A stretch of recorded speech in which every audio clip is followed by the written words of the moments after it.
Chapter 1. On a carefully selected ergonomic office chair, designed for maximum comfort and back support, sat Chobkhun, a pale-skinned young man with medium-length brown hair that reached his nape. His bangs had grown long enough that he had to tie them up with a small rubber band. His large, round eyes were fixed on the screen of his latest MacBook Pro, where an unfinished video editing project was open. His slender fingers tapped rhythmically on a wireless mouse as he contemplated his work. Then, in the bottom right corner of the screen, a notification popped up from a YouTube channel he had forgotten to unsubscribe from. It was the YouTube channel he had once shared with his ex-boyfriend, who had now completely taken it over. The reason? You're not good at speaking on camera anyway, so you'd never be able to run a YouTube channel. I was the one in front of the camera all this time. This channel is mine now.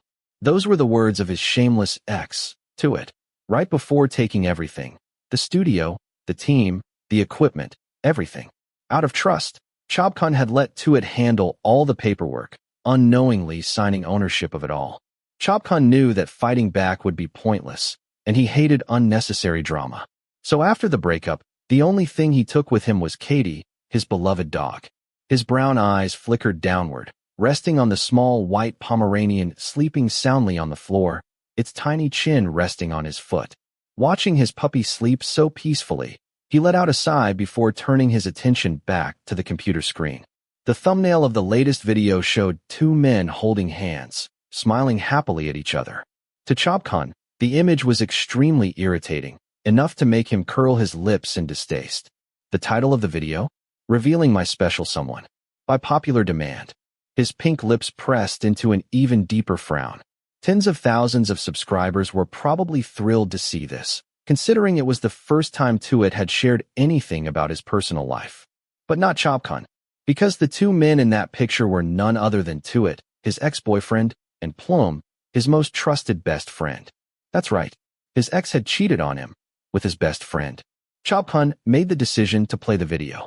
It was a Q&A, the kind many YouTubers like to do, with all the questions submitted by viewers. By the time he reached the end of the video, he felt like a complete fool for tolerating someone like Tuit for 5 whole years. Some of their answers made him roll his eyes so many times he lost count. Like this one, we've known each other for about 2 or 3 years now. Plum is such a simple, easygoing person. Being around him makes me feel comfortable. He's always been there for me, supporting me. Chobkhun's thought. Oh, really? Chobkhun's thought. And yet, when he broke up with me, he said I was too simple, too boring, and that he wanted more excitement in his life. Or this. Tu was the one who pursued me first. At first, I wasn't interested, but in the end, I gave in to his persistence and agreed to be his boyfriend. Chobkhun's thought. Huh, didn't he once say that everything that happened between them was unintentional? And then this gem. Tu has been asking me to film videos with him for a while, but I was always too shy in front of the camera and not very good at talking, so I kept refusing. But when Tu said he'd support me, I finally decided to give it a try for the first time today. Excuse me. Chobkhun had co-run that channel with Tuit for 2 whole years, and not once did Tuit ever invite him to be in front of the camera. All he ever said was that Chobkhun wasn't good at talking, and that he was better off working behind the scenes. The longer he watched, the stronger the urge to slap that bastard became. Today, I finally made a video revealing the special someone I've been talking about in my past clips, just as everyone requested. See you all in the next video, where we'll celebrate reaching 900,000 subscribers. I'll come up with some fun content for you all, just like always. Bye-bye. The audacity. He actually had the nerve to say he came up with all the content himself, when most of the channel's video ideas were Chobkhun's. And the special someone Tuit had been mentioning in all those previous clips? It wasn't Chobkhun, like he had claimed. It was his best friend all along. Because their relationship had never shown any signs of trouble or infidelity, Tuit had left Chobkhun deeply scarred by love. But despite the pain, Chobkhun was relieved to have cut ties with someone like Tuit, and with his former best friend as well. What hurt the most was that on the day Tuit broke up with him, Chobkhun had called Plum, crying and seeking comfort, completely unaware that he was confiding in the very person who had betrayed him. Plum had simply told him to accept it. Maybe you did something to make Tuit lose interest. Desperate to salvage the relationship, Chobkhun had asked if he should try adjusting himself and work things out with Tuit, since they had been together for so long. Plum's response. Just let it go? Tuit has probably thought it through. Otherwise, he wouldn't have broken up with you so decisively. Back then, Chobkhun had blamed himself endlessly, convinced that he was the one who had ruined the relationship. His eyes were finally opened 3 days later when he went to Tuit's condo to collect his personal belongings. What he saw was Tuit with his arm around Plum, walking into the building together. And yet, in his foolishness, he tried to convince himself that his best friend must have been sick, so sick that his ex-boyfriend, whom he had broken up with only 3 days earlier, had to support him upstairs. Chobkhun's thought, was I stupid, or was I just trying to fool myself into believing that my best friend would never betray me like this? With trembling hands, he dialed Plum's number. Where are you right now? He asked. At home with my mom, Plum lied. To be sure, Chobkhun stepped into the elevator and pressed the button for the 32nd floor, the floor of his ex-boyfriend's condo, where he had spent countless nights before. The higher the elevator climbed, the more his palms grew slick with sweat. When he reached the door, he took a deep breath and tapped his keycard against the scanner. The first thing he saw when the door swung open was Plum's clothes, the same ones he had been wearing earlier, scattered haphazardly across the floor. His underwear lay right in front of Tuit's bedroom door. And then there were the sounds, moans escaping through the slightly ajar door. Chobkhun inhaled sharply, steeling himself before pushing the door open. What he saw was exactly what he had expected. It felt like a bucket of ice water had been dumped over him, leaving him completely numb. Tuit and Plum were in bed together, on the very bed that he had personally picked out and bought. They were too caught up in their pleasure to notice that someone had walked into the room.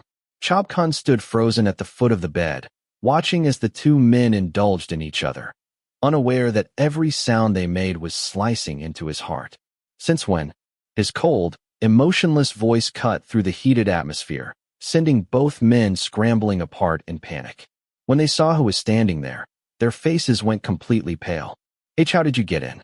Plum stammered, quickly grabbing the blanket to cover himself before rushing toward Chobkhun. He reached out desperately, gripping his friend's arm. It's not what you think, he pleaded, his voice shaking. He knew how soft-hearted Chobkhun was. If he played the victim, maybe, just maybe, Chobkhun wouldn't be as angry. But Chobkhun simply peeled Plum's hands off his arm. If it's not what I think, then what is it? Breaking up with Tuit hurt. But the real pain came from the betrayal of a best friend he had trusted for nearly 10 years. Plum hesitated, unable to form a response. And that hesitation spoke volumes. I asked you since when? His steady voice echoed through the deafening silence of the room. He swept his gaze over both men. One still lying in bed, the other standing beside him, too ashamed to even meet his eyes. Disgusting. Why aren't you answering? He asked, his tone dripping with scorn. You were bold enough to do it, but now you don't have the guts to admit it? His anger made them restless. Both of them knew Chobkhun was the type to stay calm and avoid conflict. They had never seen this side of him before, and now, they had no idea how to handle it. Since last year, but we never meant for it to happen. We were drunk, Plum finally admitted, his voice trembling. Tears began streaming down his face, making him look even more pitiful in Tuit's eyes. You didn't mean for it to happen, but you still let it continue until now, Plum? Chobkhun let out a bitter laugh, his eyes burning with anger. He had never wanted to fight over a man, especially not with a friend. He would never do something like that. But the betrayal, the lies, they hurt more than anything. Seeing the fiery gaze directed at him, something he had never once received from the normally gentle Chobkhun. Plum quickly turned to Tuit for help. If you're going to blame someone, blame me, Khun. I was the one who started it, Tuit said, walking over, still completely naked, and wrapping an arm around Plum's trembling shoulders. Smack. Glad you finally admitted it. Chobkhun's slap left a red mark on Tuit's face. He then turned to Plum, who was still crying uncontrollably. Are you choosing him or me? Who should really be the one crying here? Him, right? Not because of a worthless man like Tuit. He didn't care about that. But because of a friend, someone who had been by his side through everything. That was what hurt the most. I'm really sorry, Khun. But Tuit and I love each other. We're officially together now. Please don't be mad at me. At first, we wanted to keep it a secret so you wouldn't have to know, but you ended up finding out anyway. Chobkhun looked at Plum, whose hand was now tightly clasped around Tuit's. The more he heard, the more suffocated he felt. So it was his fault then? His fault for finding out that they had been in love since before he and Tuit had even broken up? Are you satisfied now? If you are, then leave. Don't turn this into a big deal, Tuit said, sounding impatient. He just wanted to end this mess as quickly as possible. That selfish remark made Chobkhun snap his gaze toward the two people he had once cared for so deeply, now filled with nothing but disgust. There was nothing left. No love. No attachment. Only regret for the time and feelings he had wasted on them. So that's your answer, Plum? Chobkhun asked one last time. I've already made my choice. Just accept it, Kun. You and Tuit broke up anyway. Even if I weren't here, he would have left you regardless. That was the final answer Chobkhun got. Don't worry. I wouldn't take him back even if you begged me. Someone like him? I don't want him. If you do, then take him. He's all yours. With that, Chobkhun turned and walked out of the room, leaving Plum standing there, fists clenched in humiliation. Chobkhun had made it sound like Plum was just taking his leftovers, when in reality, Tuit had loved him for years. As soon as he reached the parking lot, his vision blurred with unshed tears. Blinking rapidly, he tried to insert his car key into the lock, but his hands were shaking. Silent tears streamed down his pale cheeks, and he wiped them away with the back of his hand. He wasn't crying because he was heartbroken. He was crying because he was furious. Never in his 29 years of life had he imagined he'd end up in such a cliché, soap opera-style betrayal. He had been played for a fool by his boyfriend and his best friend for an entire year, without ever suspecting a thing. That had happened 3 months ago. And now, seeing today's video, their 900,000 subscribers celebration video, was like a volcano finally erupting after months of pressure. He had built that channel from the ground up. He had come up with the content ideas, edited the videos, and promoted it, from 0 subscribers to hundreds of thousands. And yet, Tuit had the audacity to belittle him, to mock him, saying he could never make it on his own. Fine. If they wanted to celebrate their 900,000 subscribers, then he would make sure his new channel had even more. Just watch. But first, he needed a team. And the most important position right now? A cameraman. Chapter 2. The truth was, Chobkhun was an artist. Painting was his main profession, and his YouTube channel was just a side project. After graduating with a degree in fine arts, he pursued a career that many of his relatives disapproved of. However, his parents had always supported his passion, so he never cared much about what others said. He started as an unknown artist, gradually gaining recognition after designing drink menus and painting murals in cafes. His unique art style went viral on social media, and over the years, small gigs turned into major brand collaborations. As his career in the art world flourished, he had less and less free time. Now, with his YouTube channel left to run on his own, and all his equipment taken by his ex, he needed a team, especially someone with the right tools to work with. He wasn't ready to make a big investment just yet, having already spent a significant amount on building a new house. After 2 years of running a YouTube channel, he knew that beyond good content, great camera work and editing were key. That's why the first role he needed to fill was a videographer. Even though he was determined to surpass that rotten couple, he refused to rush things or do sloppy work. Huh? How did this guy end up here? Chobkhun frowned as he opened the latest job application in his email. Sitting up straight in his chair, he adjusted his blue light glasses and reread the candidate's resume on his MacBook screen. Intouch Anamika, 30 years old. Master's degree from the UK. He had applied for the videographer and cinematographer position. The attached portfolio? Flawless. Commercial shoots, magazine covers, short films, even multiple award-winning projects. Damn, he even has an Instagram. Seeing that the applicant had provided an IG handle, Chobkhun immediately typed it into the search bar. 300,000 followers. His eyes widened as he scrolled through the page. Celebrity portraits, breathtaking travel photography, expertly composed shots. Every piece of work was on another level. And the brand commercials? Nothing short of high-end. This guy's rate had to be way above what Chobkhun could afford. So why the hell was a top-tier cinematographer applying to his tiny, struggling YouTube channel? After a full month since launching his new channel, he had a grand total of 359 subscribers. Was this luck or a joke? Absent-mindedly, he ran a finger along his lower lip, deep in thought. Out of all the applicants over the past week, this was the one he liked the most. The moment he saw Intouch's work, he knew. He wanted to collaborate. It didn't take long for him to decide. An email inviting the renowned cinematographer for an interview was sent. 3 days later, Chobkhun arrived at the Starbucks where he had scheduled the interview. He was so excited that he ended up arriving almost an hour early. Today, he had chosen to wear dark brown slacks and a white button-up shirt with rolled-up sleeves. Casual, but still presentable. He didn't want the meeting to feel too stiff or formal. Scanning the cafe, he noted that it wasn't too crowded in the afternoon. Thankfully, there was no long line at the counter like usual. Walking up to an open register, he placed his order. A large iced chocolate with extra whipped cream and caramel, please. The barista nodded and asked, "Name for the order?" "I'm Chobkhun." Barista's silence. The awkwardness hung in the air. The other barista and a man ordering next to him turned to stare. It wasn't every day someone said, "I like you" out loud in a Starbucks. "Sorry, what was that?" The barista asked again, looking confused. "Oh, sorry. I meant my name is Chobkhun." "Ah, got it. Please wait a moment."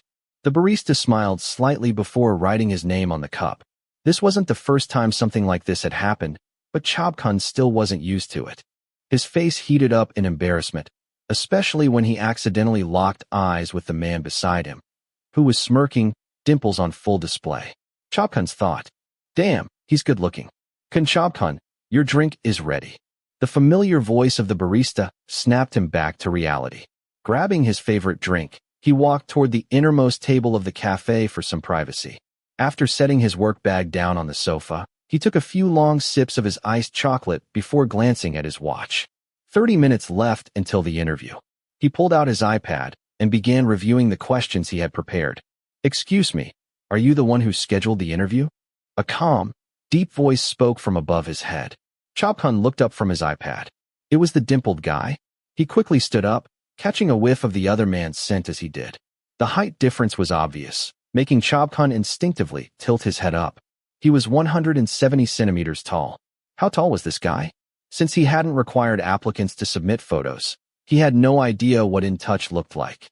His Instagram didn't have any personal photos either.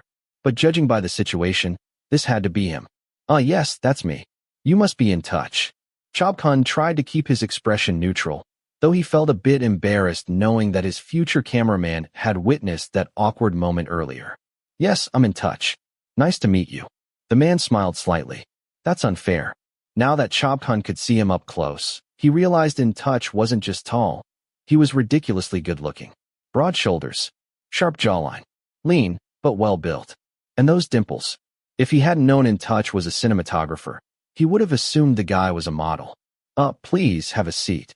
Chobkhun quickly motioned to the chair, realizing he had been staring for too long. "I'm Chobkhun. You can just call me Kun." He offered a small smile, only to find Intouch staring right back at him. All right.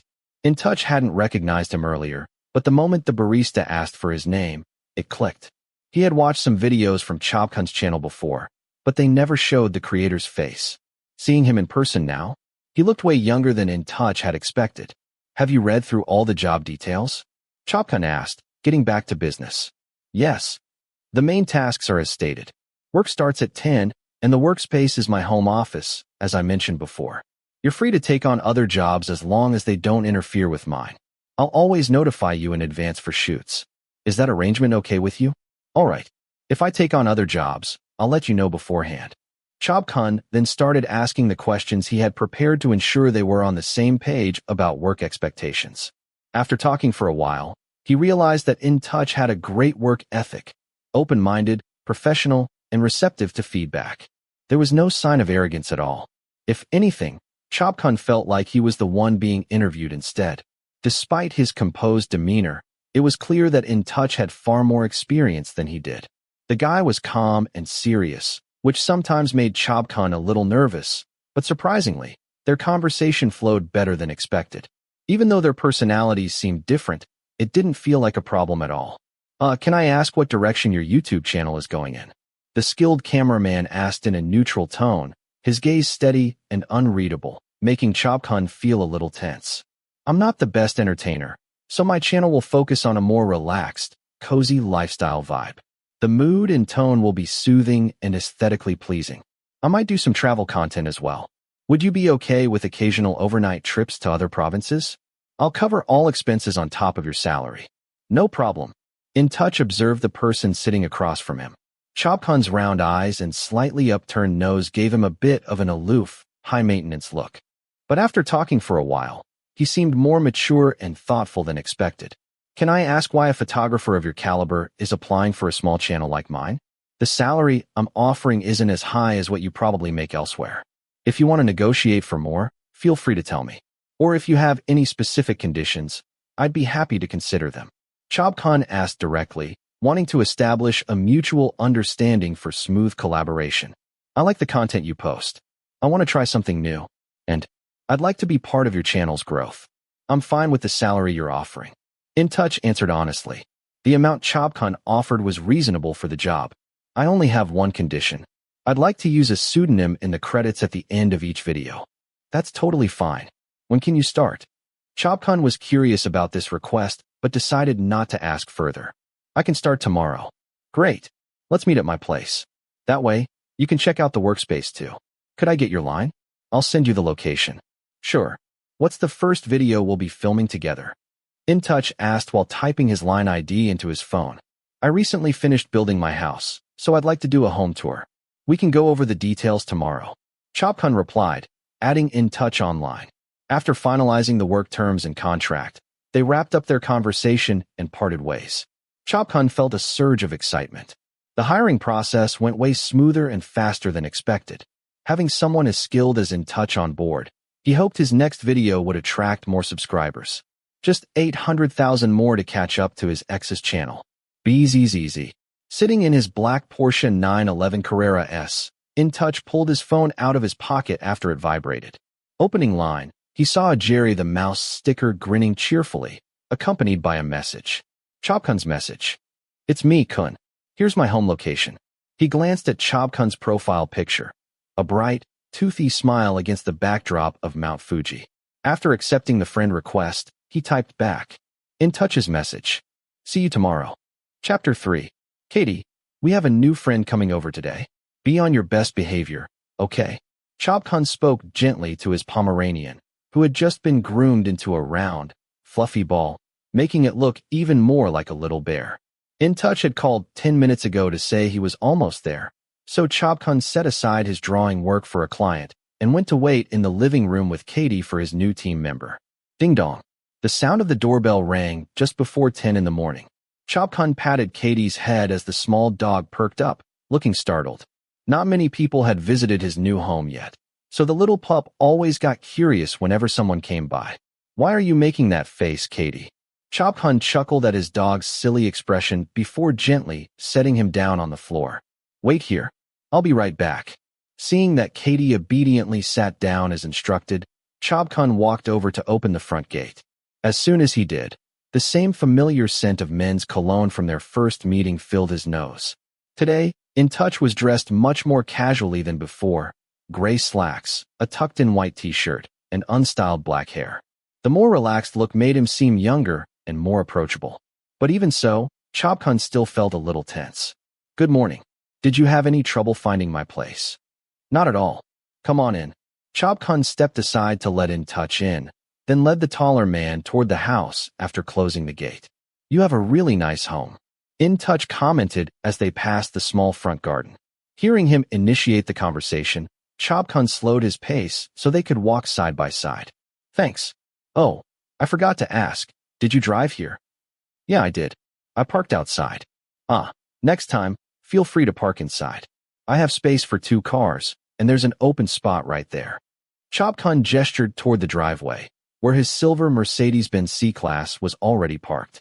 When they reached the entrance, Intouch noticed a small foyer area similar to a Japanese genka, a space for removing shoes before entering the house. You can leave your shoes in the cabinet here. And these are slippers I prepared for you. I'm not sure if they'll fit, but try them on. Chobkhun pointed to a simple black pair of indoor slippers before stepping onto the slightly raised wooden floor and slipping on his own slippers, which had little Pomeranian faces on them. Thanks. Intouch neatly placed his black designer sneakers into the cabinet before putting on the slippers. Katie, I told you to wait inside. His deep eyes flickered toward the small white dog, who had come trotting over to sit beside his owner's feet. Glancing between the Pomeranian-themed slippers and the real Pomeranian, Intouch realized they looked almost identical. "This is Katie, the dog I mentioned before. Don't worry, he doesn't bite. I've trained him well. Nothing in the house will get destroyed, I promise."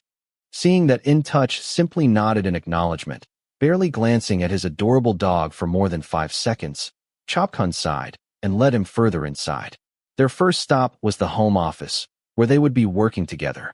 The room was spacious enough for 2 people since Chobkhun had originally planned to share it with Tuit. With high ceilings and large glass windows overlooking the lush front garden, the workspace felt bright and open, just the way Chobkhun liked it. 2 light-colored wooden desks were set up side by side, facing the wall. "This is my desk." Chobkhun pointed at the one with a MacBook and various work essentials. Then he gestured toward the empty desk next to it. "And that one's yours. Your house is really beautiful. Did you design it yourself?" Intouch set his bag down on the empty desk, his sharp eyes scanning the room before settling on Chobkhun.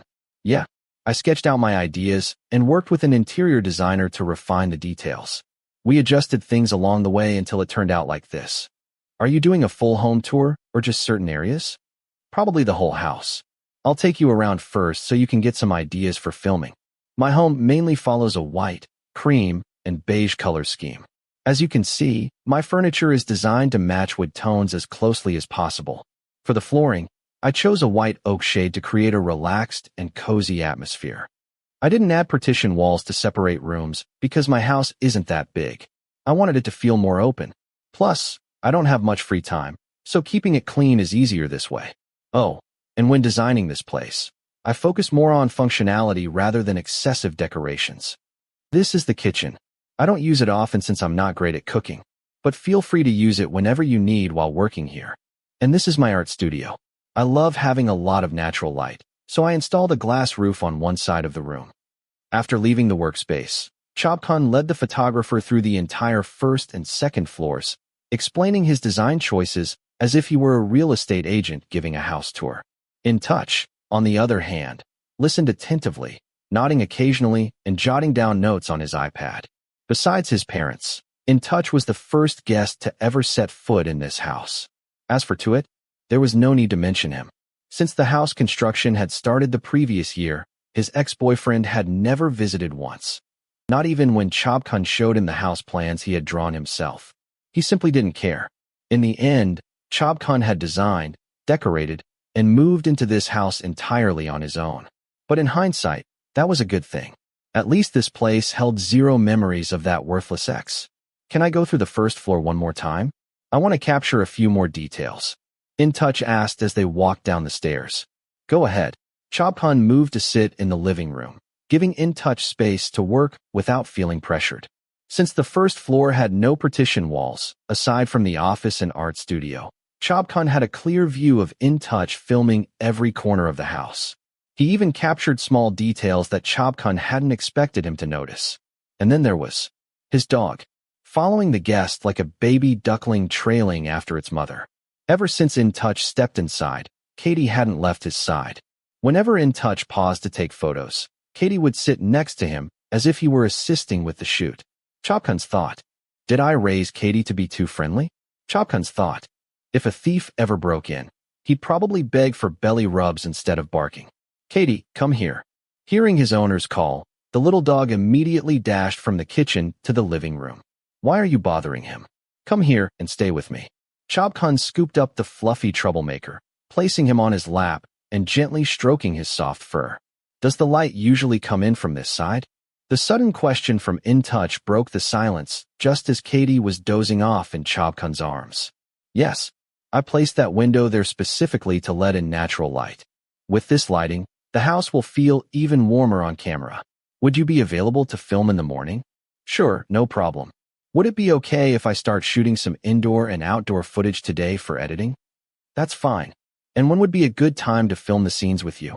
How about the day after tomorrow? Sounds good. Chobkhun felt a surge of excitement. Ever since his parents gifted him this plot of land for his graduation, he had dreamed of saving enough money to build a house exactly the way he wanted. For 8 years, he worked tirelessly, sketching and refining his house design. Now, his dream home, once just lines on paper, had finally come to life, nearly identical to how he had imagined it. That's why he wanted this video to fully reflect his personality and let viewers understand who he was through his home. And finally, the filming day arrived. Sorry, can we do that take again? Maybe Tuit was right when he mocked him for not being good on camera. Because since they started filming, Chobkhun had already asked Intouch to redo the shot countless times. He wasn't sure if it was because of first-time camera jitters, or because of the man behind the camera, but he was pretty sure it was the latter. How could he not be nervous? He was just an amateur who had never been on camera before, while the other person was a seasoned professional. The only saving grace was that, despite asking for multiple retakes, Intouch never showed a hint of irritation. At first, he had been afraid that Intouch would get frustrated, just like Tuit used to. It's okay. Let's try again. Those were the words Intouch kept repeating whenever he made a mistake. Even so, Chobkhun couldn't help but feel bad. They had barely made any progress so far. Would you like to take a break and have something to drink? Chobkhun glanced at Intouch's neutral expression, trying to gauge his mood. Sure. And sorry for wasting so much of your time. Don't worry about it. Intouch's calm tone and small smile made him feel a little better. Chobkhun walked over to grab a bottle of water for himself and another one for the photographer, who was sitting on the couch. As soon as he sat down, Intouch spoke up. Can I ask why you're feeling nervous? Seeing Chobkhun hesitate, he added, I just want to understand so we can figure out a way to fix it together. Chobkhun pressed his lips together before finally admitting, I've never done this before. I don't know how to act or when to look at the camera. And you're a professional, which makes me even more self-conscious. I'm sorry I'm not as good as the people you filmed before. He didn't know what gave him the courage to say it out loud. Maybe it was because Intouch seemed like he was truly willing to listen. The atmosphere wasn't as tense or stressful as he had feared. He had expected Intouch to scold him, just like Tuit used to. But instead, I see. How about this? We start over and get to know each other again, but this time as friends. Huh? Chobkhun raised an eyebrow. How old are you? 29. Then let's drop the formalities. No more kun or formal speech. Just call me Intouch, or even just In. And from now on, let's talk like friends. But you're older than me. Only by a year. We could have been classmates. Are you sure? Yes. From now on, don't think of me as a professional photographer or compare yourself to anyone I've filmed before. Just think of me as In, your friend. Sounds good. His voice was steady and reassuring. Chobkhun never would have expected someone as reserved as Intouch to go out of his way to make him feel comfortable. Then, you can just call me Chobkhun. Great. No rush, no pressure. Even experienced people make mistakes. Thanks. For some reason, hearing Intouch refer to himself by name made Chobkhun feel a little odd. It was just a name, so why did it make him feel this way? Maybe because he never expected Intouch to have this kind of approachable side. And don't worry too much about how you act. Just speak like you did when you first told me about your house. You don't have to stick to a script perfectly. It looks more natural that way. Think of the camera as a friend. After a while, you'll get used to it. Okay. For the first time, Chobkhun stopped talking and simply listened to Intouch's advice. If you asked me to paint like you do, I wouldn't be able to get it right on the first try either. This kind of thing just takes practice. From what I've seen today, you'll find your rhythm soon enough. Thanks. I'll try again. Intouch had spoken more today than Chobkhun had ever heard before. It made him think about how different he was from his ex. Tuit had always told him he'd never be good enough, that he wasn't meant to be on camera. But hearing a brand new friend say the opposite made Chobkhun feel a lot better. He was ready to try again. This house is a blend of modern and Japanese styles, focusing on functionality. It's a Muji-style home where every space serves a purpose. I don't like clutter or excessive decorations, so the things on display are only the ones I truly love. Following Intouch's advice, Chobkhun started filming again, this time speaking naturally instead of strictly following a script. And it flowed so much better. It felt more fun this way. Intouch held his camera and followed the slender figure, carefully framing shots that captured the details of the house and the beautiful lighting. Katie was left to wander freely, creating the most natural-looking footage possible. The living room is where I usually sit to watch movies and sometimes work. That's why I put a lot of thought into choosing a sofa. This one is my favorite. It's comfortable, and pet hair doesn't stick to it, making it easy to clean when my dog joins me. I'll put the details in the video description in case anyone is interested. You can even order a custom version to fit your preferences. This time, Chobkhun did much better. The filming session was progressing well, though they couldn't finish everything in time. There were still the second floor and some small details left to capture later. Did I speak okay? Chobkhun asked, now using informal speech as they had agreed to be friends. Talking casually really helped him relax. He couldn't help but admire his new colleague for creating such a comfortable work atmosphere. You did great. We'll continue filming the rest tomorrow. Intouch said while checking the footage on his MacBook. By the way, if I wanted to include sketches of your house design in the video, would that be okay? What do you need them for? Chobkhun turned toward Intouch, who was sitting in a work chair that seemed a bit too small for him. I think it would be nice for viewers to see your original sketches. It would make the video more engaging. Oh, that sounds like a great idea. Let me find them first, and I'll let you know. It was a great idea indeed. But his sketchbook was still at his ex's condo. Damn it. He should never have left it with Tuit. Chapter 4. After Intouch suggested including his house sketches in the home tour video, Chobkhun found himself really liking the idea. It was exactly the kind of thing that could make the content more appealing to viewers. So, after Intouch left, he decided to text his ex. He simply said that he needed to pick up something important and asked Tuit to leave it with the building's management so he wouldn't have to see him in person. But Tuit's reply was, Tuit's message. I don't know where your stuff is. If you're in a hurry, come get it yourself. I'll be home at 8 tonight. Even though he hated the thought of going back there, he had no choice. Besides, the more he thought about it, the more he realized. It was time to collect all his things and end this once and for all. And that was how he found himself standing in front of his ex's apartment again. He let out a deep sigh and reminded himself over and over. Chobkhun's thought, get in, grab your stuff, and get out. His pale hand pressed the doorbell. He had thrown away his keycard long ago. Not that he would have been able to come and go as he pleased anymore anyway. He didn't have to wait long before the door opened. But the person standing there wasn't Tuit. His former close friend stood behind the door. They locked eyes for just a brief moment before Chobkhun stepped inside, carrying a large empty box. The first thing he saw was Tuit reclining on the sofa, with Kaitun, a black chihuahua, sitting on his lap.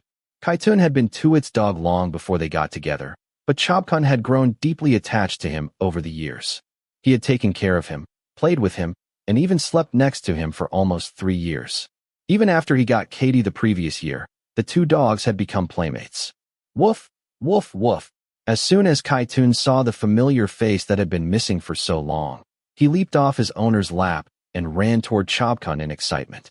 The little dog spun in circles, whimpered, and then flopped onto his back.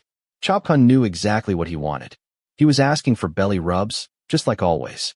But the situation was too tense.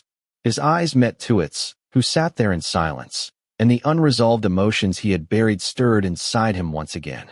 Seeing Plum standing behind him only made Chobkhun want to leave as soon as possible. But Kaitun had nothing to do with all this. He really missed the little dog. Walking past him without stopping was impossible. Chobkhun crouched down, placed the empty box on the floor, and reached out to scratch Kaitun's soft belly. Did you miss me, Kaitun? Because I missed you too. Have you been doing well? The small dog nuzzled against him, bouncing with excitement. Seeing him like this made Chobkhun's heart sink. This might be the last time he ever got to see him. He picked Kaitun up and held him close, pressing the tiny body against his cheek as if that would ease the ache of missing him. Hurry up. We have plans to go out later. Plum said it without directing the words at anyone in particular, but Chobkhun knew exactly who he was talking to. Hearing those words, an indirect way of telling him to leave. Chobkhun sighed in disappointment and whispered his goodbye. I need to pack my things now, Kaitun. Don't eat too many treats, okay? He placed the dog gently on the floor, stroking his head a few more times as Kaitun pawed at his leg, still not ready to say goodbye. I have to go now. Plume frowned in annoyance as he watched the dog cling to Chobkhun like he was the real owner. Hey, take your dog. It's getting in the way. If he keeps playing around like this, we'll never get done today. Chobkhun's heart clenched as Tuit picked up Kaitun and carried him away. No matter how much he wanted to take him with him, he couldn't. Kaitun wasn't his. With his lips pressed into a tight line, he forced himself to accept the truth and turned away, focusing on what he came here to do. The first thing he needed was his house design sketchbook. Don't push your luck, Plum. His voice was calm, but his anger was barely contained. Have you forgotten who was actually in the wrong here? I wasn't the third party. Don't make me hate you more than I already do. He didn't care how Plum reacted. Instead, he softened his tone as he turned to the little dog. I'm leaving now, Chobkhun. He wanted to reach down and pet his head one last time, but both his hands were full. Bang! Before he could say another word, the door was slammed shut right in his face. Chobkhun clicked his tongue in irritation and rolled his eyes. He wanted to kick the door in return, but he was afraid of scaring Chobkhun. Fine. Stay here and enjoy your life together. If I hadn't come, you wouldn't have told me that Chobkhun was coming, would you? As soon as the door closed, Plum turned back to Tuit, bringing up the lingering issue. He had only found out that Chobkhun was coming a few minutes before he actually arrived. I already told you. I didn't want to make things difficult for you. Tuit sighed. See? The moment you two saw each other, you started arguing again. You're already exhausted from today. Just go take a shower. He tried to change the subject, not wanting to fight, because he knew that whenever it came to his ex, the argument would never end easily. And what about his stuff?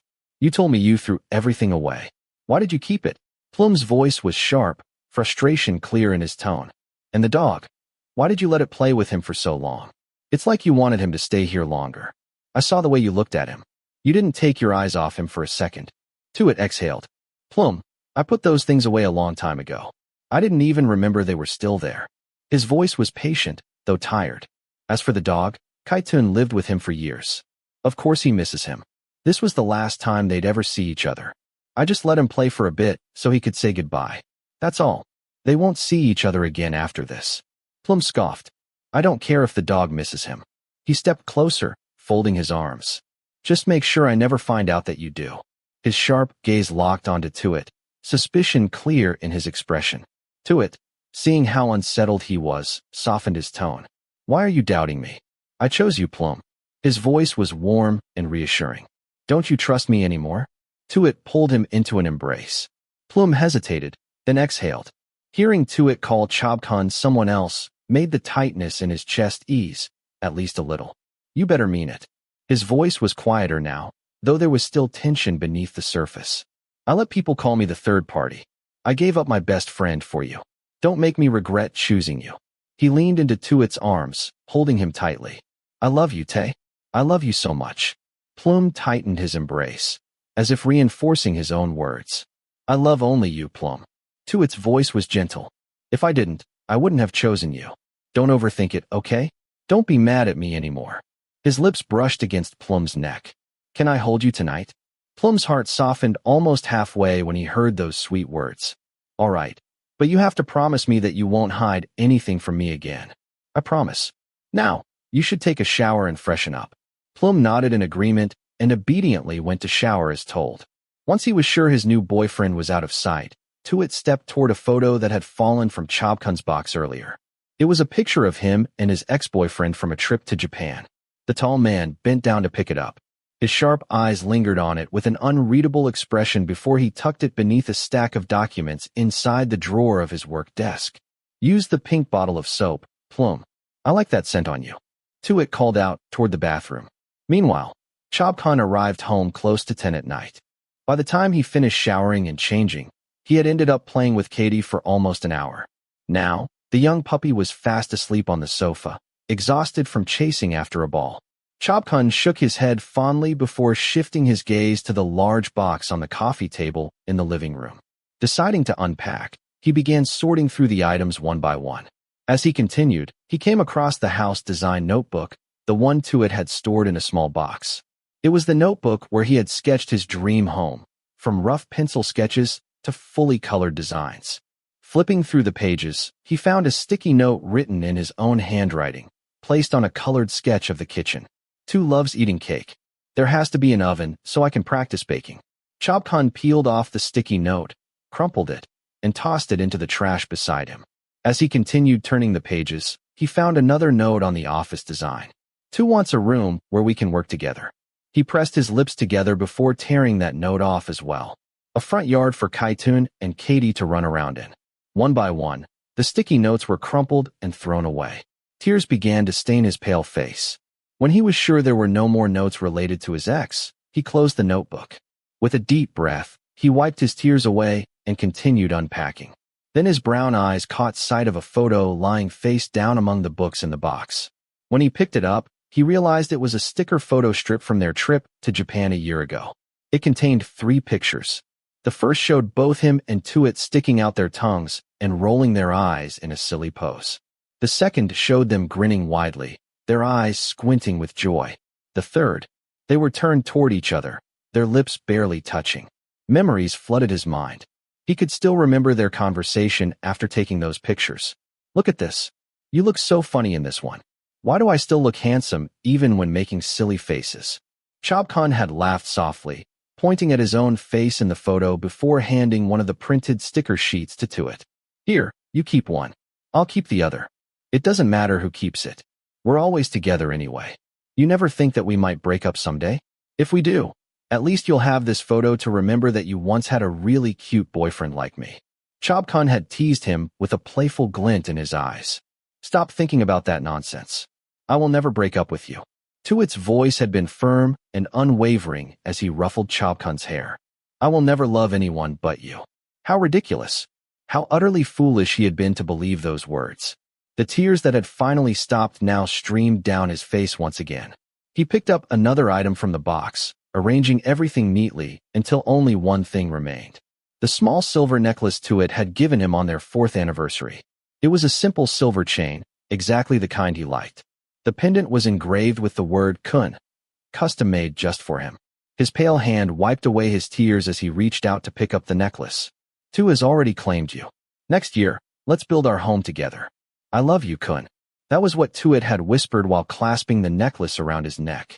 Chobkhun stared at the necklace in his palm before finally letting go of all the pain he had held in for the past 3 months. The sobs that escaped him filled the entire living room. For the first time since their breakup, he cried this hard. He didn't know how much time had passed. His head throbbed, his breath hitched, and his eyes were undoubtedly swollen. With a final deep breath, he placed the necklace back in the small box along with the rest of the items. Then, without hesitation, he threw the entire box into the trash.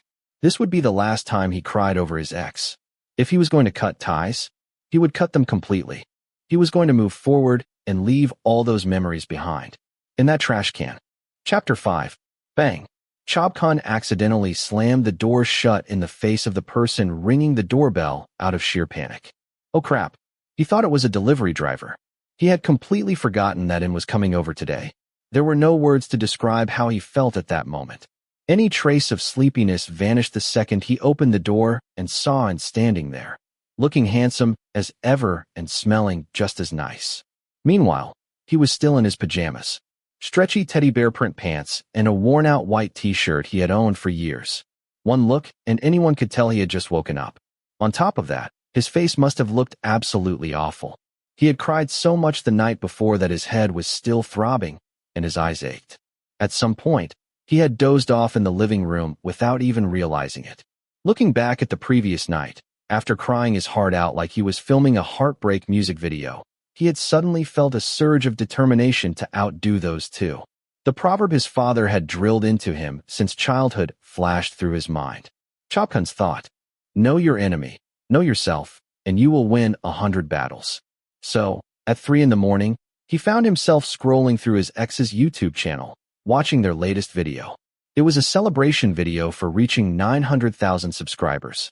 Tuit had taken his 3-person crew on a trip to the beach, engaging in all sorts of fun and adventurous activities, staying true to their channel's entertaining style.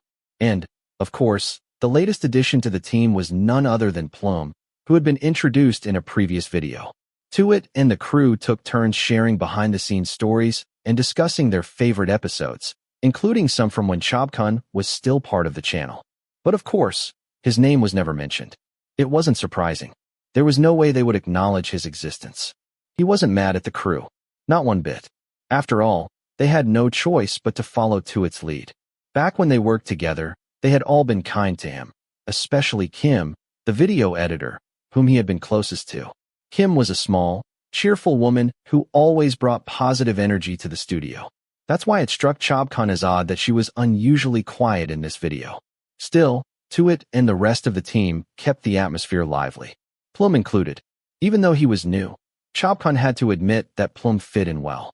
He had great comedic timing and made the jokes even funnier, something Chobkhun himself had never been able to do. Back then, Tuit and the crew always teased him, calling him a snail because he was slow to catch on to jokes. Thinking about it now, the audiences of his channel and his ex's channel were completely different.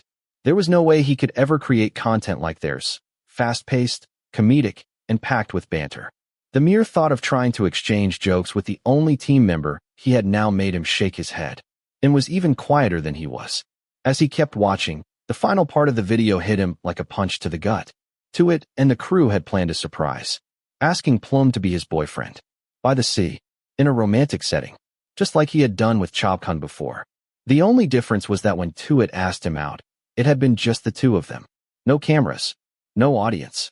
Tuit hugged Plum, comforting him as he cried uncontrollably, then pulled a necklace from his pocket. "I had this specially made just for you, Plum." There it was. The exact same line. No creativity whatsoever. As the camera zoomed in, Chobkhun saw that the necklace Tuit gave Plum was identical to the one he had given him before. Only the pendant had a different name. Instead of his own name, it was now engraved with the name of his former best friend. Good thing he had already thrown his necklace away. Not wanting to watch any further, he scrolled down to the comments section. The first comment he saw was the top comment, with thousands of likes. Comment: "So impressive."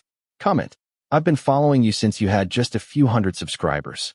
I hope you reach 1 million soon. You deserve it for all your hard work and dedication." If Chobkhun had read that comment before, he would have been happy for Tuit. But now his fists clenched tightly. His own channel didn't even have 500 subscribers yet. Even reaching the first 100,000 seemed like an impossible dream. For the first time, he started questioning himself. Chobkhun's thought, "Can I really do this?" As he continued scrolling through the comments, most of them were about the new couple. Comment: "PT and Plum are so cute. I screamed into my pillow 10 times when Plum got shy." Comment: "Wishing you two a long-lasting love. I've never seen PT look at anyone like this before." Comment: "I want to be Plum." Comment: "Plum makes PT so happy. They're perfect together. I truly believe that Plum is the one for Tay." He remembered reading those comments while tears streamed down his face. Eventually, he cried himself to sleep with his phone still in his hand. Why had he been so emotional last night? The next thing he knew, he was being nudged awake by Katie while the doorbell rang repeatedly. Half asleep and groggy, he had assumed it was just another delivery like usual. Without thinking, he opened the door, saw someone standing there, panicked, and slammed it shut, right in In's face. How embarrassing. He wanted to smack himself for wasting time on pointless things and ending up in this ridiculous situation. Now that he was fully awake and had gathered his thoughts, he ran a hand through his messy brown hair, which was tied into a small bun with bangs falling over his forehead. Then he cautiously cracked the door open again. Seeing the confused look on In's face, he quickly scrambled to explain himself. What excuse could he possibly make? "Sorry, I got startled. I accidentally fell asleep last night and forgot to set an alarm." Chobkhun mumbled, unsure what expression to make other than offering an awkward smile. "Oh, I see." Chobkhun noticed In's slightly furrowed brows and his calm but unreadable gaze. Guilt settled in immediately. If he were In, he'd be annoyed too. They had made plans to work together, yet here he was, only just waking up. It was completely irresponsible. Feeling defeated, Chobkhun stepped aside to let the cameraman into the house. As he locked the door behind him, he took a deep breath before turning back to face In. "What about your car? I parked it outside, in the usual spot." "Oh, okay. Sorry about that. Next time, I'll make sure to leave the gate open in advance." Chobkhun's face grew even paler. "It's fine. I stopped by Starbucks on the way. I wasn't sure if you drank coffee, so I got you an iced chocolate instead." "Thanks. Sorry for the trouble." "It's no trouble at all. It's just a small thing." Chobkhun reached out to take the cup from In's hand. It was an iced chocolate with extra whipped cream and caramel. Exactly how he liked it. In remembered precisely what he had ordered that day. The more he thought about it, the more embarrassed he felt. While In had driven through Bangkok's terrible morning traffic to work at his house, he had still found time to buy coffee for himself and even pick up a drink for Chobkhun. Chobkhun scolded himself repeatedly as he led the taller man to the living room. "Here, I found the house design notebook. Take a look at it for now." I'll go take a quick shower. He handed over the notebook from the bookshelf. Sorry again for wasting your time. It's fine. You're still planning to continue filming on the second floor as scheduled, right? Yeah, today for sure. I'll be as quick as I can. Okay, I'll set up the equipment while you do that. Seeing In's neutral expression made Chobkhun feel even worse. Normally, he would never keep anyone waiting like this, especially someone as responsible as In. It must have been frustrating for him. Chobkhun shouldn't have let his personal matters interfere with work like this. Sigh. How many times had he sighed already? He glanced at Katie, who immediately trailed after In, and shook his head. Katie, come eat your food. After feeding the puppy, he trudged upstairs with slumped shoulders, opening his bedroom door with a gloomier feeling than the night before. He took several big sips of his iced chocolate, hoping to refresh himself. On bad days like this, at least good food could heal the soul. Wait, hold on. Who is that? Who is that? Chobkhun took a step back to look at the large mirror near the door. The reflection told him that the face staring back was barely recognizable. Seeing himself clearly, his eyes widened in shock. Now he understood why Ann had asked if they were still filming today. His eyes were more swollen and bruised than he had thought. His face looked like someone had punched him. The dark circles could be covered with makeup. But the puffiness, what was he supposed to do about that? And ugh, I gunk and dry drool on his cheek too. Chobkhun wished he could turn into a mole and burrow underground to escape from In forever. While the homeowner was upstairs showering and walked into the office, he noticed a new, larger office chair added to his workspace. On the desk, a Jerry the Mouse sticky note written in neat handwriting was attached to the top. I noticed the old chair was a bit small. Consider this a gift for working together. Hope you find it comfortable, In. Smiley face. After reading it, In sat down and adjusted the chair until it fit perfectly. Then he gathered his equipment and began setting everything up in the living room. Once he made sure the camera, microphone, tripod, and lights were all in place, he sat down on the large sofa and picked up the house design notebook from the coffee table. His sharp eyes flickered toward the small dog sitting on the floor, staring at him intently. After a moment, he returned his attention to the notebook. Beep. A squeaky rubber ball was suddenly dropped onto the floor by the puppy, and glanced down again. Seeing that he had finally caught the stranger's attention, Katie let the ball roll from his mouth and gently nudged In's leg with a tiny paw, inviting him to play. In ignored him at first, but the persistent nudging didn't stop. With a small sigh, he picked up the ball and tossed it lightly. Katie immediately wiggled with excitement and ran after it. Before In could even turn the page of the notebook, the ball was already back at his feet.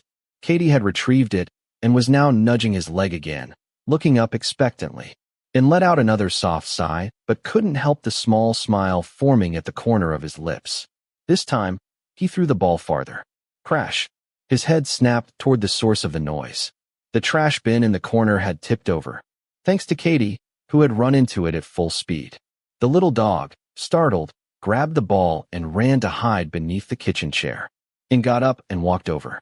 Fortunately, the spilled trash contained only paper and empty boxes. As he picked up the scattered pieces, his eyes landed on a single sticky note that hadn't been crumpled like the others. It was written in the same handwriting as the note he had seen earlier in the office. Next year, I'll be living in this house with Tay. After reading it, In clenched the note in his hand and tossed it into the trash.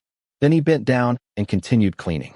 The tall man gathered the remaining mess until only a small overturned box remained on the floor, its lid lying several feet away.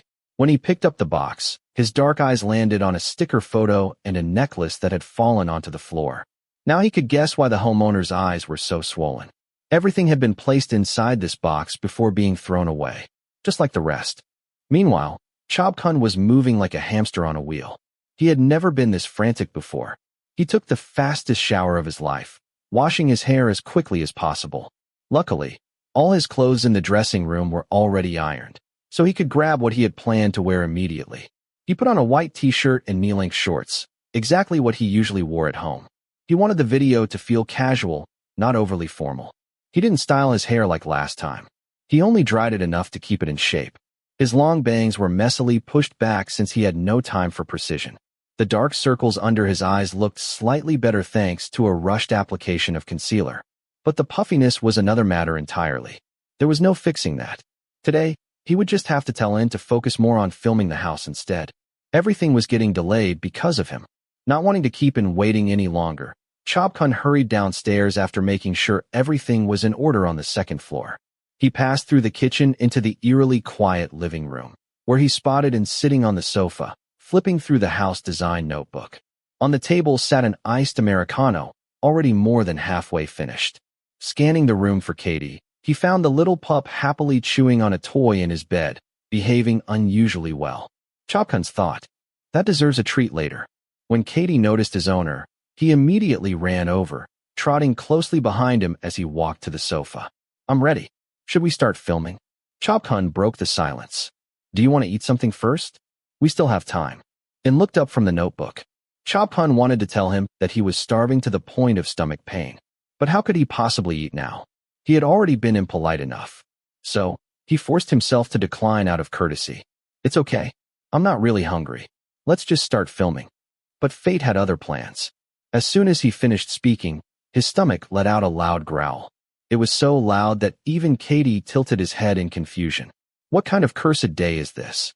Avoiding In's gaze, Chobkhun stared at the floor and picked up the small dog, placing him on his lap.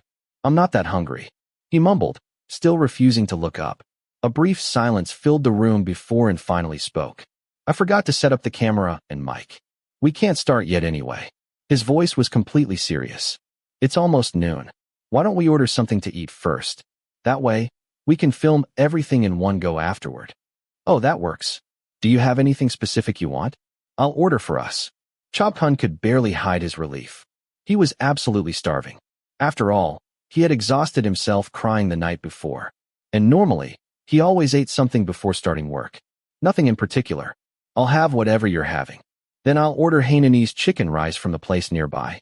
It's delicious and pretty fast. Okay, but no skin for me, please. Regular or large? Just regular. Chobkhun nodded as he placed the order through the delivery app. And doesn't want the chicken skin, regular size. He muttered while typing. And for me, at this moment, it has to be extra. Extra rice. Extra chicken skin. He carefully checked the order details to make sure nothing was missing. As he pressed the order button, the thought of food being on the way made him smile. But when he looked up from his phone and met In's gaze, he immediately wiped the grin from his face. Was it too obvious how hungry he was? My little sister says that pressing a cold spoon against your eyes helps with swelling. I put some in the fridge earlier. You should try it. It might help a bit. Oh, thanks. Since In was offering out of kindness, Chobkhun walked to the kitchen and took out 2 ice-cold spoons, gently rolling them around his puffy eyes. It actually did feel better. Just how many times had In helped him already? Since they met, he hadn't seen a single flaw in this cameraman. Chobkhun lifted a spoon slightly away from his face and sneakily glanced at the man sitting upright on the sofa. Could someone really be this perfect? Handsome, skilled, kind-hearted, and so patient. When In suddenly turned to look at him, Chobkhun panicked and quickly pressed the spoons back against his eyes. But no matter how hard he tried to focus on reducing the swelling, his mind kept circling back to In. Chobkhun's thought. Was he always this kind to everyone? But it's not like you can truly know someone in just a few days. Even to it, they had been together for 5 years, and his true colors had only come out now. Yeah, Chobkhun's thought. I can't trust people so easily. Chobkhun's thought. You can never really know what's in someone's heart. As he kept rolling the spoons around his eyes, he suddenly pulled them away in shock. The very person he had been secretly thinking about was now standing right in front of him. In, do you need something? Chobkhun froze, still holding the spoons against his cheeks like he was posing for a restaurant advertisement. The chair.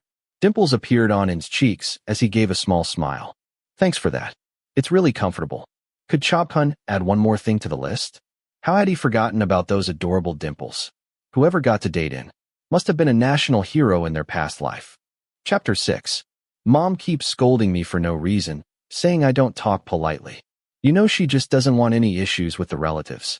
It would make Grandpa and Grandma uncomfortable. But I just can't stand May. She's always nosy about other people's business, acting like some old neighborhood Annie. Seriously, why is she like that? She's been like this forever. Just let it go. No need to take her words to heart.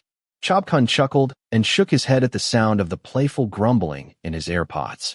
Meanwhile, His hands stayed busy preparing breakfast for Katie, who sat on the floor looking up at him with big, expectant eyes. You're always like this. That's why Ime loves sticking her nose into your business all the time. Chobkhun let out a quiet laugh at the insult his younger brother had just thrown at their aunt. His younger brother, Tirak, was now 20 years old and a second-year university student in Chiang Mai. They hadn't seen each other in over a year, but they still chatted online all the time. Being the youngest in the family, Tirak had been spoiled by their parents since birth. Not that Chobkhun had been treated much differently when he was younger. But once Tirak was born, their parents' doting multiplied tenfold. And it wasn't just their parents. Chobkhun also loved and spoiled his little brother a lot. After all, he had practically raised him himself. And he knew well that his little brother loved him just as much. The whole thing started when their mom shared his home tour clip in their extended family group chat the night before. While most of the relatives were praising the house, Ime had to comment, "Why build such a small house? How will you live there when you have a wife and kids in the future?" She said that despite knowing he liked men. After that message, no one responded. Not even him. Probably because Ime had always been this way. Back when he chose to study art, she had been the first to say, "That career will never get you anywhere. Our family has always been in business. What can you even do with an art degree?" And when it came to his love life, Ime was even more intolerant. She acted as if he had brought shame to the family. No matter how many times their mom tried to get her to stop, she never changed. That's why he avoided dealing with her as much as possible. While he ignored the message, Tirak was the one who clapped back. "This is Khun's house. No need to get worked up on his behalf. Maybe focus on your own life instead." That response earned him an early morning scolding from their mom, which led to him calling Chobkhun to complain. "It's not like I haven't tried talking to her before, but I'm exhausted. She's never going to change."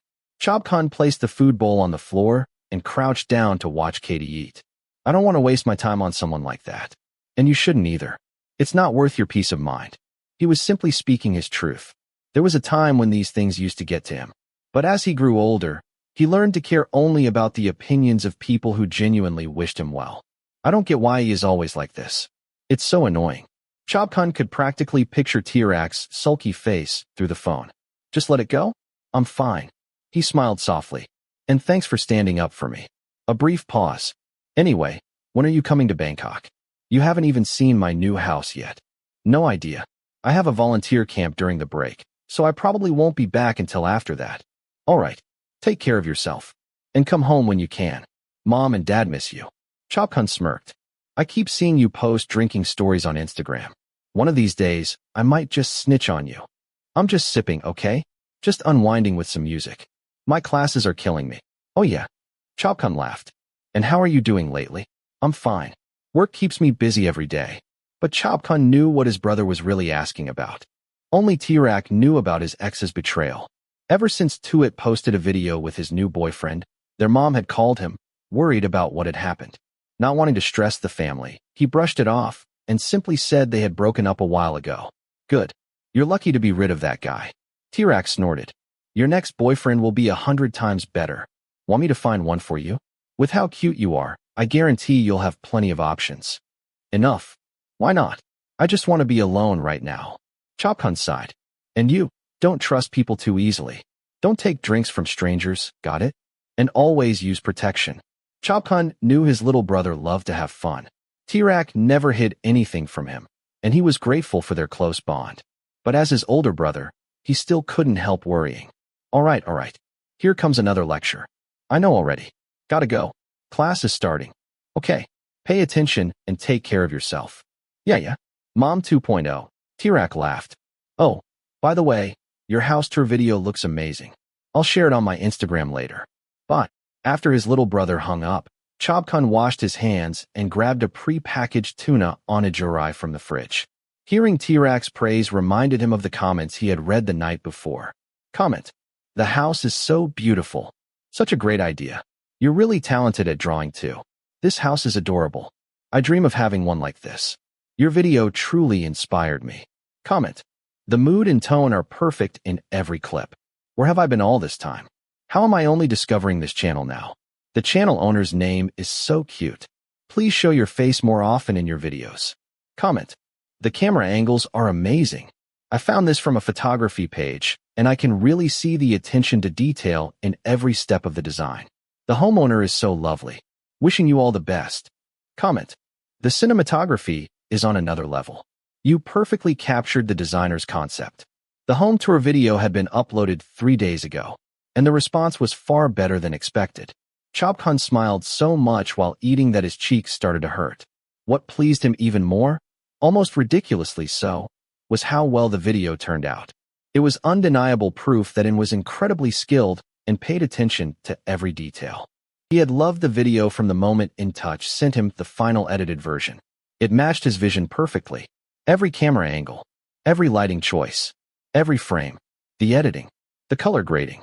Everything came together to make the house feel warm and inviting, exactly as he had imagined. His role in the project was reviewing footage, adding text and sound effects, uploading the video, and handling promotion across different platforms. As for subscribers, although the number hadn't skyrocketed overnight, it was steadily increasing at a satisfying pace. His channel had just reached 3,000 subscribers. Chobkhun's thought, I wonder if In has seen the feedback yet. They hadn't seen each other since the previous week after finishing the remaining footage. Both had chosen to work separately from home. Chobkhun figured it would save Intouch from dealing with traffic, especially since the rest of the work could easily be done remotely. Still, for the past 3 days, they had been constantly discussing content updates online. Today was their final meeting to wrap everything up. He grabbed his favorite strawberry milk and took a sip. Just 2 onigiri weren't enough. He still had a long day ahead. Glancing at the clock, he saw he had 2 hours before their meeting. So he took Katie and headed to his art studio. He needed to finish an illustration for a client's drama set design. The place we're staying at is the big tent model I showed you before. Chobkhun pointed at the reference photos. I booked 2 tents. One for you and one for me. Initially, he had debated whether to book 1 tent or 2. He personally had no issue sharing a tent with Intouch. But since they had known each other for less than 2 weeks, he worried it might make him uncomfortable, especially considering how private he seemed. Sounds good. All right, that's settled. Chobkhun nodded. At night, the place offers activities for guests. Grilled pork barbecue, bonfires, and live music. His eyes brightened as he described the concept. I want this video to be for people who are overworked and short on time, but still want a camping experience without roughing it too much. It should feel like a relaxing getaway. Got it. Intouch nodded while jotting down keywords on his iPad. Most of the time, Chobkhun was the one explaining the project details, which meant he had to maintain eye contact with In. And In was an excellent listener. Every time Chobkhun spoke, In maintained steady eye contact and nodded in acknowledgement. Having to sit across from someone he wasn't very close to and hold eye contact like this wasn't something he did often. Outwardly, he remained composed. Inside, however, he felt a little nervous. Would it be okay if we drove together? Sure. Intouch nodded. You'll be the one driving, right? Yeah. Chobkhun smiled. I want it to feel like a mini road trip, so I'd love for you to capture footage of the scenery along the way. After some discussion, they finalized all the details. Their 2-day, 1-night trip was set for next Friday in Swan Fuing, Ratchaburi. Until then, they would work separately from home, planning their respective tasks. Will you be home this evening? Intouch asked after they finished discussing work. Yeah, I'm always home. What? Chobkhun raised an eyebrow curiously. I need to stop by and pick up my camera from the studio. But I have a shoot today, so I might be late. You can come in anytime, really. Chobkhun waved a hand dismissively. I'm in my art studio all day anyway. Sorry for the trouble. Not at all. See you in the evening. Chobkhun said cheerfully before ending the call. The heavy rain drowned out the sound of his favorite music playing through the Marshall speaker, pulling his focus away from the canvas he had been engrossed in for hours.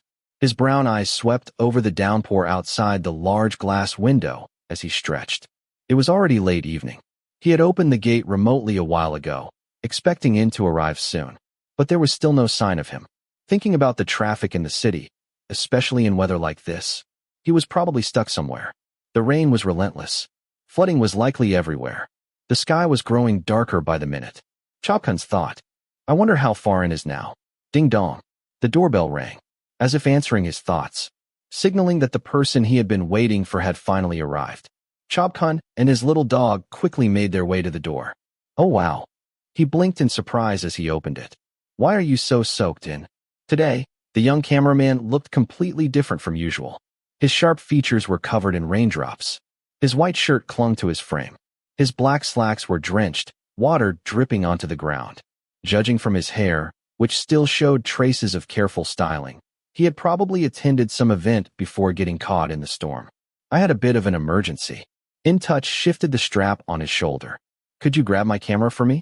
I don't want to step inside while I'm this wet. Come inside first, or the rain will keep hitting you. The rain outside was still pouring violently. Lightning flashed across the sky, accompanied by occasional rumbles of thunder. It wasn't completely dark yet, but the atmosphere was gloomy and intense. It's okay. Intouch shook his head. I don't want to make your place messy. He knew how neat Chobkhun kept his house. Everything was always spotless. He didn't want to be the one tracking water and dirt inside. That won't do. Chobkhun frowned. I can clean the floor. But if you get sick, that's a bigger problem. Even though Intouch stood beneath the extended roof, strong winds still blew rain onto him. Seeing his hesitation, Chobkhun ignored formalities altogether. He grabbed Intouch's wrist and pulled him inside just as the rain started lashing down even harder. Wait here a second. You're freezing. Intouch stood obediently where he was. Even after Chobkhun let go, he could still feel the lingering warmth of that touch against his cold skin. His sharp eyes followed Chobkhun as he hurried away. Then he glanced down at the small dog sitting on the floor, staring at him. Hey there. The little dog tilted his head. The two stared at each other for a moment before Chobkhun returned, breaking the silence. Here. He handed Intouch a large towel. You can use this to dry off. It's brand new. I haven't used it yet. Thanks. Intouch raised an eyebrow in surprise. He had expected Chobkhun to bring his camera. Instead, he received a fresh, soft towel carrying a faint scent of fabric softener. Are you heading somewhere after this? No. I'll probably just head home. Intouch patted his face dry, only to hear Chobkhun's concerned voice again. You're soaking wet. How are you going to drive home like this? Do you want to change into something dry first? Chobkhun's natural instinct to take care of others kicked in, a habit formed from being the eldest sibling. Seeing Intouch hesitate, he could tell the younger man didn't want to impose. It's still pouring out there, and traffic is a mess. Chobkhun gestured toward the window. It'll take hours to get home at this rate. You'll end up catching a cold for nothing. Just wait inside until the rain lets up. No need to feel awkward about it. Initially, Intouch had planned to grab his camera and leave quickly. He didn't want to intrude. But the more he thought about it, the more Chobkhun's words made sense. With traffic, flooding, and weather like this, getting home would take forever.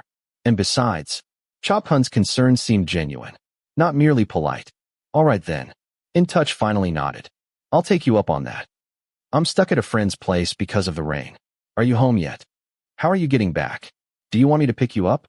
As he descended the stairs, Chobkhun overheard Intouch talking on the phone.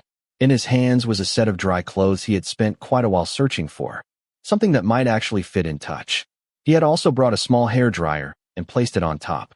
Don't be stubborn. I'll come pick you up. Just wait at the clinic. When Chobkhun reached the bottom of the stairs, the first thing that caught his eye was Intouch's bare back. The cameraman stood near the bathroom, still on the phone, with nothing but a white towel wrapped around his waist. Well, he's got a nice body. Just how much exercise did it take to get such well-defined back muscles? Chobkhun wouldn't mind having a physique like that himself.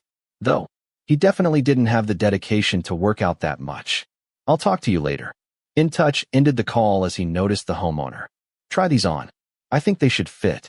Chobkhun handed over the clothes. Oh, Intouch has a tattoo. Chobkhun noticed an English tattoo along Intouch's side. He didn't dare stare for too long. It would be rude. So he never got the chance to read what it said. Still, the tattoo suited him well. Chobkhun had always been fascinated by beautiful tattoos. He had researched them before and learned that getting one on the ribs was especially painful. He wanted one there too, but he wasn't brave enough yet. Maybe a small minimalist design would be a good start, though he hadn't found the right time. Thanks. Intouch accepted the clothes. I'll wash them and return them later. Then he quickly disappeared into the bathroom. Chobkhun figured he must be in a hurry to pick up the person he had been speaking to on the phone. Judging from his tone and expression, they had to be someone important. Could it be that person? His thoughts drifted while he retrieved the camera and a large umbrella for Intouch. A short while later, Chobkhun sat in the living room playing fetch with Katie when Intouch emerged from the bathroom. He was wearing gray sweatpants that ended just above the ankles. They fit Chobkhun perfectly, but looked slightly short on Intouch. The oversized white t-shirt, however, somehow fit him surprisingly well. It was obvious their heights and builds were completely different. I have to hurry and pick up my girlfriend. Though his voice remained calm, there was an unmistakable urgency beneath it. Thanks again for everything today. Okay. A girlfriend, huh? That wasn't exactly surprising. Take my umbrella with you so you don't get drenched again. Chobkhun handed it over. And here's your camera. I put it in a waterproof bag. See you next Friday. Intouch offered a small smile. Sorry again for the trouble. It's really no problem. Chobkhun smiled back. See you then. He watched as the taller man hurriedly opened the umbrella and stepped out into the heavy rain, hands full. That person is lucky. Lucky to have someone who cares about them this much. Once the door was locked, Chobkhun headed straight for the kitchen. Right now, the most important thing was that he was starving. He had been so focused on painting that he had forgotten to eat. The 2 rice balls in his stomach had probably been digested and redigested by now. Poor me. No idea what time I'll get to sleep tonight. He still had work to finish before the trip next week. Chapter 7. Intouch's phone screen was open to his chat with Chobkhun. He found himself staring at the newly changed profile picture. Chobkhun smiling with his eyes squinted shut, holding Katie against his cheek. Glancing down at the clothes that had been a little too small on him, Intouch let out a quiet sigh. I was kind of rude earlier. Originally, he had planned to clean up the water he'd tracked across Chobkhun's spotless floor before leaving. But everything had happened so quickly that he had rushed out without properly explaining himself. Now, everything had finally settled down. But it was already late. If I text now, it'll probably be inappropriate. I'll message him tomorrow. With that thought, he locked his phone and headed for the shower. Meanwhile, Chobkhun was holding a cordless vacuum cleaner like a microphone. His singing competed with the music blasting through the speakers, and as a result, almost no cleaning was getting done. Katie sat nearby, silently watching his owner's ridiculous performance. Today was Chobkhun's weekly deep cleaning day. That meant more than just vacuuming Katie's fur, which he already did almost every day. It also meant sweeping, mopping, doing laundry, reorganizing the house, and, most importantly, playing loud music while he worked. Huh? Why is Intouch calling? Pausing the vacuum, he noticed a missed call on his phone. Guess I had the music too loud. He immediately called back, clearing his throat several times. All that singing had left it dry. As he grabbed a glass of water, a smooth, deep voice came through the speaker. Hello, Intouch. What's up? Hey, are you busy? Not really. I can talk. If you don't count the mountain of chores waiting for me. I wanted to apologize about last night. The house must have gotten really wet. I was in such a rush. Oh, don't worry about that. It only took a minute to clean up. Chobkhun waved the concern away, genuinely unbothered. You had to pick up your girlfriend. I totally get it. The rain was insane last night. If anything, he was impressed by how considerate Intouch was. Huh? I wasn't picking up my girlfriend. The surprise in Intouch's voice made Chobkhun pause. Wait, but you said you were going to pick up your girlfriend. His hand froze halfway to his mouth. Did I misunderstand? Oh, I said I was picking up Fancy. That's my cat. What? I guess I was so flustered last night that I said her name out of habit. Crash. That was the sound of Chobkhun's pride shattering into 1,000 pieces. Or maybe it was just the memory of last night's thunderstorm messing with his hearing. At the time, he'd been so caught up in his own assumptions that the moment he thought he heard the word girlfriend, his brain had filled in the rest. I see. Guess I didn't hear you properly. Cute name for a cat, by the way. He laughed awkwardly and took a sip of water. I didn't name her. My little sister did. Intouch continued. Last night, Fancy had a little accident and got a minor wound. I had to rush to the clinic because she couldn't get it wet. Oh no. Is she okay? Instantly, Chobkhun forgot about his embarrassment. It's just a small wound. My sister already took her to the vet. The doctor said it's nothing serious. Poor thing. Is she feeling better? She was a little sluggish yesterday. Probably scared of the thunder. But today she's already back to being a troublemaker. That's a relief. You must have been worried.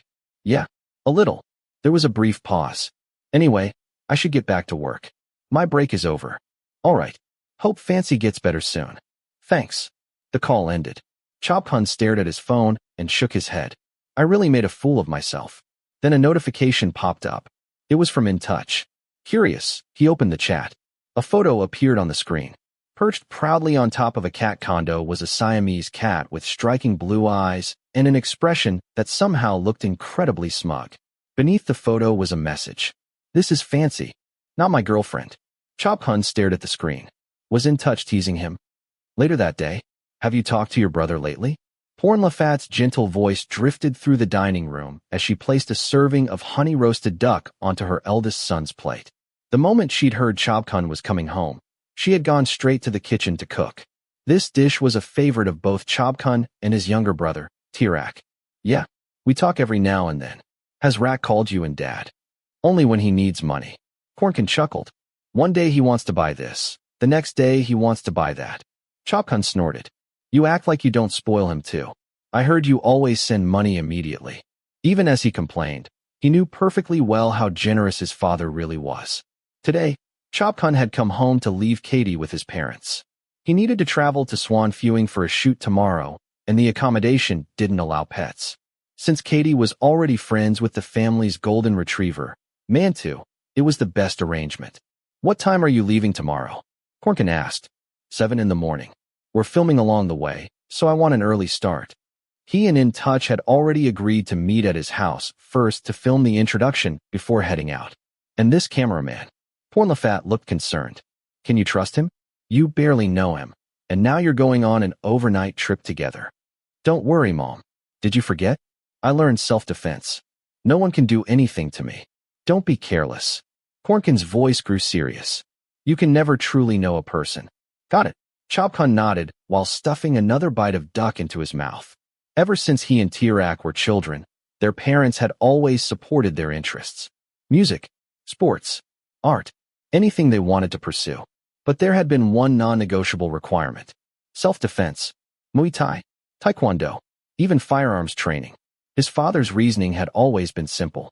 The world is scarier than you think. I don't want to see you being bullied, and I don't want you to learn how to bully others. I just want to know you can protect yourself. His father always had sayings like that. Some stayed with him, some didn't. Tay called me the other day. His mother's sudden comment made him pause. Before he could respond, Cornkin spoke first. Why did he call? He said he might stop by to visit. Tell him not to. Cornkin's tone remained calm, but the anger beneath it was unmistakable. I don't want to see his face. Chobkhun blinked. His father seemed angrier than usual. Maybe he'd already figured out what happened between him, Tuit, and Plum. Even though Chobkhun had never explained everything, his father was observant. I already told him it wasn't convenient. Pornlafat turned toward her son. Have you spoken to Tay at all? No. Chobkhun shook his head. And Mom, please stop answering his calls too. We haven't seen each other in a long time. Tuit used to be close with his family, but that was in the past. Their breakup hadn't ended well, and Chobkhun hated how his ex still acted familiar with his parents. He cheated on me and still calls my mother? Maybe it was time to tell them the truth, just to make sure Tuit never tried again. After lunch, Chobkhun stopped by his grandparents' house. He chatted with them for a while, but his visit ended abruptly when he spotted Imei getting out of a car nearby. As he passed her, he gave a polite bow. The first thing she said was, "You've gained weight." Ugh, he already knew that. Work stress had made him eat more lately. Did she really need to point it out? That was all he said before quickly excusing himself. He had no desire to listen to anything else that might ruin his mood. By the time he returned home, it was already late. Most of his luggage was packed. Only a few clothes remained. As he folded them neatly into his travel bag, he remembered something his mother had said before he left. The fortune teller said you're going to meet your soulmate soon. The last fortune teller said Tay was my soulmate. He snorted. Look how that turned out. I changed fortune tellers. His mother had sounded completely serious. This one is very accurate. They said this person is your true, destined partner. True love? What a joke. At this point, Chobkhun barely believed in love anymore. Chapter 8. Hello, everyone. Right now, I'm heading to Swan Fewing in Ratchaburi Province. This is a short trip where I'll take you along on a riverside camping getaway. This time, though, I'm only bringing myself and a few clothes, because the accommodation provides everything we need. So, if you're interested in a trip like this but don't have time to prepare camping gear, just like me, then don't miss this video. Dressed in a white t-shirt and long denim overalls, Chobkhun glanced away from the camera and started the car. This is my first trip of the year, so I'm a little excited. Let's head there and see what the place is like. He smiled at the camera before pulling onto the road. That was great. Perfect. Intouch, sitting beside him, praised him after stopping the recording. Chobkhun was noticeably more natural and less stiff compared to his first video. If you ever want to add anything, just let me know. I'll capture some footage of you driving too. Alright, thanks. Chobkhun felt a little proud of himself.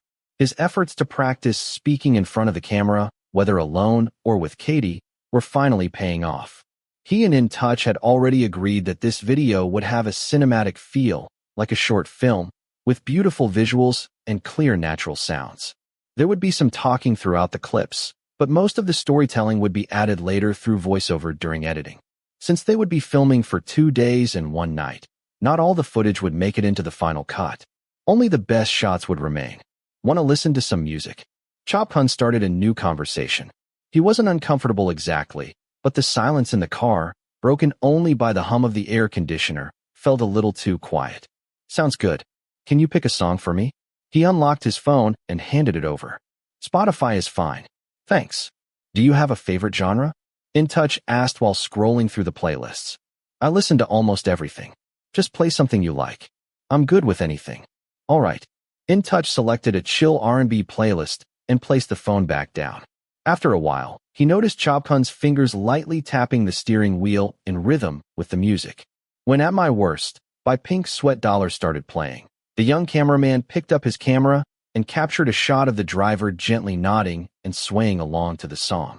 A small smile formed on Intouch's lips when he heard Chobkhun softly humming along.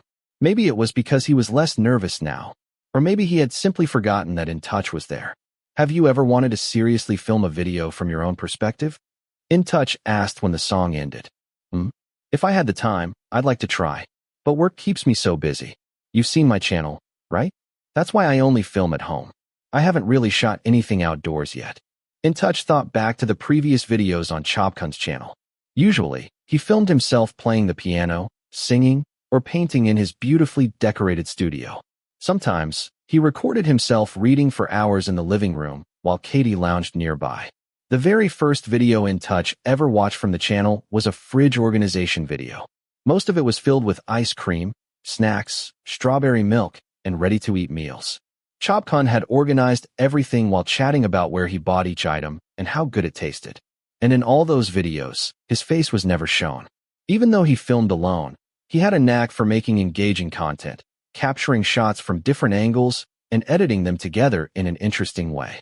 Maybe it was his artistic nature. His color grading, editing style, storytelling, and choice of background music gave his videos a unique and soothing aesthetic. Watching them felt calming, just like his personality. Standing outside, Chobkhun unzipped the tent so Intouch could capture the interior. After explaining the accommodation details, he led the way to the next location while Intouch followed behind, recording everything. That area over there is the shared bathroom, with separate sections for men and women. I checked it out earlier. It's super clean and spacious, so there's no need to worry about long lines. Since there aren't too many tents here, you won't have to wait. If anyone's interested in staying here, I'd recommend booking in advance. I got lucky this time and managed to secure a spot. As he walked past the bathroom area, the path turned into dirt trails. Soon, the sound of flowing water became clearer. Chobkhun's excitement grew when the crystal-clear stream came into view. It had been a long time since he'd been somewhere this peaceful. The gentle breeze and shade from the tall trees kept the temperature pleasantly cool. The water is so cold, he splashed the stream playfully. This is the stream where guests can take a dip. The water's crystal clear and so inviting. There are already some tourists enjoying it over there. I'll definitely be coming back tomorrow for a swim. With that, he stopped talking and let Intouch focus on capturing the atmosphere.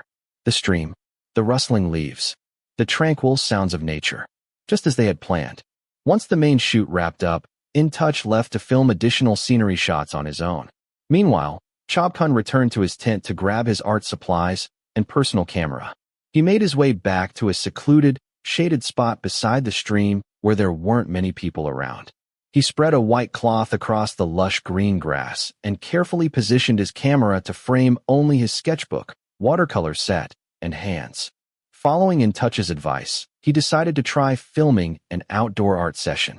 He wasn't sure whether the footage would be useful, but it couldn't hurt to record it and ask for Intouch's opinion later. The weather is so nice right now. It's not hot at all, and the breeze feels really refreshing. Chobkhun spoke to the camera while absent-mindedly brushing his lower lip with his finger. His brown eyes drifted toward the flowing stream. That's why I wanted to sit here and sketch while listening to the sound of the water. But honestly, I still have no idea what to draw. After a moment of quiet contemplation, inspiration struck. He reached for his paints and began mixing colors, letting his hands work in silence. More than an hour passed. When Intouch returned to the riverside, the area was now empty of tourists. He scanned the surroundings for Chobkhun. Soon, he spotted him. The artist was lying on his stomach atop the white picnic cloth, leisurely sketching. His denim-clad legs swung lazily in the air. His brown bangs fluttered gently in the breeze. Behind him, the clear stream shimmered beneath the afternoon sun. The golden light cast a warm glow across his skin. The composition was perfect. The lighting was beautiful. The entire scene looked so natural and picturesque that Intouch instinctively raised his camera. Click. After capturing several shots, he approached quietly and heard Chobkhun speaking to his own camera, which sat mounted on a tripod. I haven't had grilled pork in so long. All I can think about is the meal we're having tonight. I love eating this, and this. Intouch chuckled softly. The sketch in front of Chobkhun wasn't a landscape. It wasn't the stream. It wasn't the trees. Instead, it was a charming, detailed drawing of a grilled pork barbecue set. Every tiny detail had been carefully illustrated, from the sizzling meat to the little sauce bowls. As he spoke, Chobkhun pointed at each piece of meat in the drawing and explained his favorites. It's getting late. I'll freshen up first. See you all at dinner. He ended the clip and finally noticed Intouch. Stretching a little, he sat up. Are you done filming? Yeah. Are you heading back to the tent now? I'll pack up first. You can rest if you want. I'll see you at dinner. It's okay. I'll wait for you. Later that evening, the two sat around the grill. The warmth of the fire contrasted pleasantly with the cool evening breeze. Chobkhun picked up a perfectly grilled piece of pork with his chopsticks and held it up for the camera. The weather is amazing right now. Cool breeze. Warm grilled pork. He dipped the meat into the spicy seafood sauce before taking a bite. So good. The dipping sauce here is incredible. His eyes lit up as he gave the camera a thumbs up. But don't forget, everyone, when eating grilled meat like this, always use separate chopsticks for raw and cooked food. Never mix them. With that, he quickly grabbed another piece and continued eating enthusiastically. Other guests are starting to arrive now, so I won't talk too much. I'll let our cameraman capture the beautiful evening atmosphere instead. After whispering playfully to the camera, Chobkhun focused on grilling more meat, while Intouch recorded additional footage. Do you want to eat first? Chobkhun asked. It's okay. I want to capture the sunset first. You go ahead. What do you like to eat? No pork belly, right? Chobkhun flipped the meat on the grill. Yeah, no pork belly. I can eat everything else. Intouch focused his camera on the sizzling meat before shifting the lens back toward Chobkhun, who was carefully tending the grill. Which sauce do you want? Sukiyaki sauce. Noticing that Intouch had been holding the camera with both hands and hadn't eaten anything since the afternoon, Chobkhun picked up a fresh pair of chopsticks. He selected a well-cooked piece of meat, dipped it generously into the orange sukiyaki sauce, and held it up to Intouch's lips. Here, you fed me water earlier, so I'll feed you some meat in return. Thanks. And that wasn't the last bite Intouch received. Chobkhun alternated between feeding himself and feeding Intouch, knowing full well that the cameraman was just as hungry as he was. Intouch accepted each piece until he was satisfied, eventually setting his camera down after capturing enough footage. By then, night had fully settled in. The only sources of light were the bonfire at the center of the campsite and the soft stage lights illuminating the musicians preparing to perform. Once they finished eating, the staff cleared away their grill and replaced it with several bottles of beer and tea light candles in small glass holders. Did you put on mosquito repellent? Intouch asked as Chobkhun shifted closer for a better view of the stage. Yeah, I did. What about you? I brought extra if you need some. I already put some on. Thanks. Are you filming again when the band starts playing? Yeah. Do you want me to capture anything specific? No. Just the atmosphere should be fine. All right. As Chobkhun accepted a glass of ice from Intouch and poured beer for both of them, he suddenly remembered something. Oh, how's your cat doing? I meant to ask earlier. Much better. The wound is healing well. Just a few more checkups with the vet, and she'll be fine. Intouch took a sip of beer and relaxed into his chair. What's she like? Is she playful? Depends on her mood. Most of the time she's affectionate and playful, since she's still young. But if she smells a dog, she won't come near me at all. Ah, so that's why you don't get close to Katie. You're afraid your cat will get jealous. Chobkhun laughed, recalling how Intouch always seemed to keep his distance whenever Katie was around. Exactly. But I think I'll have to start getting fancy used to Katie's scent soon. That way, if they ever meet one day, she won't be too scared. There was a soft warmth in Intouch's voice. A small smile played at the corner of his lips. It was the first time Chobkhun had seen him smile like that. And those sparkling eyes. The night air was cool and crisp. Yet for some reason, his face felt strangely warm. Chapter 9. The next song is for those people who say there's nothing going on, but the moment they break up with you, they're suddenly in a new relationship. Who here has been cheated on? Raise your glasses high. Come on, hands up. The words of the talented singer on stage, who had been entertaining the crowd for over an hour, almost made Chobkhun choke on his snack. That example hit way too close to home. As soon as the first lyrics of the familiar song played, the audience erupted into loud singing, matching the singer's voice. Some held up their phones to record videos, while others swayed to the rhythm at their tables, just like the person sitting next to him. Intouch glanced away from the lively scene and looked at Chobkhun, who was swaying slightly and singing every word, even the rap parts. He figured Chobkhun might be a little tipsy, judging by how relaxed and lively he seemed. After singing his heart out, Chobkhun grabbed another snack, alternating between eating and sipping the last bit of beer in his glass. He looked more at ease than Intouch had ever seen him. Do you want me to tie your hair? Intouch asked when he noticed Chobkhun repeatedly brushing his bangs away with the back of his hand, only for them to fall back over his eyes.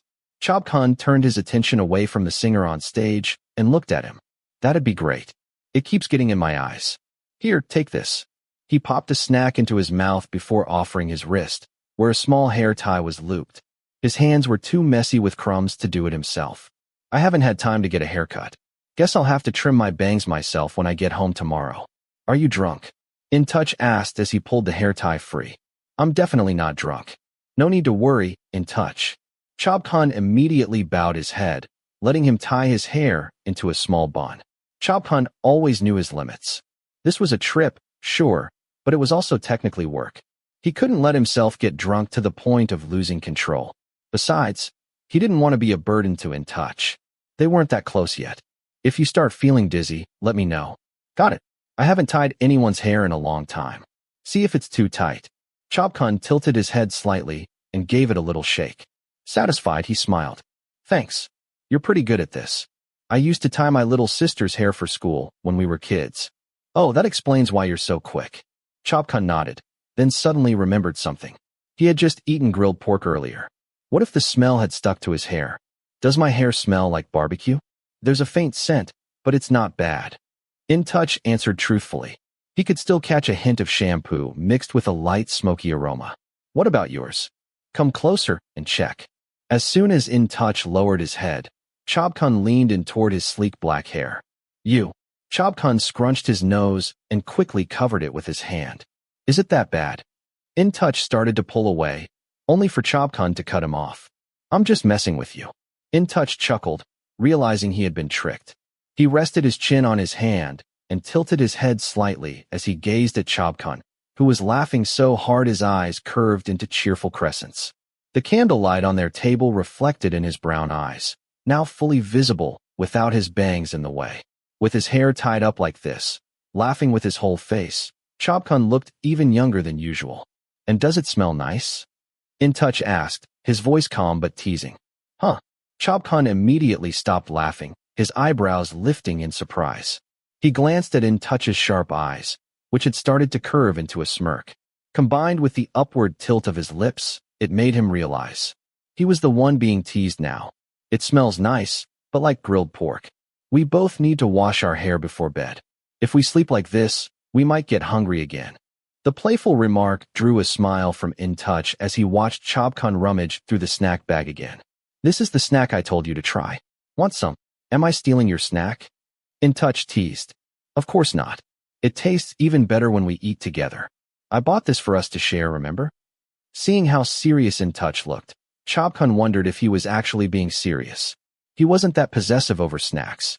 I was just messing with you. Oh, so you're getting back at me now? Realizing Intouch had copied his earlier teasing, Chobkhun narrowed his eyes before breaking into a smile. Intouch chuckled and reached for the snack bag. He opened it and popped a crispy banana chip into his mouth. So, how is it? It's good. See? I told you it was delicious. Looking pleased with himself, Chobkhun grabbed a chip as well. The conversation ended there. They quietly enjoyed the live music together.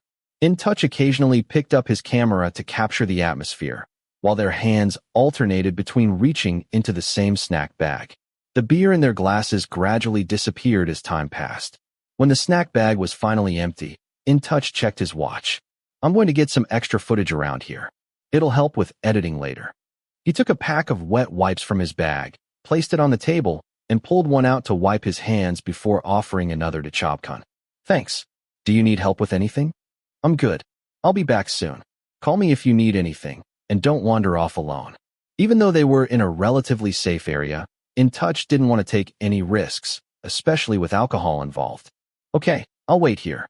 Chobkhun nodded obediently. Then he paused. Wait, hold on a second. You're talking to me like I'm a little kid. Intouch hesitated when he saw the way Chobkhun was looking at him. Like a little kid? I thought I sounded more like something else. Before Chobkhun could ask what he meant, Intouch casually ran a hand through his hair, smiled, and walked off with his camera. Something else? Chobkhun's thought. Wait, did he mean, like a dad? As soon as Intouch left, Chobkhun picked up his phone to check his notifications. He laughed quietly when he opened a message from his mom. It was a picture of Katie lying on his back and using Mantu as a pillow. He zoomed in to get a better look at Katie's round belly. Chobkhun's thought. Katie's getting chubby. Looks like when we get back, both of us need to start exercising for real. After replying to his mom, he switched to Instagram. A red notification showed one unread direct message. It wasn't hard to guess who it was. Tirak's message. Who? Chobkhun's message. Who what? Tirak's message. The person in your story. Chobkhun frowned. The only story he had posted that afternoon was a peaceful shot of a river. Where was there a person in that? He opened the story to check. And there it was. Intouch. At the end of the clip, Intouch had accidentally been caught on camera walking toward him with his camera in hand. It was only for a few seconds, and from a distance, too. Chobkhun had to give Tirak credit for being observant. He quickly deleted the story before typing a reply. Chobkhun's message. The cameraman for my channel. Tirak's message. Super handsome. Chobkhun's message. You could see that from this far away. Your eyesight is too good. After sending the message, he locked his phone and looked up, searching for the cameraman they had just been talking about. Now that he thought about it, Intouch really was someone whose good looks stood out even from a distance. Just like right now. While carrying his camera, his aura was impossible to miss. That was when Chobkhun noticed a cute-looking woman walk up to Intouch and hand him her phone. The two spoke briefly before she returned to her table. It wasn't hard to guess what had happened. Whether they would continue talking later, though, Chobkhun had no idea. Feeling oddly warm, he took a sip of beer and shifted his gaze back to the stage. The cool breeze, the cold beer, and the live music. It was all really nice. But as soon as he thought about work, a headache followed. He still had multiple projects lined up before he could clear his schedule. Just thinking about it made his back hurt already. He didn't know how other people approaching 30 felt, but for him, back pain had become a regular companion. Are you sleepy yet? Chobkhun snapped out of his thoughts and looked up. Not yet. Do you want to go stargazing? I found a spot by the stream where you can see the stars clearly. Sounds perfect. I was just thinking about how the trees here block the view. They made their way to a camping chair set up by the stream. There was no one else around. Most people had gathered at the main activity area. Other than the lantern they had brought, the only lights nearby were small warm-toned bulbs strung around the area. From here, the stars filled the sky, bright and clear. It was beautiful. You play guitar? Intouch asked, noticing the instrument Chobkhun had brought. I learned years ago. I don't play often anymore. I've been playing piano more lately. But since they had a guitar here, I thought I'd give it a try. What was the first song you learned to play? Let me think. He squinted slightly. I think it was Proud by Basket Band. Do you know them? I've heard some of their other songs, but not Proud. Can you play it for me? I'm not sure if I still remember the chords. Let me try. Chobkhun picked up the guitar and adjusted the strings. After a few attempts, muscle memory kicked in. The soft intro of the song filled the air.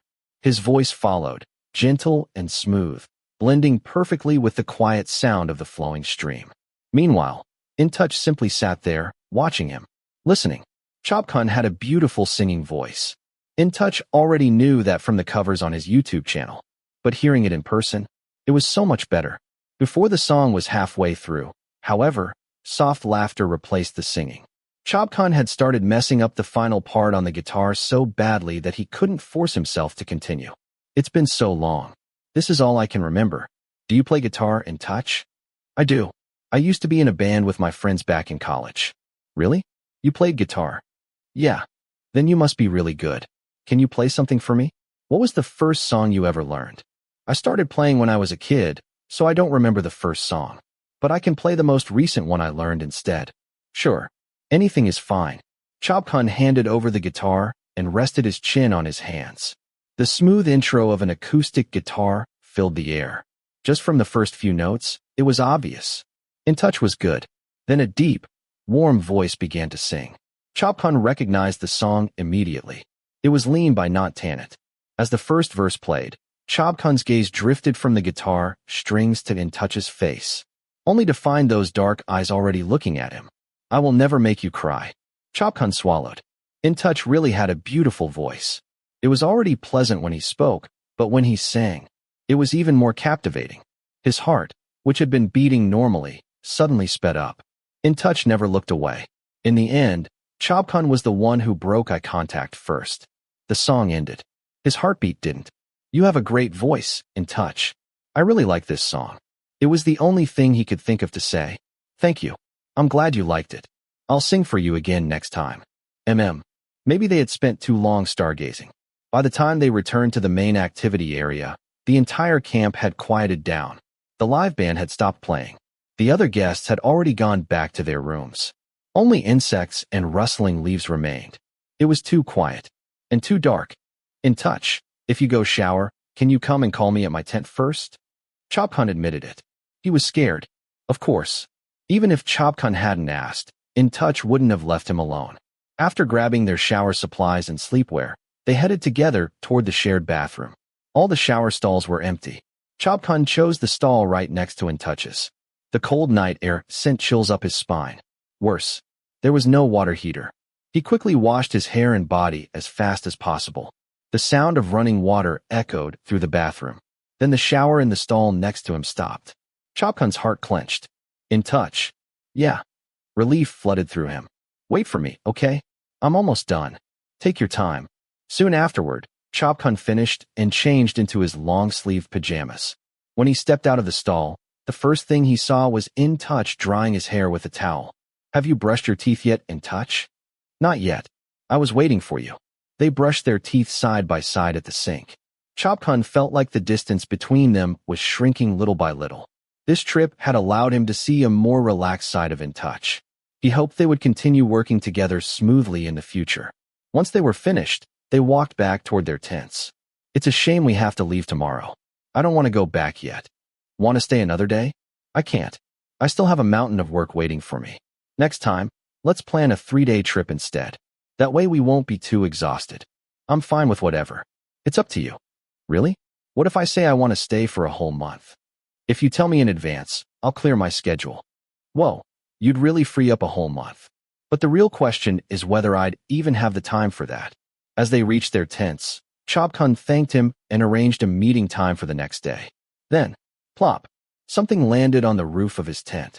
Both men turned. A huge gecko had fallen right at Chobkhun's feet and immediately scurried into his tent. Chobkhun froze in horror. Want to sleep in my tent instead? Intouch offered. Chobkhun nodded instantly. There was no way he was dealing with that gecko tonight. After zipping up Chobkhun's tent to trap the intruder inside, Intouch led him into the neighboring tent. The inside was nearly identical. 2 sleeping pads, 1 blanket. Dry your hair first, or you'll catch a cold. Intouch handed him a hairdryer.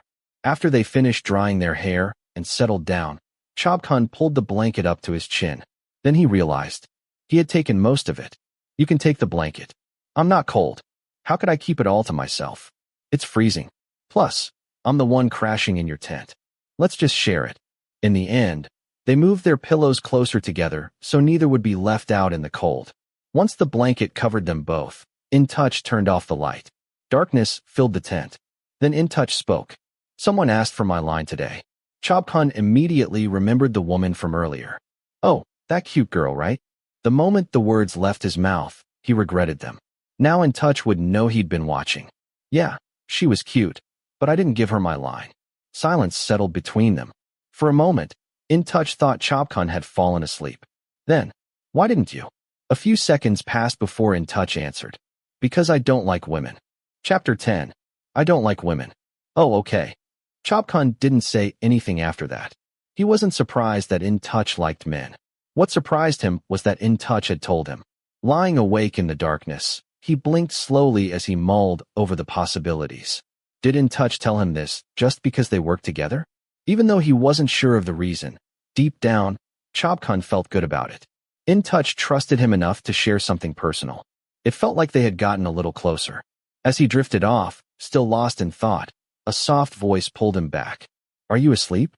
Intouch was lying on his back, his hands resting at his sides. Almost.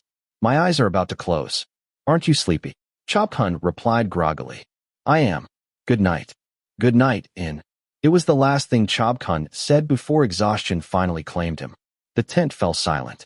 It was so quiet that Intouch was beginning to drift off when he suddenly felt something. A hand resting on his stomach. A face snuggled against his shoulder. The faint scent of baby soap, something he had noticed in Chobkhun's toiletry basket earlier, seemed even stronger now because of how close they were. He could barely see anything in the darkness, but the soft, rhythmic breaths against his arm told him that Chobkhun was fast asleep. It was already late. If he moved, he might wake him up. Not knowing what else to do, Intouch decided to leave things as they were. Instead, he carefully pulled the blanket higher over Chobkhun before closing his eyes again. The crisp morning air brushed against a bare foot peeking out from under the thick blanket. Still half asleep, Chobkhun instinctively tucked his leg back underneath the covers. His eyelids fluttered as he tried to stay in bed, but the sunlight streaming through the tent made it impossible to ignore. Reluctantly, he opened his eyes and froze. The first thing he saw that morning was Intouch's face, sleeping peacefully, facing directly toward him. Their heads were so close they were practically sharing the same pillow. His mind snapped awake. But what shocked him even more was his hand was resting on Intouch's waist, and one of his legs was draped over Intouch's body. Since when? He hadn't even noticed. Holding his breath, Chobkhun slowly, very slowly, moved his hand and leg away, terrified of waking the other man. As his wide eyes took in the sight before him, one thought surfaced. Chobkhun's thought. Intouch sleeps like the male lead in those dramas I always watch. Unfair. So unfair. Even in his sleep, he looks this good. A quiet sigh of relief escaped him once he was no longer clinging to Intouch. Just as he was about to slip out from under the blanket, their eyes met.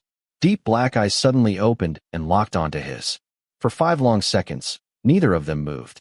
Then, Chobkhun shot upright. His thoughts exploded into complete chaos. Chobkhun's thought. What is this? This feels exactly like a scene from a Korean drama. But this is real life. And my state right now? He hadn't brushed his teeth. He hadn't washed his face. Did he have eye gunk? Morning breath? Had he drooled in his sleep again? Are you okay? Sitting up so fast like that, you might get dizzy. Intouch sat up as well, watching him with concern. And no, I just thought it was already late. Chobkhun fumbled for an excuse while rubbing his temples. Unfortunately, that actually made him realize he was a little dizzy. It's not late. The alarm hasn't even gone off yet. Intouch studied him for a moment. Did you sleep well last night? I'm fine. What about you, In? Chobkhun lowered his head and mumbled the words. I'm good. I slept really well last night. I was freezing. Weren't you cold? For him, last night's weather had been brutally cold. So cold that he hadn't wanted to leave the blanket at all. Not at all. I actually felt kind of warm. Chobkhun immediately looked at him in surprise. Warm? This guy thought last night's freezing weather was warm? It had been colder than sleeping with the air conditioner on. Maybe Intouch just liked the cold. Once the dizziness faded, Chobkhun grabbed his toiletry basket from the corner of the tent. I'm going to wash my face and brush my teeth first. See you later at the river. And the gecko in the tent. I'll ask the staff to take care of it. Also, sorry if I moved around too much in my sleep. I slept just fine. Don't worry about it. Chobkhun nodded before stepping outside. After finishing his morning routine, he informed the staff about the gecko. The large intruder was removed quickly. The staff apologized repeatedly, but Chobkhun wasn't upset. It was simply one of those things nobody could control. With the gecko problem solved, he hurried back to change clothes. A navy blue t-shirt, brown knee-length shorts. Then he headed to the river, where he and Intouch planned to continue filming. They started at a bamboo raft extending into the stream. Chobkhun sat on the edge and dipped his feet into the clear water. The water's freezing. There are fish too. He leaned forward excitedly to watch the tiny fish swimming around his feet. You should try dipping your feet in. It feels nice. Intouch, who had been filming him, sat down beside him and followed suit. The camera panned from Chobkhun's pale face to his slender legs swaying gently beneath the water. Want to swim? Intouch asked. I'll pass. Chobkhun simply nodded and didn't push any further. After sitting there for a while, he grabbed the GoPro Intouch handed him and stepped into the knee-deep stream. It's almost 8 a.m. now, but it's still a little chilly. I'm about to go swimming, but the water is so cold. He stretched out the last words dramatically while speaking into the camera. Intouch watched him record for a moment before stepping into the water himself to capture more footage. Once Chobkhun returned the camera, he floated on his back with his arms and legs spread wide. Do I look like a jellyfish? Intouch tilted his head while looking down at him. More like a starfish. Oh, you're right. This pose is way more like a starfish. Are you cold? Your lips are turning pale. Just a little, but I can still handle it. Intouch nodded and continued filming the human starfish drifting through the stream. It didn't take long for the cold water to catch up with Chobkhun. Soon he was shivering.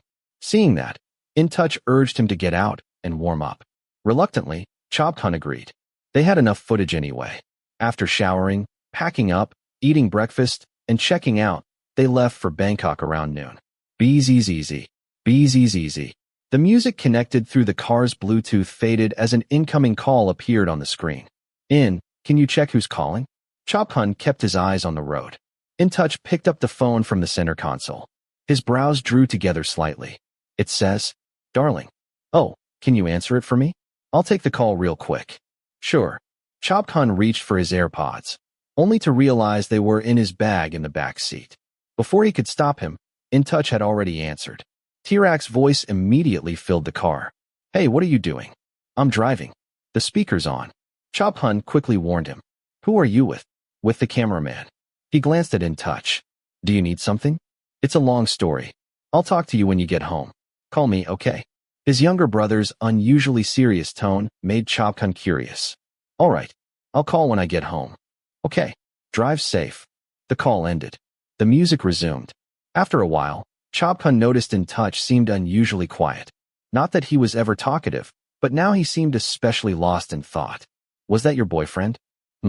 Chobkhun raised an eyebrow at the unexpected question. The person who called. Oh. He finally realized Intouch must have seen the caller ID. That was my younger brother. A small smile appeared on his face. Intouch wasn't the first person to misunderstand. Your younger brother? Intouch's voice softened. You two talk to each other so sweetly. We've talked like that since he was little. It's just a habit now. Tirak meant darling. Chobkhun meant favorite.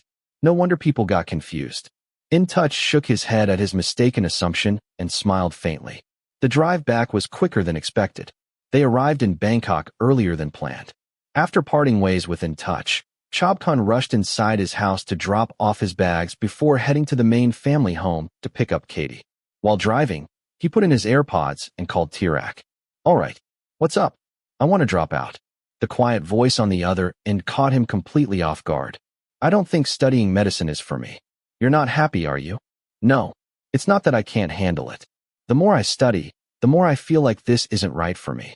It's not just about how hard it is. I want to do something else. But if I drop out, I'm afraid I'll disappoint Dad and Mom. They never forced you to study medicine, remember? When you got accepted, Dad even told you to think carefully about whether you really wanted it. They just want you to study something you genuinely like. They won't be disappointed. It's your life. He paused. Do you want me to talk to them first? No. I'll do it myself. Okay. Have you thought about what you want to study instead? I want to study communication arts. I've looked into it and found some interesting fields. If I really drop out, I'll have to prepare for entrance exams because I came from the science track. Give it a shot. You can do it. You're not mad at me? Chobkhun hadn't expected his brother to sound so worried. How could I be mad? I support you. It's your life. Not Dad's, not Mom's, and not mine. If you're sure, tell them. If you want to drop out, start the process. Thanks. If you move to Bangkok, it'll be easier for me to keep an eye on you. You? Keep an eye on me. Who else would? No one could. They joked around until T-Rex's gloomy mood completely disappeared. By the time Chobkhun arrived at the main house, it was already late afternoon. The gate opened automatically. As he parked outside, an unfamiliar car immediately caught his attention. Whose car is that? Did Dad and Mom have a guest? The moment he stepped inside, he saw someone he never expected to see. Even from behind, he recognized him instantly. Tu. That bastard. Tu was sitting in the living room, playing with Katie and Mantu. How dare he come here again? Where are Dad and Mom? Chobkhun asked Aunt Nim as soon as she approached. They went out for dinner. She looked uneasy. Dad and Mom aren't home. So how did he get in? His voice remained calm as he nodded toward the uninvited guest. Uncle came let him in because he recognized him. I didn't get the chance to stop him. Chobkhun nodded. Since Tuit had visited frequently in the past, everyone knew him. No one was really at fault. It's okay. I'll handle it. Aunt Nim, could you pack Katie's things for me? I'm in a hurry today. Of course. I'm really sorry about this. It's fine. Don't worry. This isn't your fault. Seeing Katie and Mantu acting so familiar with Tuit made Chobkhun sigh. He had to admit, Tuit genuinely loved animals. That was one thing he could never criticize. But their breakup had been ugly. He couldn't tolerate Tuit acting as if nothing had happened. Katie, Mantu, the dogs immediately ran to him. Meanwhile, Tuit turned around with a smile. I didn't expect to see Katie, and you here. Why are you here? Chobkhun picked up Katie while scratching Mantu's head. I came to visit your parents, but they're not home. Lucky me. I get to see you instead. Why visit them? We're nothing to each other anymore. In case you forgot. His voice was cold. Don't come here again. What about your house? The one you wanted us to live in together. Can I go there? Tuit stepped closer and reached toward Chobkhun's bangs. Before he could touch him, Chobkhun stepped back. The rejection felt like a knife twisting in Tuit's chest. You're ridiculous. You have no right to go to any of my houses. I saw a clip of your new house. What a shame. We should have been living there together, just like we planned. Chobkhun laughed dryly. I don't regret it at all. Let me warn you, stay in your lane. Stop crossing boundaries. Let's keep our lives separate. The distant, formal tone cut deeply. Tuit's face burned with humiliation. Still, he followed after Chobkhun. Your channel's subscriber count is still low. If you want as many followers as our old channel had, let me help. It might grow faster. You can't do it alone. Your speaking skills still need work. People won't want to watch if you sound that awkward. Back when they were together, Chobkhun had asked him for advice. Now, Chobkhun ignored him completely. Without looking back, he accepted his backpack from Aunt Nim. Thank you, Aunt Nim. From now on, please tell everyone in the house that we've broken up. No one is allowed to let him in without permission. I'm leaving now. Goodbye. He nodded politely before heading toward his car. Still refusing to give up, Tuit grabbed the car door. Don't be like this. At the very least, we can still be friends, right? Chobkhun stared at him in disbelief. Friends? Tuit actually had the nerve to say that? You're even more pathetic than I thought. Move. Can you stop being sarcastic? Let's talk properly. Move. Seeing the seriousness in Chobkhun's eyes, Tuit finally stepped aside. Without another word, Chobkhun got into his car and drove away. The encounter left him irritated. Not only had Tuit inserted himself back into his life, but he had also criticized his speech and presentation skills. Even though Chobkhun thought he had improved, even and had said so, Determined to improve, he rewatched his own YouTube videos. He read comments, studied criticism, took notes. His subscriber count had reached 3,500. It was right. It was still low, but 500 new subscribers in only a few days felt like progress. Maybe. Curious, he opened a calculator. If he gained 500 subscribers every day, it would take 1,800 days to reach 900,000. Nearly 5 years. A frustrated sigh escaped him. Too long. Way too long. Still, he reminded himself not to lose focus. He could do this. He refused to let it discourage him again. You're doing great, Chobkhun. He patted his own head lightly. The clock told him it was already late.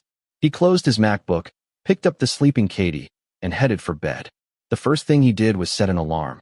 Tomorrow he had a meeting with Intouch. There was no way he was oversleeping again. At 9:50 a.m. the next morning, a black Porsche rolled smoothly through the automatic gate and parked beside a silver Benz. Intouch stepped out. He wore a black mandarin collar shirt with the top buttons undone because of the heat. Light brown slacks. A silver watch. In one hand, a work bag. In the other, a bag of crispy banana snacks. At exactly 10 a.m., Chobkhun opened the door. Katie trotted behind him. Morning, In. Have you eaten yet?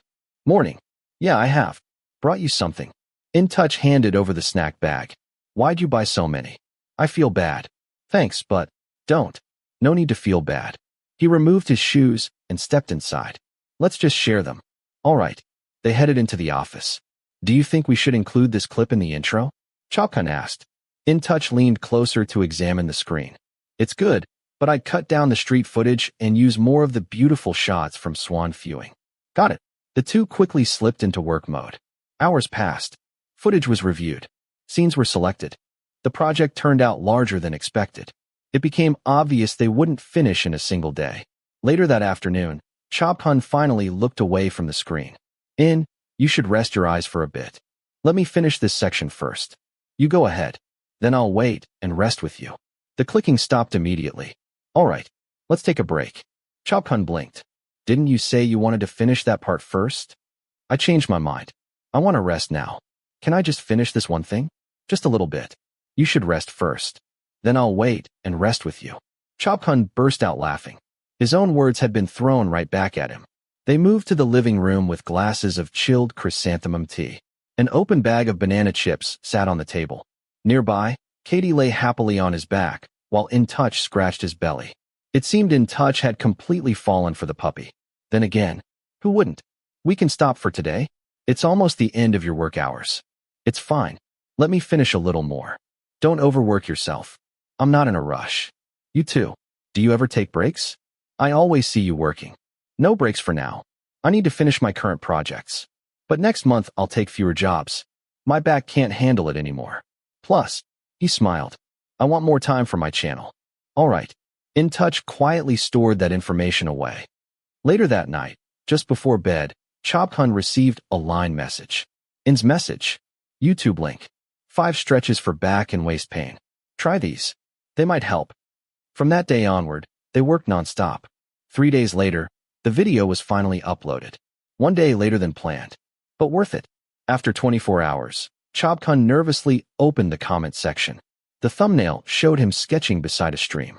A candid photograph Intouch had taken without him noticing. The title read, Wind, Stream, and Stars. Camping in Swan Viewing, Ratchaburi. One more watch couldn't hurt. The opening narration began. Has this ever happened to you? The older we get, the more responsibilities pile up and the less time we have to rest.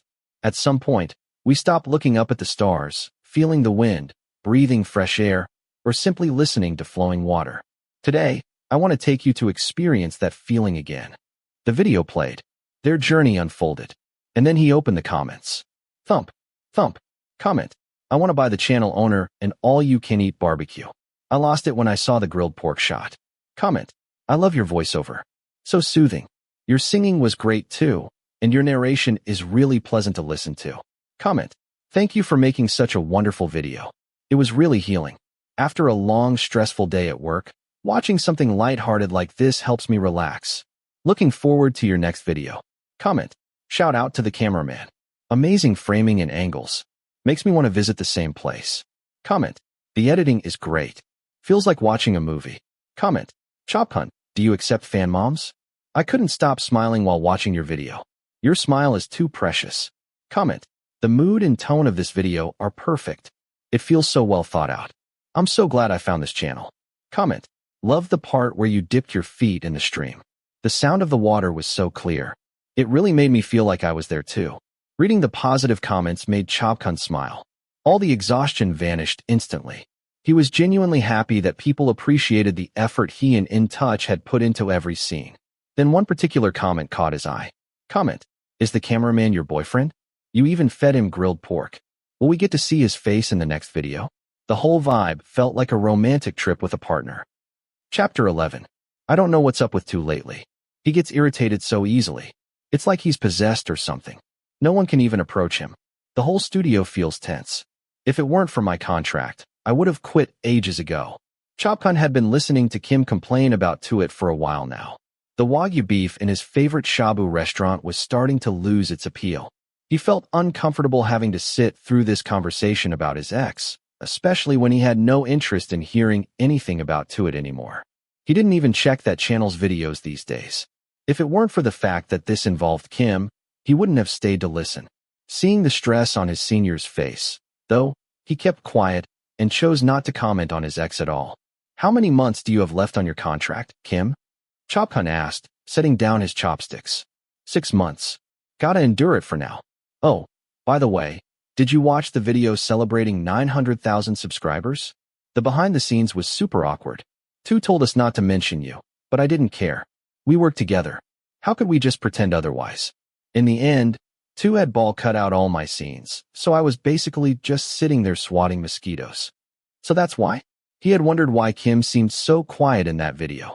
As for Tu banning any mention of him, Chobkhun had already figured that much.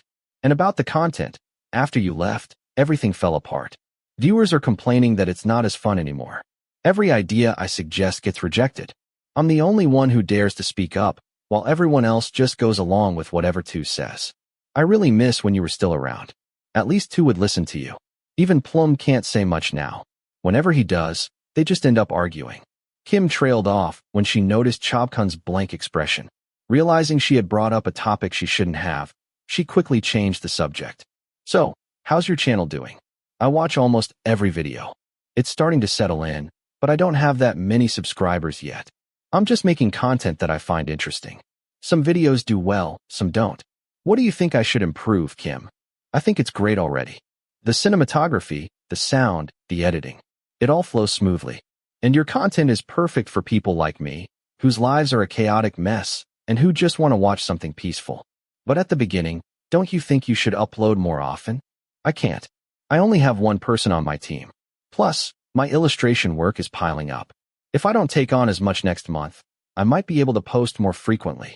That's fine. Take your time. Your health is important too. Yeah. Chobkhun nodded, feeling more at ease now that the conversation had shifted to something more enjoyable. He picked up another piece of tender beef and savored it. Are you planning to make more ASMR videos? I listen to your bedtime story whispering clips all the time. They help me fall asleep so well. I've replayed them so often that my husband asked what I was listening to every night. I made him listen too, and now we're both hooked. I'm actually working on a new video in the next day or two, but it won't be a bedtime story. I'm going to try talking while cooking. Not sure if it'll be boring, though. Sounds interesting. I think trying different things is good. Your voice would sound nice, even if you were chanting prayers. My husband and I can vouch for that. Oh, by the way, I've been meaning to ask. Who's your cameraman? The cinematography is amazing. I feel like I've seen their work before. Oh, and was it scary? Intouch asked. Yeah, it freaked me out. I was wide awake and got chills just listening to it. But I didn't get very far. I got too scared to continue. I actually want to know how it ends, but I don't want to listen alone. Do you want to listen with me? Right now? Intouch raised an eyebrow and glanced at him, only to meet those brown eyes looking back. Yeah, come on. Just listen with me for a bit. After finishing the dishes, the host and his frequent guest moved to the living room. They sat on the long sofa, not too far apart. Intouch sat cross-legged, while Chobkhun folded his legs beneath him. Between them, Katie lay chewing on a toy. On the large smart TV screen, The title The Unlucky Night from a famous ghost story radio show appeared. A storyteller's voice echoed from the speakers. Intouch glanced at Chobkhun, who had changed positions and was now hugging his knees to his chest. When the story reached a particularly scary part, Chobkhun covered his ears and turned to him. Listen for me, okay? But if it gets too scary, don't tell me what happens. Intouch smiled faintly and nodded. In the end, out of the 30-minute story, Chobkhun spent nearly half of it with his ears covered. That was terrifying. Good thing I didn't finish listening last night. I definitely wouldn't have been able to sleep. Just picturing it gives me chills. Chobkhun turned toward Intouch and found him absent-mindedly petting Katie, who had somehow climbed onto his lap. So, do you think you'll sleep well tonight? Of course. Once I start working on other things, I'll forget all about it. Chobkhun nodded toward the puppy. Looks like Katie really likes you. Yeah, he's cute. Right? He's super affectionate. I like playing with his ears and paws. They're so soft. Chobkhun shifted sideways, resting his elbow on the couch and propping his head on his hand while facing Intouch. Cats are cute too, but they don't really like having their paws touched. I'm not used to taking care of cats. They seem like really independent animals. That's true for some, Intouch said, meeting his gaze. But if a cat likes you, it can be really affectionate. Ever since Intouch went home, Chobkhun had been stuck handling work discussions with a few old clients, going back and forth on revisions until his head ached. By the time he finally got to sit down and take a break, it was almost 10 at night. Never again. Taking on this much work was going to wear him out one day. Looking down at Katie, who was fast asleep on his lap, he felt a little better. The puppy had been bathed and groomed the day before and now smelled fresh and clean. With a soft smile, he gently played with her tiny paws, appreciating her cuteness in silence. One of Chobkhun's small joys was simply sitting around with Katie like this. If he had to live in this house alone, he would definitely get lonely. After resting his eyes for a while and playing with Katie's paws, he picked up his phone and started scrolling aimlessly. When there was nothing else interesting to look at, he opened his personal Facebook account, one he hadn't checked in ages. His finger absent-mindedly tapped the like button on a family vacation photo his mother had posted from Hua Hin the year before. Then he left a comment. I want to go on a trip. Once Tirak returned from Chiang Mai, he would definitely make time for a family vacation. As he kept scrolling, his feed refreshed. The latest post from Tuit appeared. Dreaming of an ex, 3-man down official MV. Chobkhun froze. Then, without hesitation, he blocked his ex's Facebook account. Before he could even put his phone down, an incoming call lit up the screen. Hello, are you free to talk? Intouch asked. Yeah, I can talk. What's up? Yesterday, my mom wanted to thank you for the birthday wishes, but I forgot to tell you. Oh, okay. Thanks for calling to let me know. Chobkhun assumed that was all Intouch had wanted to say. But instead, the conversation continued. What are you doing? Intouch asked. Talking to you. A soft laugh echoed through the phone. And you? Why aren't you asleep yet? Talking to you. Chobkhun couldn't help smiling as he absent-mindedly stroked Katie's fur. You always copy what I say. You can copy me too. What are you going to say? Are you trying to trick me into repeating something embarrassing? There was a brief silence. Chobkhun glanced at the screen to make sure the call hadn't disconnected. The timer was still running. Just as he put the phone back to his ear, Intouch spoke again. Chobkhun. Yeah. Do you want to meet Fancy? Chapter 12. So delicious. Humph. Tuit frowned in irritation as he watched Chobkhun's latest video. Not only was the cameraman's voice grating to his ears, but he noticed something even more annoying. Chobkhun looked shy, just slightly, but enough for him to notice. He hadn't liked this cameraman ever since the swan viewing video. He could sense that there was something going on between them. There was a time when Chobkhun had wanted to practice baking for him. Now he was using those skills for someone else. That house, too. Chobkhun had planned nearly everything with him in mind. Tuit knew that because he had seen all the sticky notes in Chobkhun's home design notebook when he packed it away into a box. They had almost built a life together in that house. But in the end, he was the one who ruined everything. Now, what he wanted to know was this. Who was this cameraman? And why was he so close to Chobkhun? Tuit removed his headphones and glanced around the room. The person he was looking for was still in contact with his ex. Kim had recently posted an Instagram story with Chobkhun. Maybe she knew something. Kim, do you know who the cameraman for Chobkhun's channel is?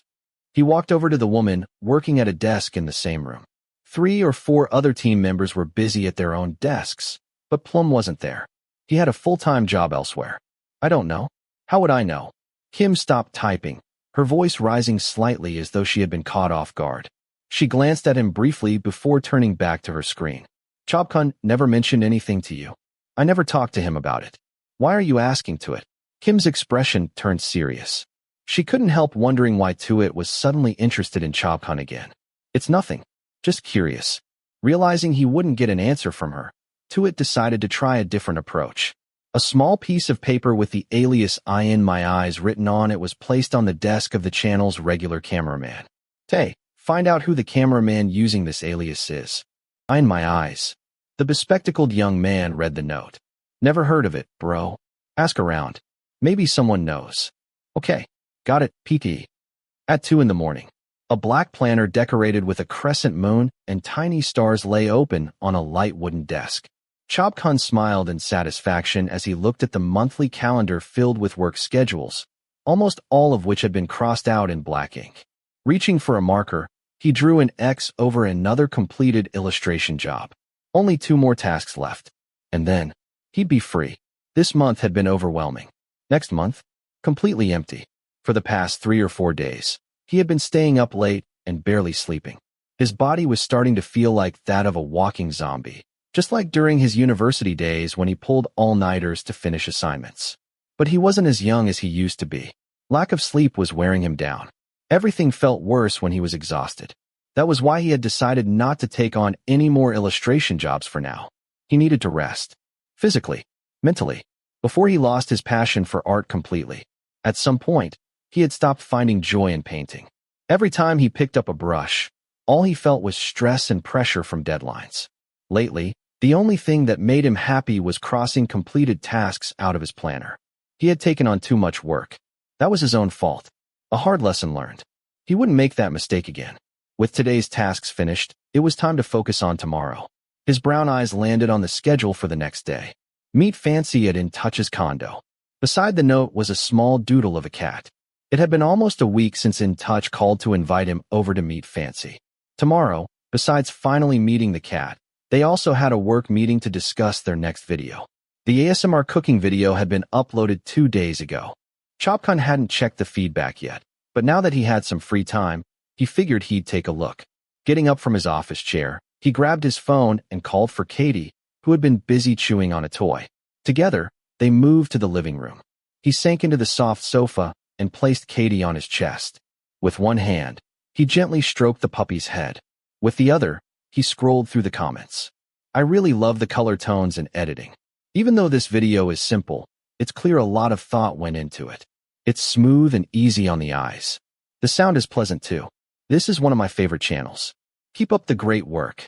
The sounds are so relaxing that they make me sleepy, but watching the video makes me hungry.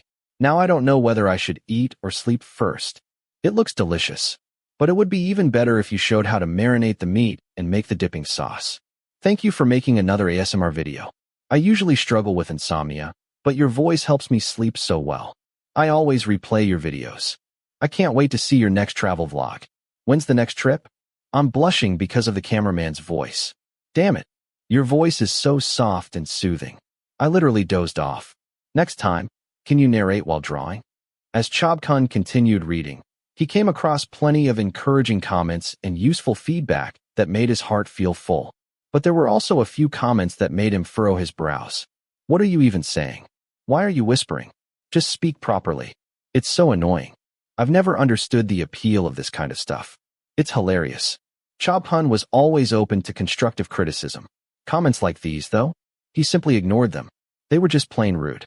Sure, everyone had the right to like or dislike something, but there was a line when it came to expressing opinions.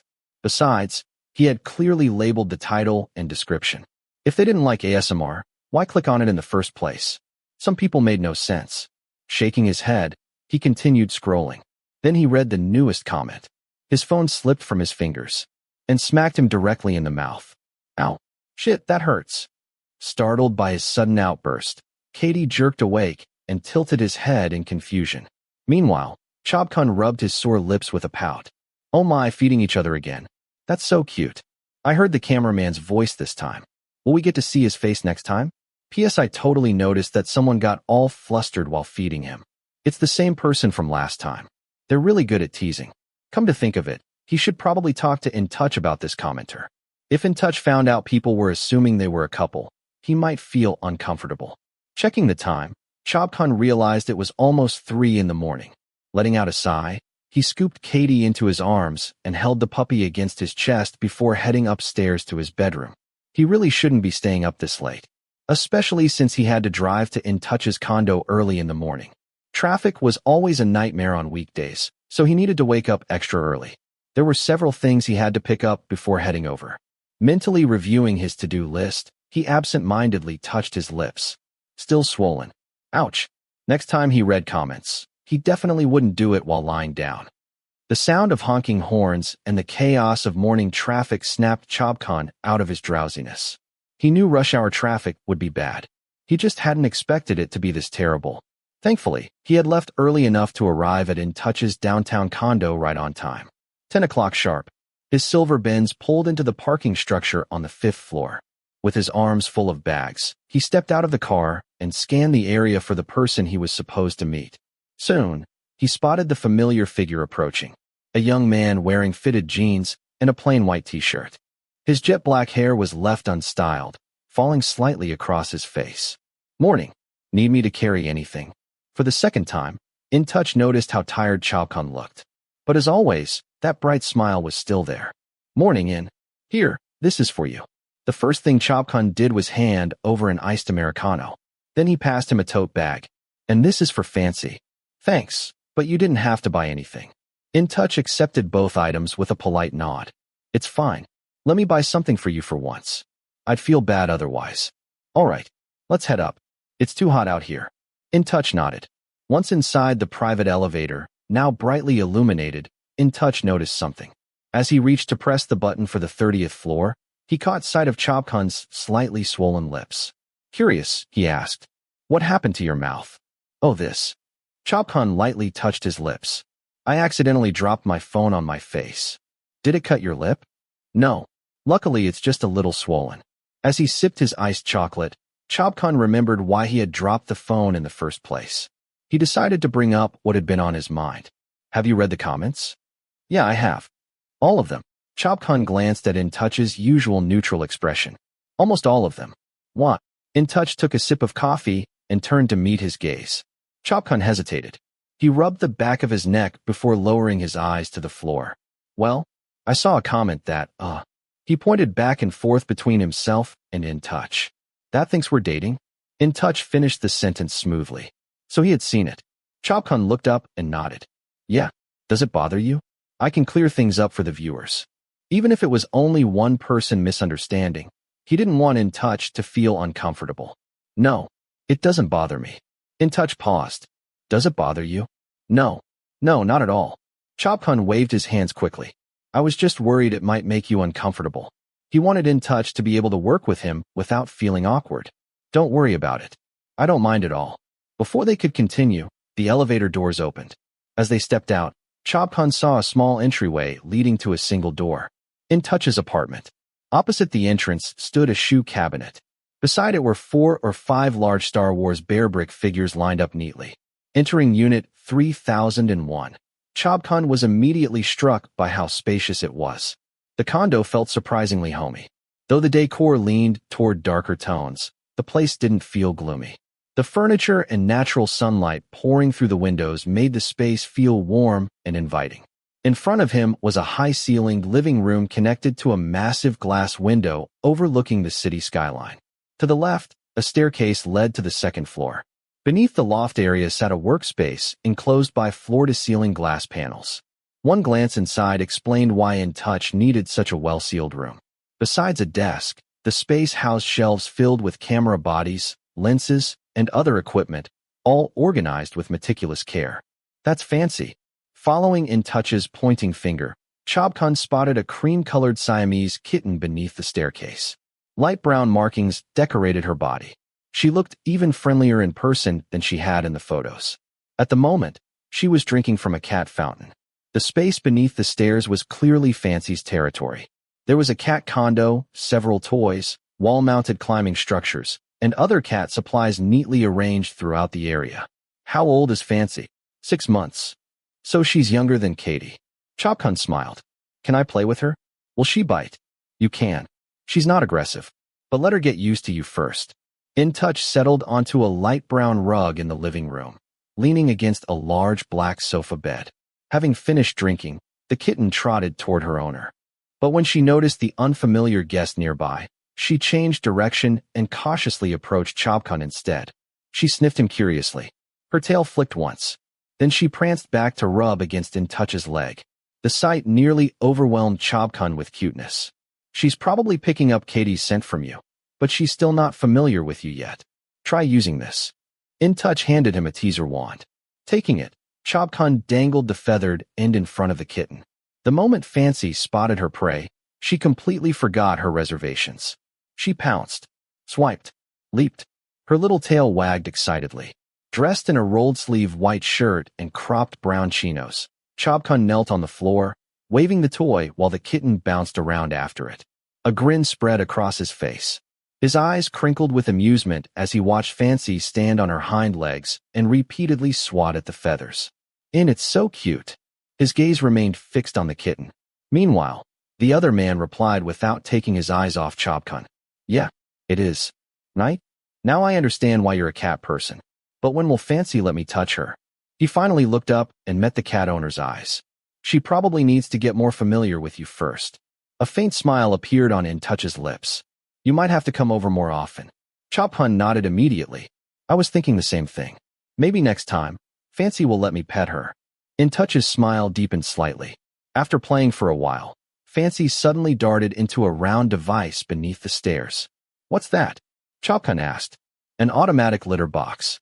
Oh, that's nice. It was obvious Intouch cared about cleanliness. There wasn't even the slightest unpleasant smell anywhere in the condo. In fact, the whole place smelled pleasant. Then Chobkhun remembered the gift he had brought. I got a flopping fish toy for Fancy. Has she played with one before? Not yet.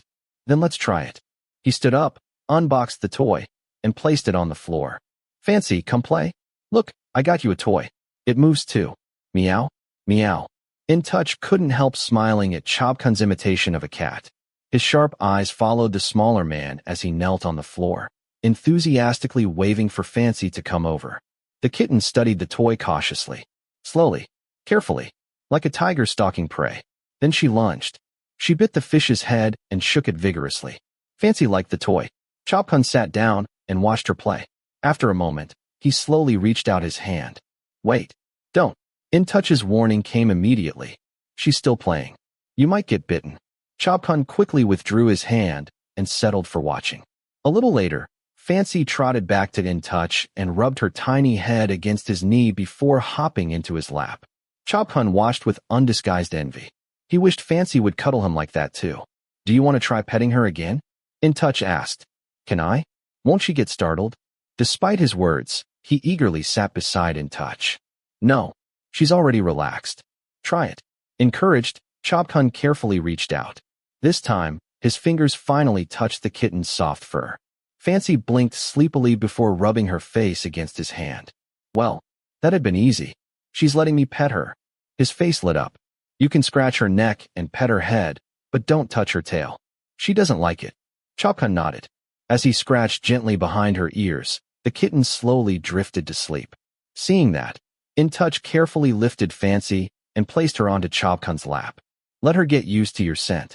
Oh, I see. Chobkhun adjusted his posture so the kitten could sleep comfortably. What do you do with Fancy when you go out? If I'm only gone for a short while, I leave her in her room. I've set up a small space for her there. But if I'm gone for a long time, I leave her with my sister. Sometimes Ingfa takes her upstairs to play. She lives on the floor below me. He paused. What about Katie?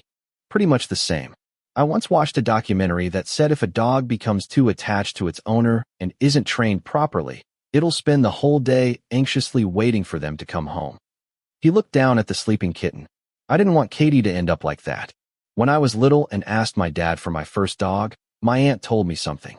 Intouch listened quietly. She said that to a dog, its owner is its whole world. If I wanted one, I had to be ready to give it my time completely. A smile touched Chobkhun's lips. Back then, I didn't really understand what she meant. He paused dramatically. But one day, I saw the way Katie looked at me, and I finally realized. Intouch met his gaze. That he wanted a treat. A soft laugh escaped him. Dimples appeared on his cheeks. Seeing that reaction, Chobkhun smiled too. Honestly, though, the way they look at us is full of love. His voice softened. We really are their whole world. When we miss someone, we can call them, right? If we're lonely, we can talk to someone. But animals can't. His fingers gently stroked Fancy's fur. If they miss us and can't see us, that's all they can do. He lowered his gaze. Just thinking about them waiting all day makes me sad. Then he brightened again. Did you know? Katie has dog friends. A golden retriever named Mantu and a chihuahua named Kaitun. For a brief second, something flickered in his eyes when he mentioned Kaitun. Then it vanished. But Katie has never had a cat friend before. He smiled down at Fancy. I think he'd get along with her just fine. Intouch nodded thoughtfully. If they meet while they're still young, they should bond easily. Fancy's never met another animal before, so I'm not sure how she'll react. I think she'd be excited. Chobkhun grinned. I'm excited just thinking about it. His eyes sparkled. We should introduce them soon. And so they continued talking, leaning comfortably against the sofa while their drinks slowly disappeared. Eventually, Intouch noticed Fancy had fallen into a deep sleep and that Chobkhun seemed uncomfortable from sitting in one position too long. Pass Fancy to me. I'll put her on her bed. Chobkhun carefully handed over the sleeping kitten. Intouch carried her away before disappearing toward the back of the condo. While waiting, Chobkhun stretched and tried to work the stiffness out of his body. His gaze wandered to a nearby wall. 5 black picture frames hung in a neat row. Curious, he stepped closer. But there were no photos inside. Only words. The first frame read, Day 1, then Day 2, Day 3, Day 4, Day 5. That's strange. Maybe Intouch just hadn't found the right pictures yet. Not thinking much of it, he returned to the sofa. A few moments later, Intouch came back carrying a bottle of water and 2 glasses. What do you want to film for your next content? He asked. Thanks. Chobkhun took a sip. My next video is going to be about getting a tattoo. You're getting one yourself? Yeah. I've wanted one for a long time, but never got around to it. I thought it'd be fun to document the whole process. Choosing the design, sketching it, getting the tattoo, everything. He tilted his head. What do you think? Sounds interesting. Have you done much research? I've looked into how to prepare for a tattoo, but I'm still stuck on 2 things. What? I haven't chosen a shop yet, and I can't decide whether I want text or an actual design. I know a good tattoo shop. Intouch took a sip of water. The artist is experienced, the place is clean, and the work is excellent. I got mine done there. Oh, right. Chobkhun blinked. You have a tattoo too. Can you send me the shop's information? Intouch raised an eyebrow. You knew I had a tattoo? He had never posted photos of it online, and it wasn't in an obvious place. Yeah. Chobkhun nodded. I saw it when you got caught in the rain at my place. Just a glimpse. Curiosity sparkled in his eyes. What does it say? It's a word I really like. Intouch looked at him steadily. Do you want to see it properly? Chapter 13. It's a word I like. Do you want to see it up close? Intouch brushed back a few strands of hair that had fallen over his face, raising an eyebrow as he waited for an answer. Without thinking, Chobkhun nodded eagerly at the offer. That'd be great. I want to see what a text-only design looks like. It'll help me decide on mine. Hearing that, Intouch leaned back slightly, resting his left arm along the back of the sofa. With his other hand, he lifted the hem of his white t-shirt on the left side, revealing a toned abdomen, part of a V-line, and an English tattoo inked onto his fair skin. Chobkhun instinctively rubbed his nose with the back of his hand a few times. He glanced briefly at the tattoo, but before he could read it properly, his gaze flickered elsewhere in the room. His face started turning red. Intouch smiled. Can you see it clearly? Should I stand up? No, it's fine. Chobkhun quickly declined, his words trailing off into a mumble. I can see it just fine, but I haven't even seen you looking at it. I thought you wanted to check out the design. The deep voice, tinged with amusement, sent a slight jolt through Chobkhun's chest. He tried to keep his face neutral, even though his cheeks were burning so much he felt like dunking his head into a bucket of ice. Forcing himself to focus, he stared straight at the letters on Intouch's side, determined not to let his eyes wander. 2 words, in capital letters, lined up neatly on his skin. Integrity. Inspiration. Once he got a clear look at the tattoo, his initial nervousness faded, replaced by thoughts of his own design. It looks really nice. I like this font. It was a clean, simple typeface. Just slightly bold.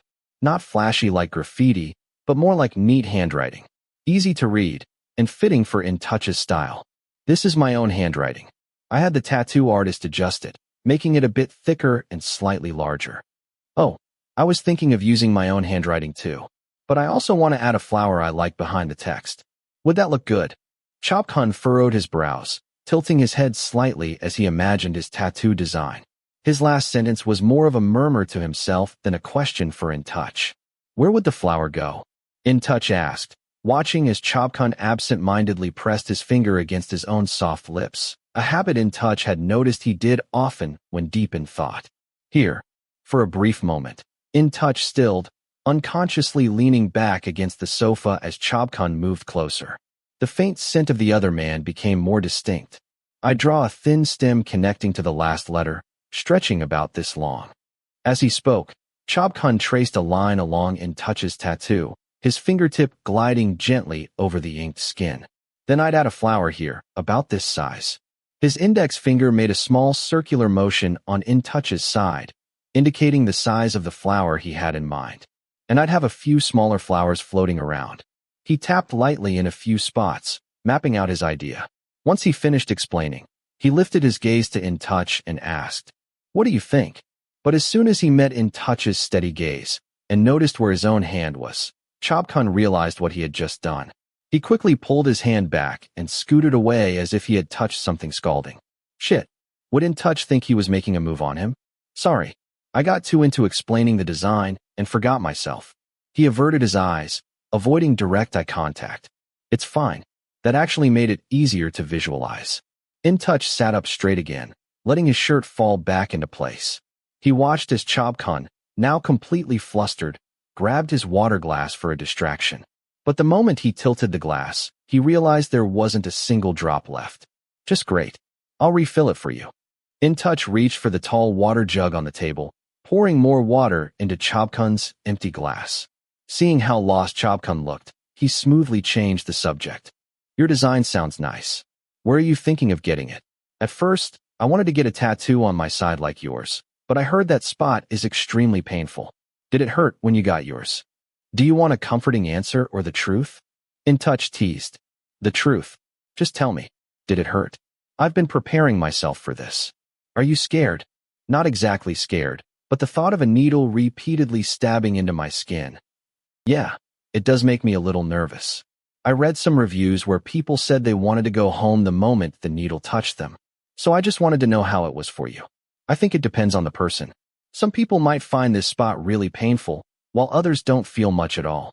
For me, it hurt. A lot. But it was bearable. I figured it would hurt, but it's something I'll have to endure. Actually, I have another spot in mind. Chobkhun pointed to the area above his chest, near his shoulder. I think it would match the design I have in mind. That spot would suit your design. You should discuss it with the artist when they stencil the tattoo on.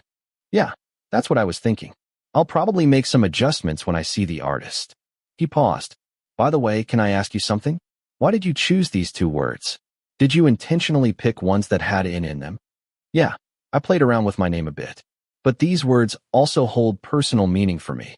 Oh, so your tattoo has a story behind it. Chobkhun raised an eyebrow, intrigued. It does.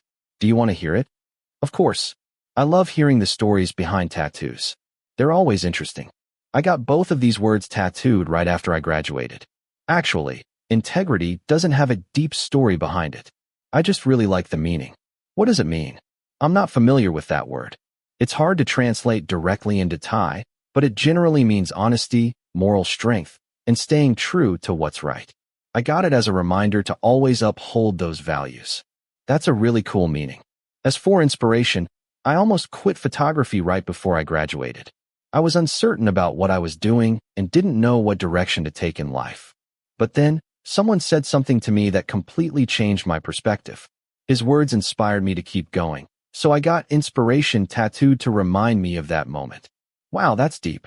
It's a good thing you met that person, or you might not have become the talented photographer you are today. Yeah, I've always been grateful to him. He played a big part in helping me achieve my dream. Was it your boyfriend? Chobkhun guessed that the person must have been someone really important. Intouch shook his head. No, not at all. I don't even know him personally. Huh? Seriously? Chobkhun's eyes widened in surprise. That's hard to believe. If that person knew how much his words meant to you, I bet he would be really happy. You think so? There was a flicker of hesitation in Intouch's sharp gaze, a hint of uncertainty in his voice. Of course, knowing that your words helped someone pursue their dream, that's something to be proud of. Chobkhun smiled before adding, but you should also thank yourself. Getting to where you are now couldn't have been easy. I'm sure you worked really hard for it. And if that person knew he was your motivation, he would definitely be happy. For a brief moment, the room fell silent. So, right now, do you think I'm part of your journey to achieving your dream? Intouch's eyes lingered on Chobkhun's bright face before locking onto those large, expressive eyes looking back at him. Of course, you've been part of it ever since the day I hired you. Actually, I should be thanking that person too. If it weren't for him, I wouldn't have met you. Chobkhun's warm smile reached his eyes. Meanwhile, Intouch's gaze carried a certain depth, something unspoken yet meaningful, though Chobkhun didn't seem to notice. Meow meow. A small, sleepy meow suddenly interrupted their moment. Both of them turned toward the source of the sound and saw Fancy slowly making its way toward them while softly meowing along the way. Once Fancy reached Intouch, the tiny cat rubbed against his leg, as it always did, before jumping onto the sofa between them. Feeling playful, Fancy? Chobkhun cooed, gently stroking the kitten's soft cheek with his finger, just like he did with Katie. But before he could react, Fancy playfully nibbled on his finger, making him flinch in surprise. That scared me. Intouch took Chobkhun's hand and examined it, gently rubbing his thumb over the small indentation left by the kitten's bite. Does it hurt? Fancy likes to nibble on fingers when playing. Sometimes he bites a little too hard. No, it doesn't hurt. He just nibbled lightly. I was just startled, that's all. He's probably in the mood to watch TV now. Intouch picked up the remote and turned on the TV, scrolling through YouTube until he found a bird video for the kitten to watch, all while still holding Chobkhun's hand. As soon as the screen displayed birds fluttering around, Fancy jumped off the couch and sat on the table in front of them, eyes locked on the screen with full concentration. I'm fine now. Chobkhun spoke up, noticing that Intouch was still absent-mindedly rubbing the bite mark. Oh right, I'll be back in a bit. Okay.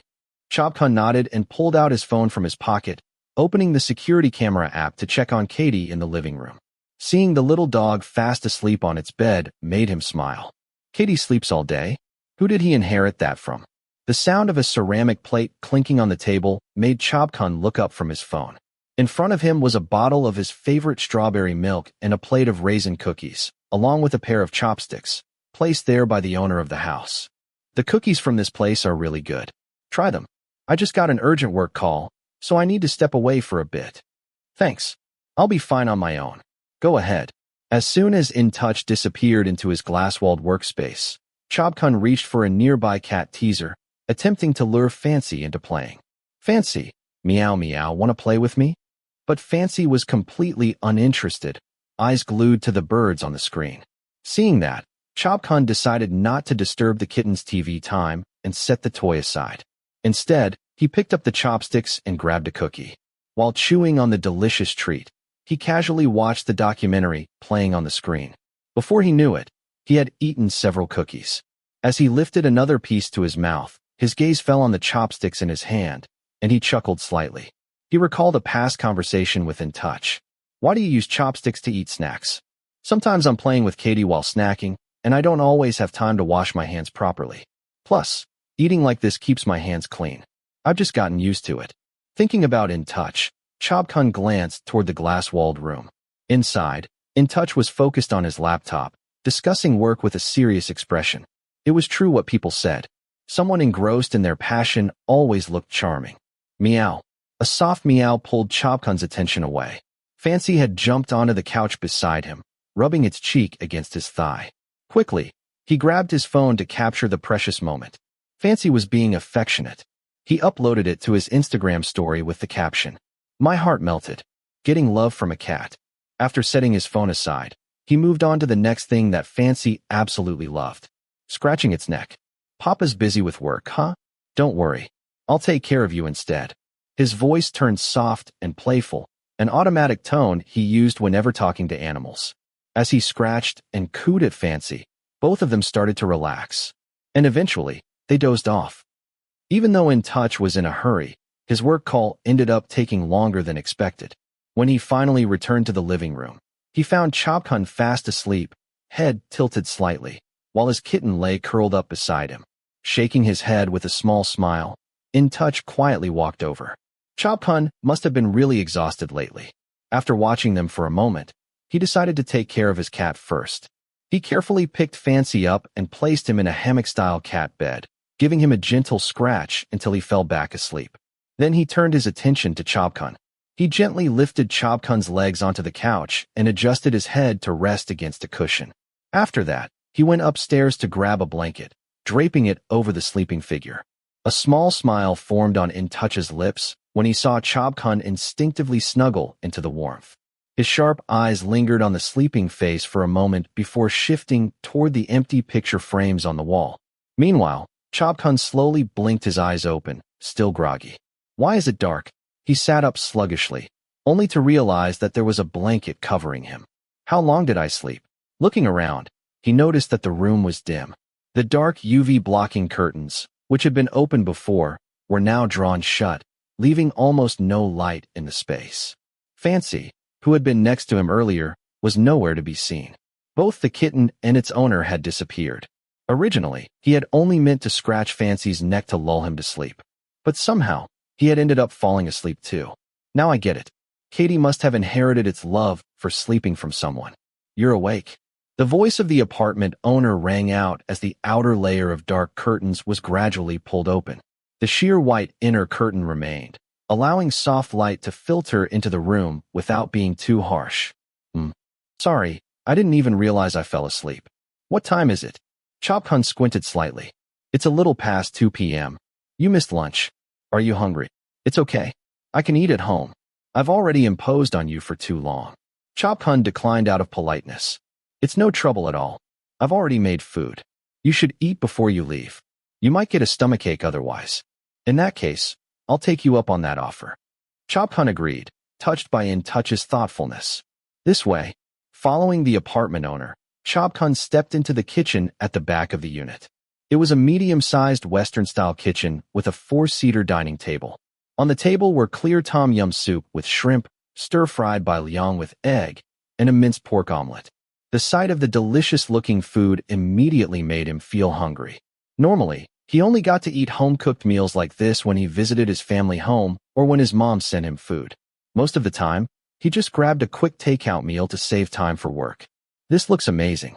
You can cook. I learned when I was studying in England, but I'm not sure if it's actually good. Intouch smiled slightly as he walked over to open the rice cooker, with Chobkhun following closely behind. I'm sure it's better than anything I could make. I don't know how to cook at all, Chobkhun admitted, picking up an empty plate nearby and handing it to Intouch. After Intouch scooped rice onto the plate, he handed it back, his eyes sparkling with amusement. That's okay. I can cook for you. Chobkhun pursed his lips slightly, glancing up at him briefly before saying nothing. Instead, he placed both plates on the dining table.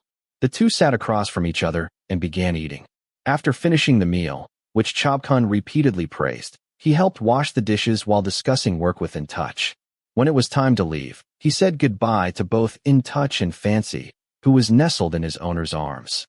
Just as he was opening the door to leave, he ran into a young woman with a cute face, wearing a black t-shirt and shorts.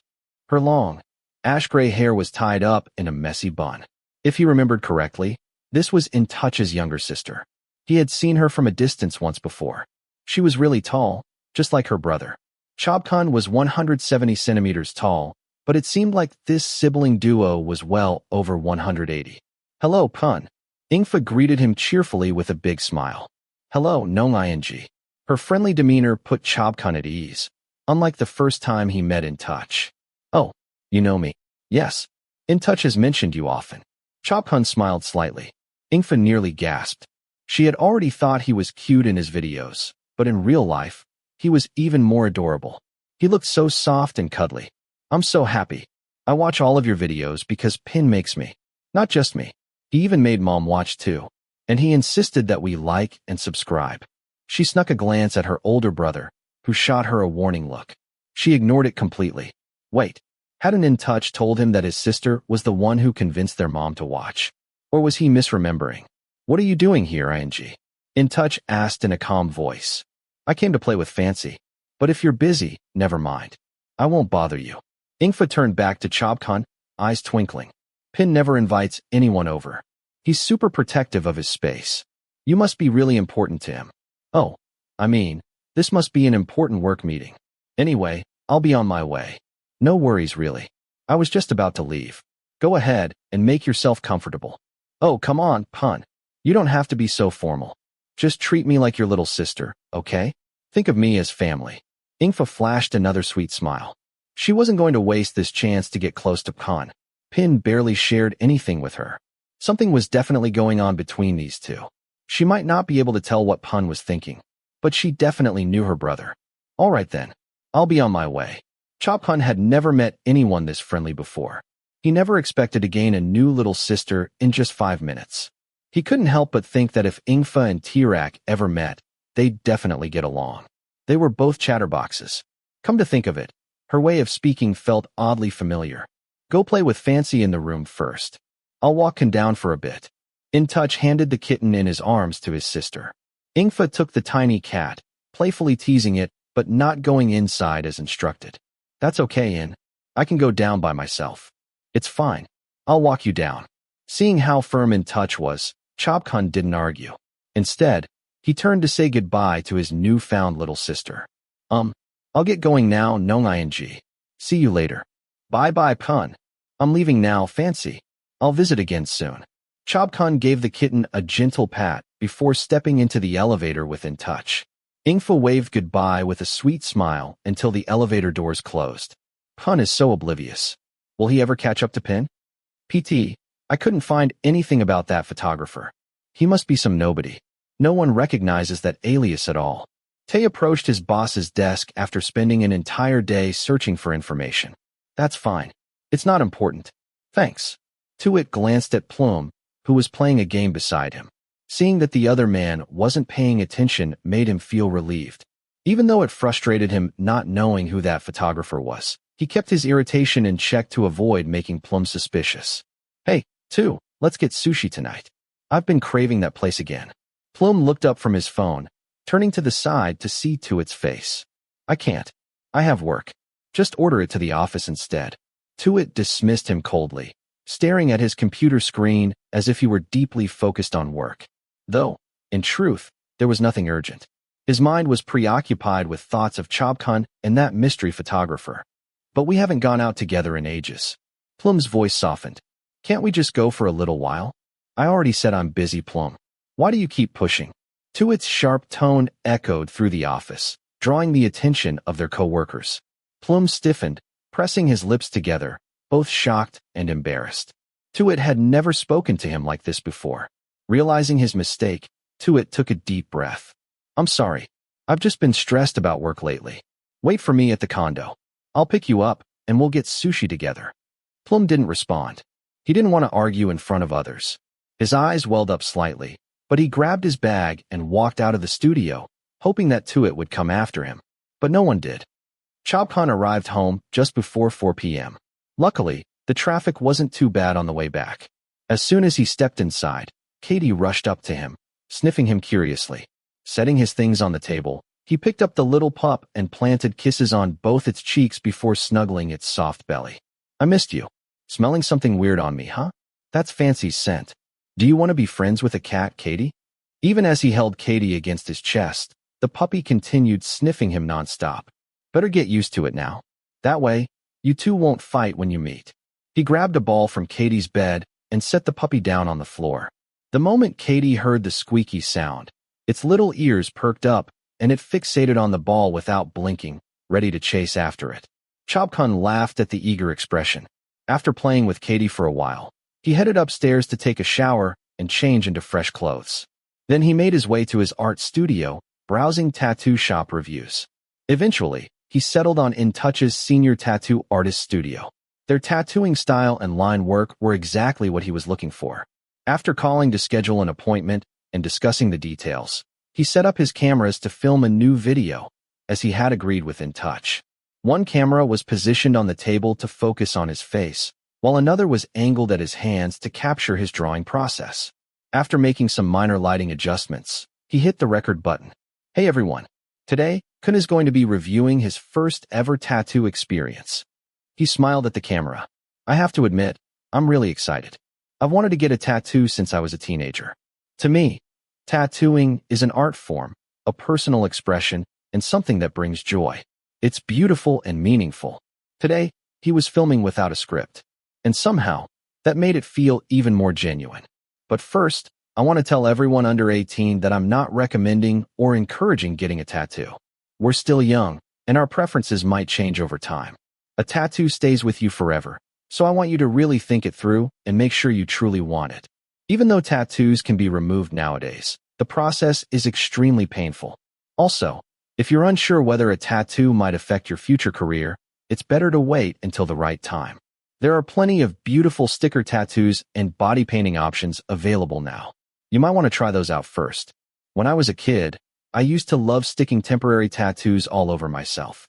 And if one day you feel truly ready and confident, it won't be too late. Chobkhun smiled at the camera. As for me, I've wanted a tattoo since my early 20s. But at the time, I wanted to make sure I was absolutely certain about it.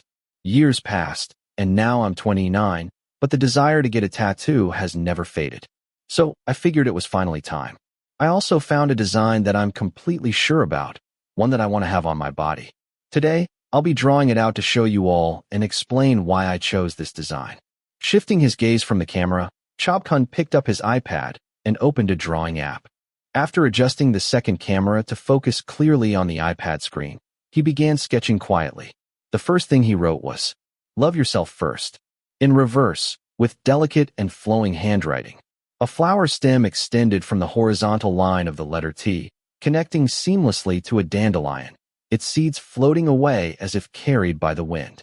The design was entirely in black ink. Minimalistic. Simple. Without any additional colors. Once the drawing took shape, Chobkhun spoke again, his pen moving as he explained each element's meaning. The phrase itself is pretty straightforward. Love yourself first. I wrote it in reverse so that when I look in the mirror, I'll be able to read it. It's a message meant for myself. Now that I'm older, I've realized how important self-love and self-worth are. Loving yourself allows you to live a happier life. And more than that, I believe that if we truly love ourselves, we'll be able to love others in a more understanding way. He pointed his pen toward the flower before turning back to the camera. As for the flower, it's a dandelion. I chose this flower because I've loved it since I was a kid. I decided to depict it at the moment its seeds are drifting away because that's when they're carried by the wind to land somewhere new and grow into fresh blooms. To me, it symbolizes new beginnings. Also, dandelions represent hope and happiness, which I think has a beautiful meaning. He glanced at the clock briefly. That's the general idea behind my design. I talked a lot today. Hope you're not getting bored. Anyway, stay tuned to see how it all turns out when I actually get the tattoo. Chobkhun turned off the camera, feeling like he might have rambled a bit too much. He wasn't even sure if he made complete sense. He'd probably have to cut some parts out, depending on how long Intouch's footage at the tattoo shop ended up being. Thinking ahead to his next content idea after the tattoo review episode, he grabbed his phone and typed out a post on his fan page and Instagram. Q&A time. I'll be doing an episode answering your questions. If there's anything you're curious about, drop your questions below. After posting, he switched to Line and messaged Intouch to confirm their filming schedule. Then he caught up on unread messages. Friend group chats he barely had time to check. That's when he found out that his college friends were planning a reunion next month. He quickly typed, "I'm in," and exited the chat. A quick glance at the clock showed it was only 9 p.m. Not too late. Deciding to binge-watch a series for the first time in forever, he started browsing for something to watch. Just as he was scrolling through titles, a message popped up from his videographer. "In. Okay, see you then." Photo attached. Chobkhun's lips curled into a small smile when he saw the picture. Fancy, the kitten, curled up on a plush fish toy. His smile grew even wider at the next message. Looks like Fancy misses you. Chapter 14. Irashames. The cheerful voices of the staff at a well-known Japanese restaurant in Sukhumvit rang out in unison, welcoming the customers stepping inside. Intouch gave a polite smile to the host before informing them of the private room his younger sister had reserved in advance. This restaurant was one of the places his family often gathered for meals, just like today. As the young staff member led him to the designated room, Intouch thanked them before sliding open the shoji door. The private room was decorated in a traditional Japanese style, with 4 cushions placed on a tatami mat. 3 of them were already occupied by his parents and younger sister. Pin, hurry up and sit. The food just arrived. Dad even ordered your favorite kani miso for you. Ingfa patted the cushion beside her, signaling for her older brother to sit. She glanced at their father, who had suddenly put on a stern expression. Just moments ago, he had been eagerly asking about Pin, but now that he was here, he had gone completely silent. Sawasti Krub. Intouch greeted his parents with a "why" before sitting down. Are you hungry, In? Have you eaten yet? Lada asked with a warm smile. A little, Mom. Intouch took a seat next to his sister, directly across from his father. If you're hungry, eat a lot. Your dad ordered plenty for you. Okay. Lada spoke on behalf of her husband, who remained silent. She was never at ease seeing the tension between father and son, which had lasted for years. But considering her husband's past actions, she couldn't blame Intouch for keeping his distance. If her husband truly wanted to mend their relationship, he needed to show it. She couldn't fix things for him. Seeing that her husband still wasn't saying anything, Lada discreetly nudged his arm, giving him a look that urged him to speak. How have you been? Fakrapol finally asked. I've been well. How's work? It's good. His son's tone was normal, but there was an obvious sense of distance, very different from the way he spoke with his mother and sister. I see. Let's eat before the food gets cold. There were so many things he wanted to ask his son, but the words wouldn't come out. Instead, he simply picked up a piece of tempura shrimp with his chopsticks and placed it on Intouch's plate. Thank you. Conversations between father and son were rare, making the atmosphere somewhat awkward in Lada and Ingfa's eyes. However, despite the stiff and brief exchanges, Ingfa felt that their relationship had improved, at least a little. It seemed like Pin was opening up to their father more than before. Mom, I ran into Pun the other day. Ingfa suddenly changed the topic, hoping to lighten the mood. If they waited for those two to start talking naturally, the meal would end up painfully dull. Which kun? Lada asked, sliding a plate of sushi toward her son and a plate of sashimi toward her daughter. Chobkhun, Mom. The one who runs the YouTube channel with Pin. He's super cute in person. Ingfa didn't bother hiding her excitement. Where did you see him? At Pin's place. Lada's eyebrows knitted slightly in surprise. She knew her son was a very private person who kept a certain distance from others. Why would he let someone he hadn't known for long into his home? Are you too close? We're getting there. Intouch's response was short and to the point, fitting his naturally reserved personality. But the one who talked more didn't stop there. Getting there? Or do you want to be close to Pkan? I think it's more like. She didn't get to finish her sentence because her older brother suddenly placed a piece of sushi in her mouth before she could react. Pin, she protested with her mouth full, shooting him a glare. Lada chuckled softly and shook her head at the sight of her children teasing each other. Even if there were unresolved issues between father and son, at least her kids still cared for each other so much. When you have time, bring Nonkan over to the house. I'd love to meet him. Lada's invitation was genuine, but it was also a way to test the waters. She wanted to know if her son had any special feelings for that boy. It had been a long time since she last saw Intouch dating anyone. We're not that close. Lada nodded in understanding. Maybe she was overthinking it, and they were just colleagues. But then her doubts returned when she heard what her son said next. If we get closer in the future, I'll bring him to meet you. After saying that, Intouch casually continued eating as if it were just a normal conversation. The rest of the family, however, exchanged knowing glances. Ingfa smirked and raised her eyebrows at their parents. Her expression made it obvious what she was implying. When the conversation fell silent again, Ingfa took it upon herself to steer it toward other topics, making sure the meal didn't turn dull. As always, their family dinners were filled with chatter. Except for Intouch and their father, who barely spoke to each other. Once they finished eating, Intouch excused himself, saying he had work to do. The moment he was out of sight, Fakharapol turned to his wife, unable to contain his curiosity. "Who is Chobkhun? Ask your son yourself." "I'm not telling you," Lada replied, unfazed. "Why don't you try talking to him more?" Seeing that his wife wouldn't cooperate, he turned to his daughter instead. Tell me, who is Chobkhun?" "Nope. Ask Pin yourself. You always ask me about him. From now on, I won't tell you anything about Pin anymore. You have his line, why don't you message him?" Fakharapol fell silent, pretending he didn't care. But when he got home, his curiosity got the best of him. Intouch had never mentioned anyone before. Unable to resist, he sent a line message asking who this person was. Moments later, he received a reply, a YouTube link. "This dog looks so clueless and dumb." Chobkhun's digital pen froze in midair when he heard Tirak's voice. His brown eyes drifted away from his drawing screen to glance at his younger brother, who was lying on his stomach on the bed. Is that a compliment or an insult? Tirak's delicate face was lit up with amusement as he teased Katie, the little white dog. One hand rested under his chin while the other dangled from the bed, holding a ball just out of Katie's reach, taunting the puppy into chasing after it, but never actually throwing it. The small dog huffed in frustration. "Rack, play nice. Don't tease him too much, or he'll get aggressive," Chobkhun warned. Today was the first time his younger brother had met Katie, yet he had been having fun riling up the puppy since morning. Fine. No need to sound so serious." Tirak finally tossed the ball, letting the fluffy dog fetch it.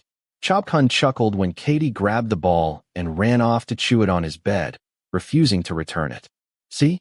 If you keep teasing him, he won't play with you anymore. That greedy pup? Just wave a treat, and he'll come running." Tirak then turned his attention back to his brother. "How much longer do you have left? You've been working on that for ages."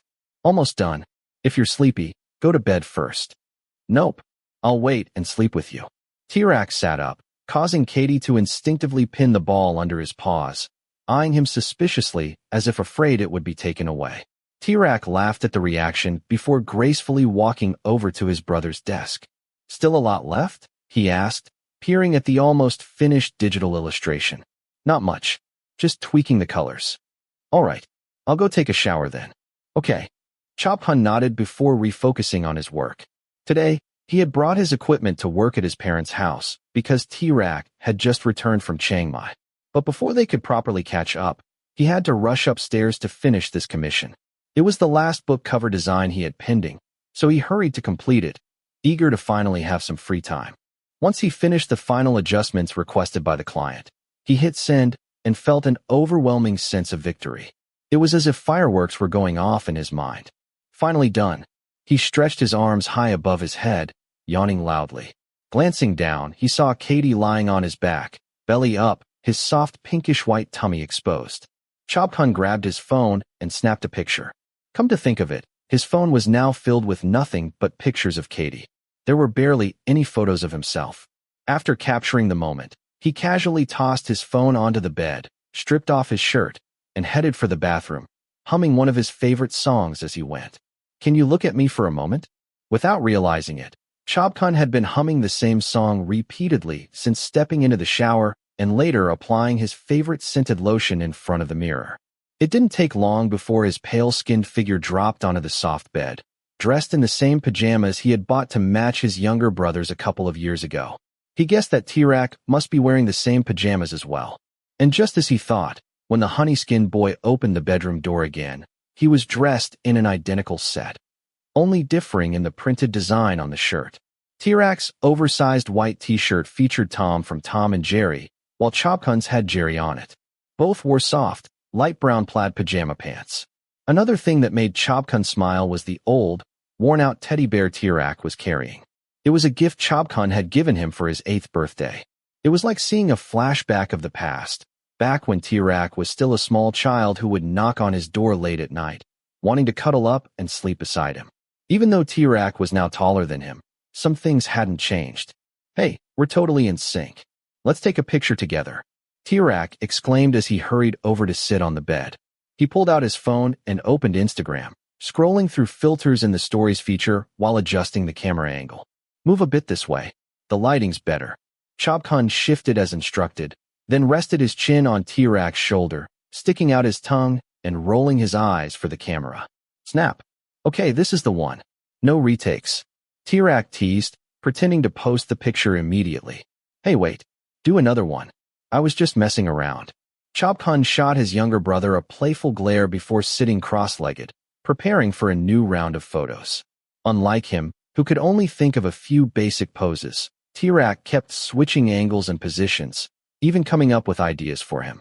After snapping enough pictures to satisfy them both, the two brothers ended up lying on their backs, staring at the ceiling, each with an animal-shaped facial mask on their face, courtesy of Tirak. Do you always work this much? Tirak asked, barely moving his lips for fear of forming wrinkles. Yeah, but I won't be working this much from now on. What about you? Any plans?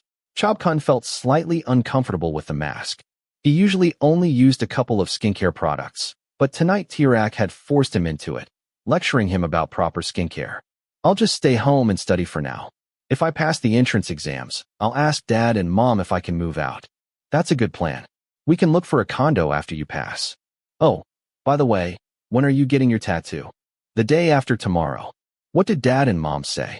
They didn't say much. Just told me to send them pictures after it's done. When I asked for a tattoo, Dad wouldn't stop lecturing me. Well, you were 16 back then. If you asked now, they wouldn't mind. I don't want one anymore. See? You get bored so easily. Good thing you didn't get one back then. They talked about all sorts of things, eventually reminiscing about their childhood and filling the room with laughter. But then the mood shifted when Chobkhun suddenly brought up a new topic. Tirak, can I ask you something? What?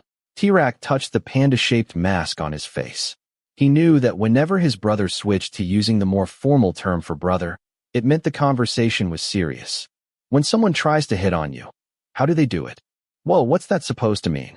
Tirak sat up, narrowing his eyes at his brother, whose face was covered with a monkey-shaped mask. Though Chobkhun met his gaze, his slightly shifty eyes betrayed him. What? Chobkhun asked. You tell me. Asking something like that? Is someone hitting on you? Tirak's interest was fully piqued, pushing aside any thoughts of his face mask. No, of course not, Chobkhun denied. If not, then why are you asking? Are you keeping secrets from me now? I'm serious. There's no one. I don't even know if he is hitting on me or not. That means there's something going on. Otherwise, you wouldn't be questioning it. Why don't you just ask him outright? How am I supposed to do that? He's naturally a nice person. If he's not actually interested, I'd embarrass myself.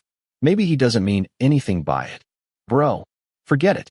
I'm probably overthinking it. Chobkhun peeled off his mask and handed it to Tirak. Throw this away for me. Then he shut his eyes, pretending to sleep. Wait, don't change the subject. Do you have feelings for him or not? No. Chobkhun's eyes snapped open as he blurted out his answer with firm conviction, without even thinking. But the next sentence came out much softer, as if he wasn't so sure anymore. I don't know. Tirak fell silent for a moment, observing his brother's expression before speaking. If you didn't feel anything, someone like you wouldn't be paying attention to this at all. Just go to sleep. I'm tired. Chobkhun shut his eyes again, pretending to sleep. But after a while, he could still sense that Tirak hadn't moved. You're afraid of meeting someone like that bastard, PT, aren't you? If you find someone good, don't let scumbags like him stop you from giving yourself a chance. It's time to start fresh.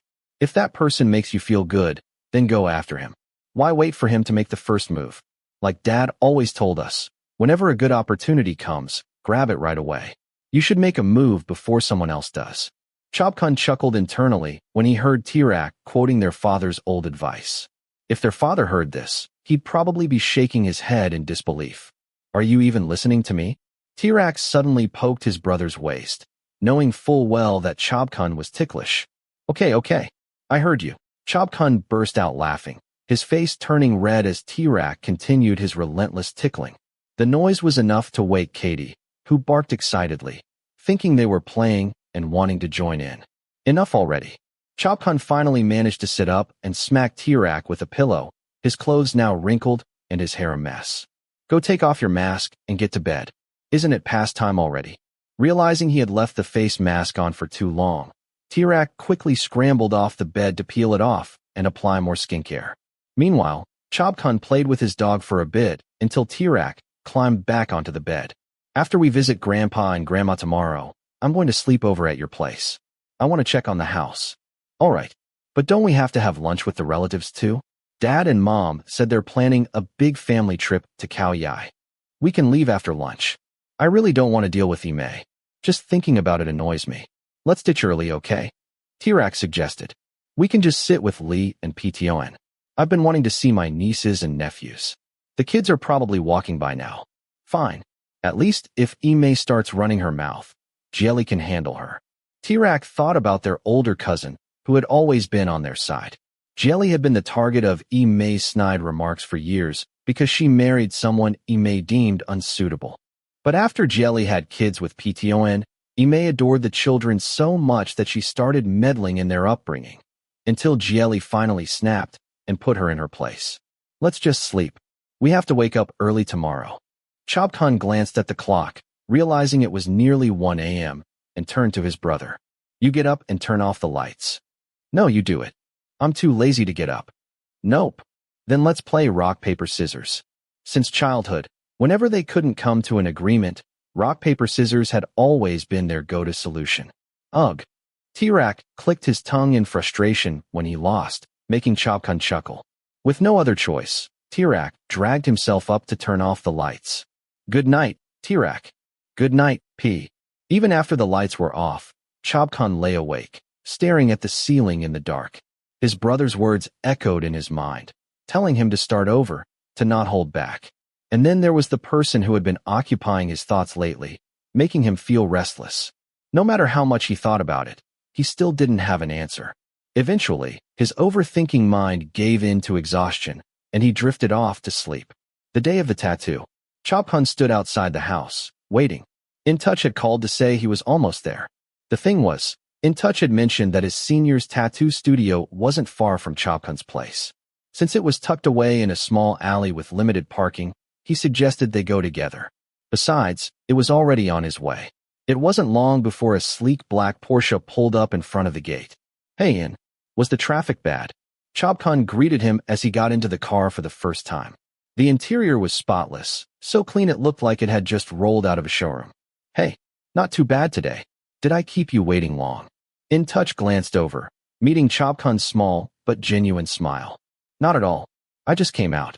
Have you eaten yet? Intouch asked as he started driving toward their destination. Yeah, I'm all set. I've eaten, slept well, and mentally prepared myself. The driver nodded and turned down the air conditioning slightly when he noticed the person beside him rubbing his arms. After about 15 minutes, they arrived at the tattoo studio, a medium-sized 3-story building. The interior was designed in clean white tones, making the space feel open and inviting. The two of them walked straight to the reception desk, where a staff member was waiting. Hello, do you have an appointment with a specific artist? The receptionist asked. Yes, with Joe. My appointment is at 11. Chobkhun had already researched the studio and knew they had several tattoo artists, each with their own style. The one whose work he liked most was Joe, who specialized in flowing, delicate line work. Exactly the style he preferred. He later found out that Joe also happened to be one of Intouch's seniors. Please follow me. The artist is waiting upstairs. Chobkhun and Intouch followed the receptionist up the stairs to the second floor. When they entered the private room, they found a playful-looking man with a full sleeve of old-school tattoos on his left arm. Hey, Phi. Intouch greeted his senior while setting up the camera equipment. Joe raised an eyebrow at his junior, whom he hadn't seen in almost a year. You disappeared on me. Work's been busy. You're always busy. Don't you ever think about getting more ink? I've thought about it, but I'm not sure yet. Anyway, this is Kun, the one getting the tattoo today. Intouch introduced his companion before turning to Chobkhun and softening his tone. This is Phi Joe, my senior. Nice to meet you, Joe said with a smile. Nice to meet you too. Chobkhun greeted him with a respectful Y. After a brief round of introductions, they got straight to filming. Let's measure the size first to make sure it's what you want before we transfer the design. Please unbutton your shirt where the tattoo will go. Chobkhun undid a few buttons of his white shirt and pulled it down over his left shoulder, exposing the area above his chest near the shoulder. Do you want the exact size you sent in? The tattoo artist asked. Yes. I don't want it too big. What do you think, Phi Joe? I think it would look better slightly larger. Want to try placing it first? Sure. We're about to place the stencil now. The artist suggests going a bit bigger, so we'll see how it looks first. Chobkhun spoke to the camera while waiting. Once the design was printed, Joe pressed the transfer paper onto Chobkhun's skin, then held up a mirror for him to check. How's this? Slightly bigger than before, with the petals scattering up near your shoulder. Chobkhun shifted slightly, viewing the design from multiple angles in the full-length mirror. Seeing that it wasn't too large and actually looked quite nice, he nodded. Looks good. I like it. With the client's approval, Joe began prepping the area, cleaning the skin and transferring the final stencil. Once the design was in place, Chobkhun checked it again in the mirror. The stencil is on now. It looks great, so we're ready to start. He spoke to the camera before hearing Joe call him over. It was time to get on the chair. Intouch set up one camera on a tripod to capture the tattooing process, while holding another to film the overall atmosphere of the shop and Chobkhun lying on the bed. Nervous. Intouch, who had been quiet for a while, finally asked. Not at all. I'm totally ready. But his expression didn't quite match his words. In fact, he looked even paler when the buzzing of the tattoo machine filled the air. We're starting now. Try to relax, Joe reassured him as the needle approached his skin. Ready? Ready. His voice was firm and confident, drawing smiles from both Joe and Intouch, who could clearly see he was nervous. If the pain gets too much, let me know right away. The experienced artist reminded him one last time before beginning. Yes. Chobkhun's thought. It won't hurt. It won't hurt. I can handle this. The words repeated in his mind as he tried to reassure himself. He squeezed his eyes shut and clenched his fists tightly as the needle pierced his skin for the first time. Who said it wouldn't hurt that much? Damn, it stings. It stings a lot. Like being bitten by 100 ants at once. Does it hurt a lot? Intouch asked softly. It hurts, but I can handle it. Some spots really sting. Chobkhun gritted his teeth, his face contorting slightly whenever the needle hit a particularly sensitive area. Intouch sat down beside the tattoo bed, one hand holding the camera while the other reached out toward him. Hold my hand, he offered. Chobkhun hesitated for a moment before loosely taking the larger hand. It didn't make the pain any less, but it did make him feel a little more at ease. That small action didn't go unnoticed by Joe, who had momentarily paused tattooing. His eyes widened slightly at the sight. Joe's thought, who is this version of Intouch? Was he seeing things, or was that actually a gentle smile on his normally expressionless junior's face?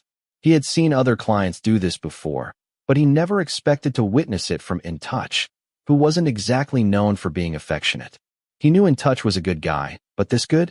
To the point of willingly offering comfort like this? Unless. Joe smirked to himself before resuming his work. It had seemed odd from the beginning when Intouch called him in advance and asked him to go easy on this kid. You okay? Intouch asked when he felt Chobkhun squeezing his hand tightly whenever the needle repeatedly worked over certain areas. I'm fine. Chobkhun nodded, though his face said otherwise. As time passed, he slowly got used to the pain until it turned into a dull ache. That was when he realized he had been holding onto Intouch's hand for quite a while, long enough to feel the slight dampness of sweat on both their palms. Thanks, Intouch. I'm starting to feel numb now, so it doesn't hurt as much anymore. But I squeezed your hand really hard. Does it hurt? No, it's fine. Chobkhun was about to let go, but his wrist was gently held back by the cameraman. Are you sure you're okay now? Yeah, I'm used to it. Intouch nodded, ignoring the side glance and smirk from his senior. All right, I'll go film some extra footage of the shop. Okay. Even though the design wasn't too large, the dandelion and its floating petals, an intricate design Chobkhun had personally created, required detailed work. The entire session took nearly 3 hours to complete. Leave the film on for 7 days before removing it, Joe instructed after applying a waterproof tattoo film over the fresh ink. Got it. Here's the aftercare guide. If you have any questions, just call the shop anytime. Joe handed him a sheet detailing the care instructions. Thanks. So what do you think? Happy with your tattoo? Very happy. I love it. Thanks again for letting me film here today, Fi Joe. No problem. Just make sure Intouch includes plenty of footage of my handsome face in the final edit. Chobkhun laughed at the joke while Intouch continued chatting with his senior. Before long, the two of them said their goodbyes and headed back to the car. Are you in a hurry to go anywhere? Intouch asked as Chobkhun fastened his seatbelt, adjusting it so it wouldn't press against his fresh tattoo. No, not really. Why? Do you have something in mind? There's a great restaurant nearby. Good food, nice atmosphere.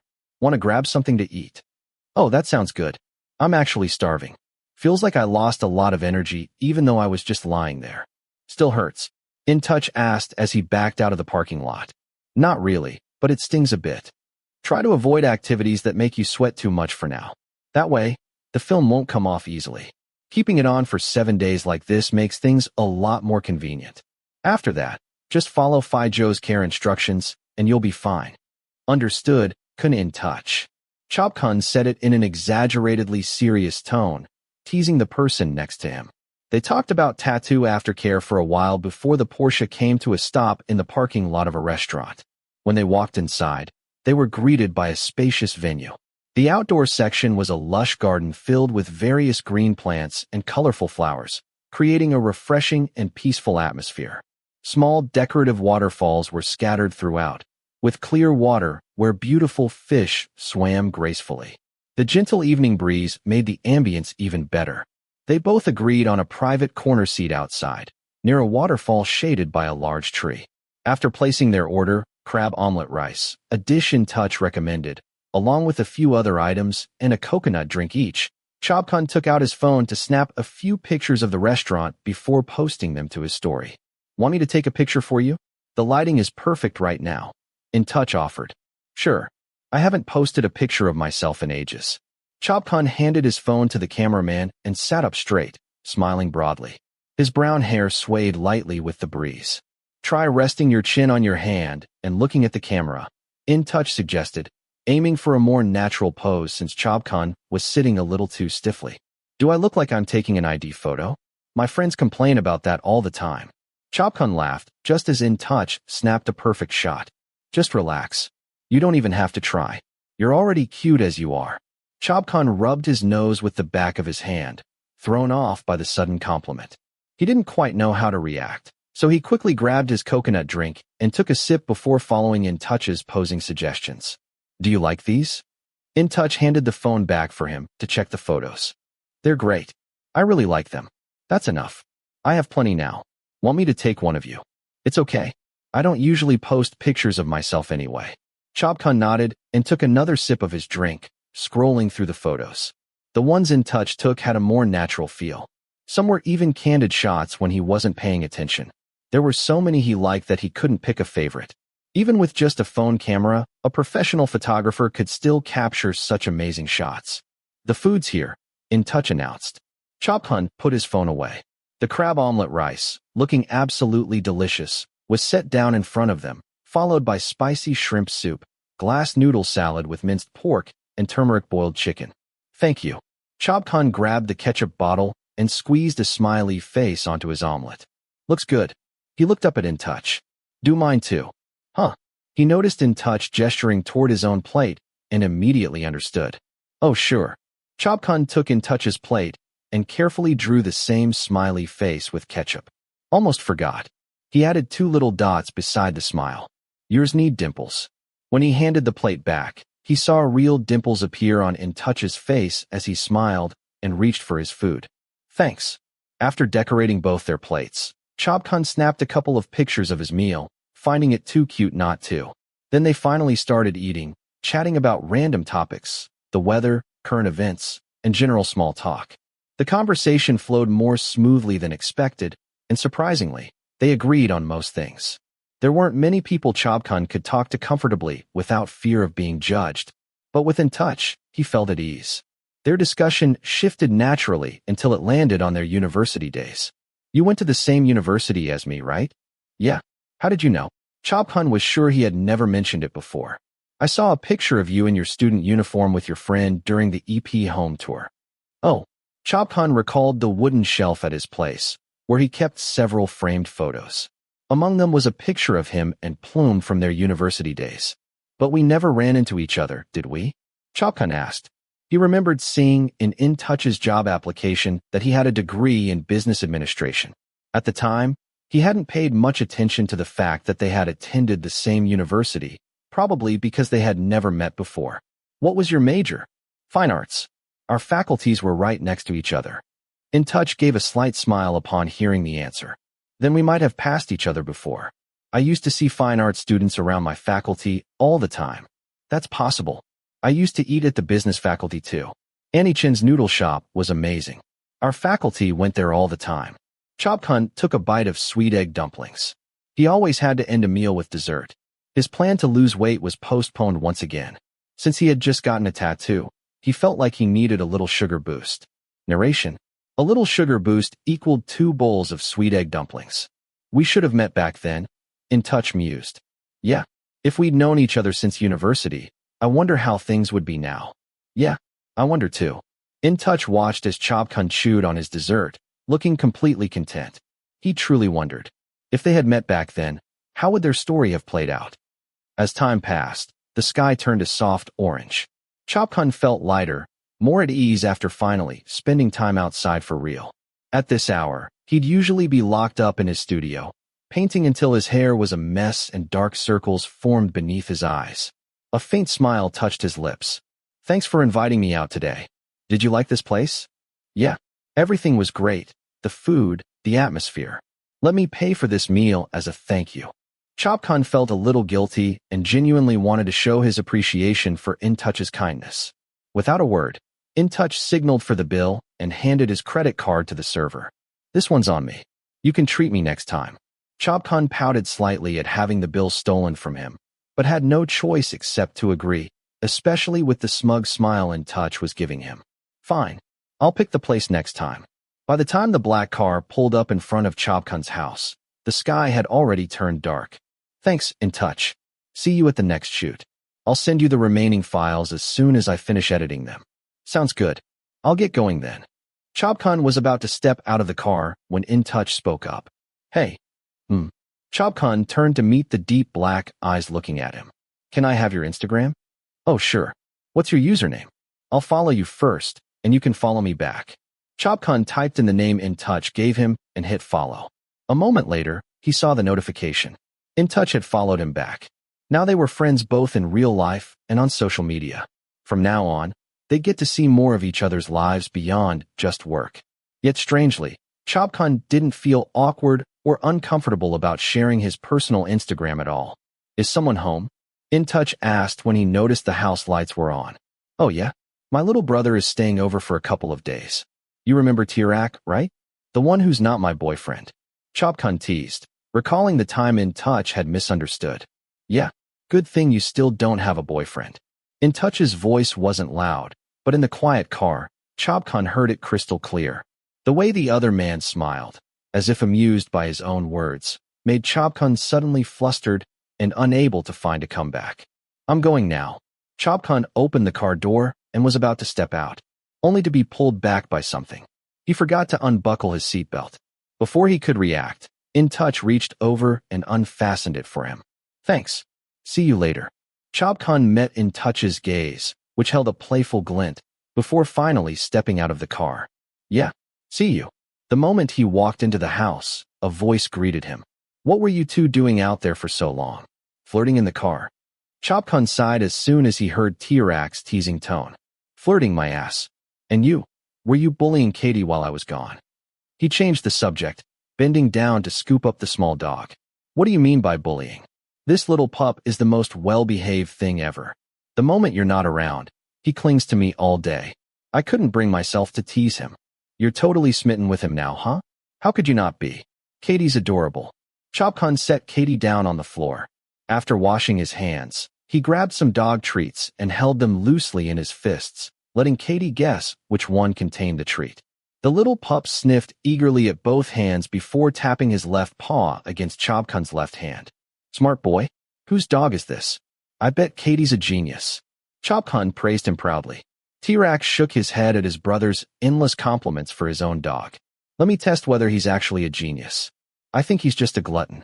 Tirak placed a treat on the floor and covered it with an opaque cup. He placed an empty cup beside it and shuffled them around while Katie watched closely. When he was satisfied, he stopped and let Katie choose. The little pup raised his paw and tapped one of the cups. The moment T-Rack lifted it and revealed the treat underneath, Chobkhun clapped excitedly. See? Katie's the best. He ruffled the Pomeranian's head and cooed in a soft voice. Good boy, Katie. But that's enough treats for today, okay? You're on a diet, remember? After playing with Katie for a while and showing T-Rack his new tattoo, Chobkhun went into his workspace to record a video about his tattoo experience, how to care for it afterward, and his overall review of the shop. Once he finished recording, he headed upstairs for a shower, leaving his brother and Katie to watch a movie downstairs. Stepping out of the bathroom, still bare-skinned, he stood in front of the mirror, admiring his tattoo again. He felt no regret about his decision. In fact, he was beyond happy with how it turned out. It was so perfect that he couldn't wait for the day he could finally peel off the protective film. After staring at it for a while, he grabbed a navy blue satin pajama set and put it on. As he sat down on his bed, he suddenly remembered that he had exchanged Instagram handles with Intouch earlier. Picking up his phone, he opened Intouch's profile and started scrolling through the feed. There were hundreds of pictures, mostly of travel destinations both inside and outside the country. The second most common type of photo was of Fancy, from when she was just a baby to her most recent pictures. As for Intouch himself, there were only a few scattered throughout the feed. Chobkhun tapped on one picture where Intouch was lying on a bed, his expression calm and unreadable, while Fancy slept on his chest. He couldn't help but smile when he saw the caption, "My daughter." But the next second, his face froze in horror. He had accidentally liked the picture. Crap. Panicking, he quickly tapped the heart icon again to unlike it. Would Intouch have seen that?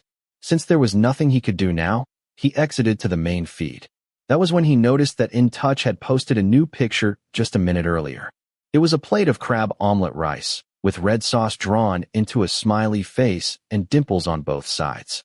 The caption read, "Tastier than ever." Chobkhun's heart pounded as he stared at the post for a while before making a decision. He uploaded a picture of his own crab omelet rice with the caption, "Smiling more than ever." Meanwhile, Intouch stared at his phone intently. He couldn't help but grin when he saw a notification pop up. Chobkhun had liked his post, and his smile only grew wider when he saw the other man's new upload. But his grin instantly vanished when his little sister, sitting in the living room watching television, suddenly screamed at the top of her lungs. "Mom, something's wrong with Pin. He's possessed. Get out of my brother's body right now." Chapter 15. If someone were to ask Chobkhun whether he cried easily while watching sad movies, he would immediately say no. No matter how heartbreaking the movie was, he wasn't the type to tear up so easily. Except in one specific case. If the movie had a dog dying. That was his one weakness. Like the movie he was watching now. Chobkhun sat curled up on the couch, roughly wiping his tears away with the back of his hand. His eyes, glistening with unshed tears, remained fixed on the smart television screen as he listened intently to every word the protagonist said in his final farewell to his dog, who was about to pass away from an untreatable illness. He hadn't expected the movie he picked for his day off to end like this. Reaching for the remote, he turned off the television before scooping up Katie, who had been napping beside him, onto his lap. The farewell scene had stirred up memories of Kaitun. He was relieved that Kaitun was still doing well, but saddened by the fact that he would never get to see him again. If things had ended on better terms with Tuit, he might have had a chance to visit. But since they had broken up badly, even his pet had to bear the consequences. A series of sighs escaped him as he scrolled through old pictures of Kaitun on his phone. After a while, tears began to well up again. Chobkhun quickly locked his phone before they could fall. He needed to do something, anything, to stop his mind from spiraling. With that thought, he carried Katie to his workspace and gently placed the sleepy pup on the bed beneath his desk. Seeing how Katie could still sleep soundly despite being moved around made him shake his head in amusement. Chobkhun sat down in his favorite office chair. As his eyes landed on the empty desk and chair beside him, he found himself thinking about its owner, someone he hadn't seen in a week. The last time they spoke was after Intouch had finished editing his tattoo vlog. Right after that, Intouch had flown to Singapore for a magazine cover shoot. Lately, Chobkhun had been enjoying more free time, but Intouch was busier than ever. He powered on his MacBook and logged into YouTube Studio to check his channel statistics. Watch time, subscriber count, estimated monthly earnings, and other analytical data that would help him plan future content. After nearly 4 months since launching his channel, he had uploaded almost 30 videos. His current subscriber count stood at 12,567. The most viewed video was his trip to Swan Viewing, which had nearly 300,000 views and had significantly boosted his subscriber growth. Other videos had mixed results, ranging from a few thousand views to hundreds of thousands. Chobkhun felt reasonably satisfied with the outcome. At this point, he no longer cared about surpassing his ex's channel. He just wanted to prove to it wrong for saying that he wouldn't be able to run a channel on his own. And honestly, once he stopped comparing his channel to his ex's, he started enjoying content creation a lot more. As for earnings, he had already accepted that it would take time before his channel became financially stable. But seeing the actual numbers on the screen still stung a little. The total income from his first 3 months on YouTube wasn't even enough to cover the production costs of his videos or Intouch's salary. However, there was one thing that made him smile. His channel had landed its first sponsorship. It was from a crispy banana snack brand he loved. They had seen him casually eating their snack in his Swan Viewing vlog and reached out to negotiate a deal. After finalizing the contract, they agreed to feature the product in his upcoming question and answer video, which he would be filming tomorrow. Looking at his still unsteady income, Chobkhun decided to put his plan of watching another movie on hold. A work-free day was nice, but the lack of money notifications hitting his account made him uneasy. His expenses remained the same, but his income had decreased. He needed to find ways to make more money while taking a break from urgent projects. Intouch raised an eyebrow in surprise and looked up from the camera just as Chobkhun suddenly stood up. "In monitor lizards. Right behind you." Intouch quickly turned his head and saw 2 large monitor lizards emerging from the water, staring at them motionlessly. Why do we always end up in situations like this? That scared me. They're as big as crocodiles. Chobkhun laughed. Intouch panned the camera toward the unexpected visitors before turning it back toward Chobkhun, who was now standing completely still. "I think we should just go for a walk. They don't seem like they're leaving anytime soon." "Agreed. But let's pack up first so we can walk around freely." Since the local reptiles seemed intent on claiming the picnic spot, they quickly packed up their belongings. The lizards crept closer at a slow but steady pace. Chobkhun wasn't exactly scared, but he figured it would be bad if they suddenly rushed at them. Just the thought was unsettling. With their picnic plan abruptly scrapped, they decided to stroll around the park instead. After returning the rented mat and storing unnecessary items in the car, they began walking through the vast park. Along the way, Chobkhun encountered several squirrels on the trees lining the path, and even on the walkway itself. They seemed quite familiar with people, so he couldn't resist moving closer to observe them. Meanwhile, Intouch captured footage of the surrounding atmosphere and the people strolling ahead. Whenever they passed a spot filled with large clusters of pink bougainvillea or areas dense with blooming pink trumpet trees, he would invite Chobkhun to pose for pictures to use as footage or possibly as the video's cover image. As Chobkhun walked, he glanced down at the pavement covered in fallen pink trumpet flowers. Then he noticed a man kneeling to tie his girlfriend's shoelaces. The sight brought back a memory. Walking down a street in Japan beneath cherry blossom trees with Tuit, who had once knelt to tie his shoelaces the same way. But strangely enough, he felt nothing toward those memories anymore. Not even a little. It made him realize that some things don't need to be forcibly forgotten, because they can't be. But with time, they simply lose their hold on us. They walked side by side in silence for a while before Chobkhun pulled out his phone again to check the remaining questions while continuing to look around. "If you weren't an artist or a YouTuber, what else would you want to do?" "I'd want to be a singer. As a kid, I loved singing as much as drawing. But since I was shy about performing, I ended up choosing art instead." "Do you have any tips on drawing techniques?" "My technique is practice, practice, and more practice. Keep going until you're satisfied with your own work. When I first started learning to draw, I practiced every single day without stopping. When I compare my old work, which I once thought was good, to my current work, the difference is obvious. Drawing requires constant practice." "What's your cameraman's name? Will he ever show his face?" After reading the question, Chobkhun clasped his hands behind his back and turned toward the cameraman following him. This question should be directed to the person in question. "What do you say, Mr. Cameraman? Want to show your face?" He raised an eyebrow and flashed a teasing smile. He was only joking. He assumed Intouch wouldn't agree. After all, If he were willing, he wouldn't have used an alias for work. But to his surprise, Intouch stopped walking and handed him the camera. Chobkhun, slightly startled, took it and gave him a questioning look. Chobkhun's thought, "Are you serious?" When the taller man nodded, Chobkhun turned the camera toward him. Dressed in a black shirt and dark jeans, Intouch ran a hand over the back of his neck, looking slightly flustered. Seeing him like that, Chobkhun couldn't help but smile. "Oh, are you embarrassed to be on camera?" He teased him mercilessly. He couldn't resist. After all, he had never seen Intouch lose his composure like this before. "Hello, I'm Chobkhun's cameraman." After speaking, Intouch smiled at the camera, or rather, at the person holding it. Then he added, "I'm not embarrassed by the camera. I'm embarrassed because of you." The words left the habitual teaser momentarily speechless. Flustered, Chobkhun hurried ahead with the camera in hand, unsure how to respond. After walking for a while, they took a break on a bench beside the lake. On the opposite side of where their earlier encounter with the monitor lizards had happened, Chobkhun instinctively scanned the surroundings. Once he confirmed there were no local reptiles nearby, they resumed answering questions. Naturally, the camera was back in its rightful owner's hands. "What kind of music do you like?" "I don't have a specific genre. I listen to everything depending on my mood."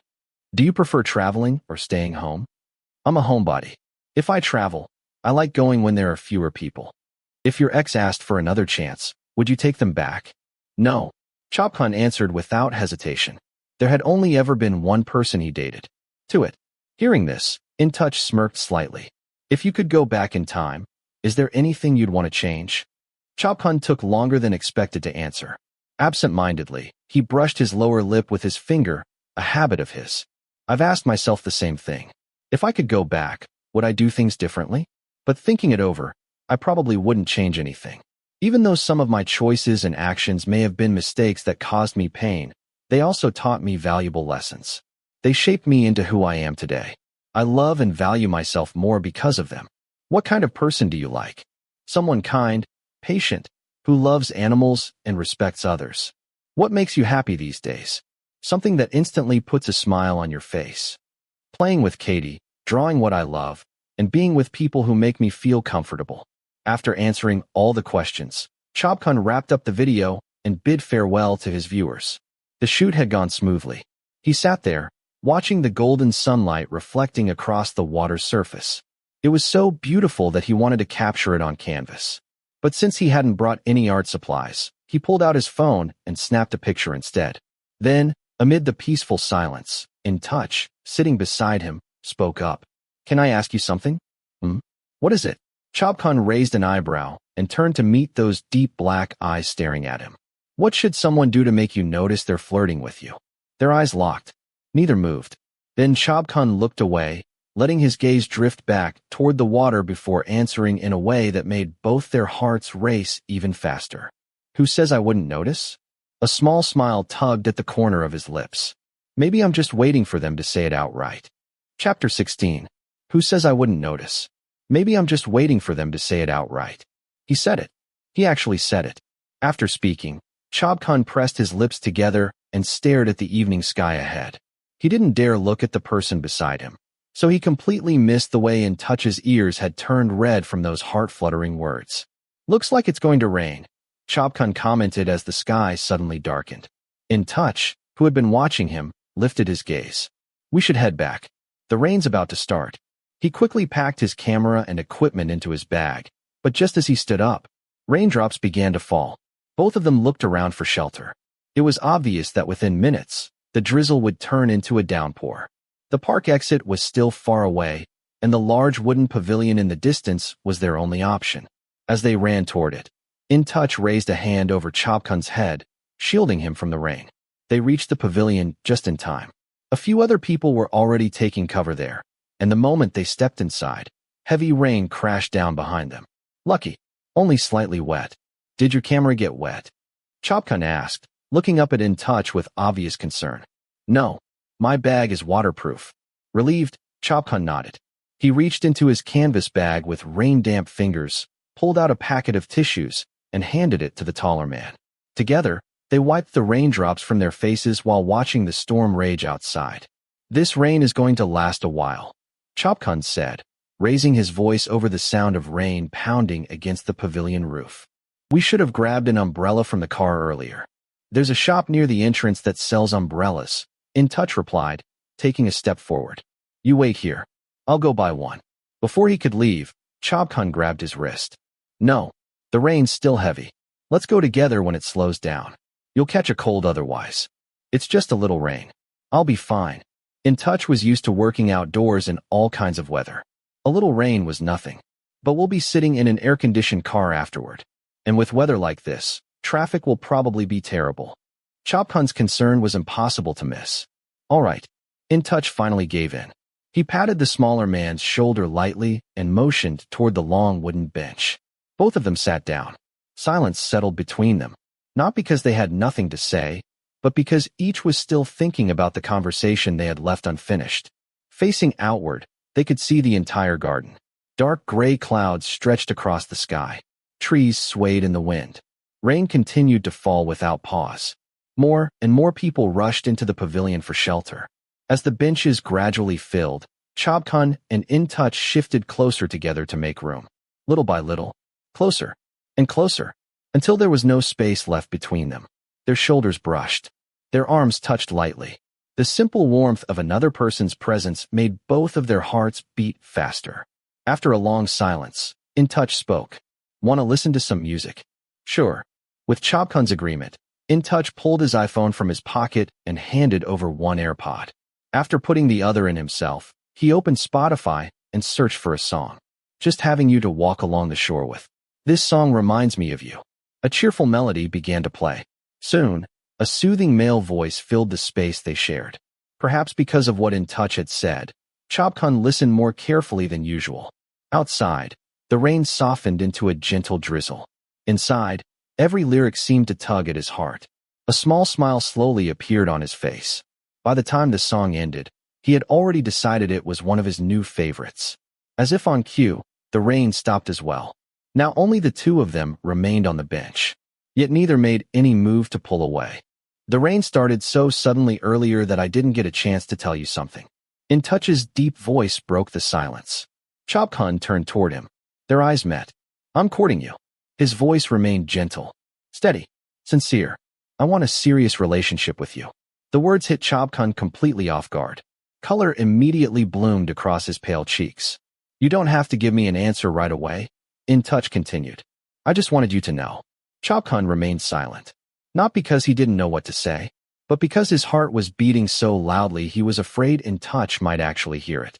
I know we haven't known each other for very long, Intouch said softly. But can I have the chance to get to know you better? Chobkhun looked at him. Really looked at him. The sharp features. The gentle curve of his dark eyes. The soft smile he offered so naturally. Slowly, Chobkhun nodded. Then he smiled back. 1 week later.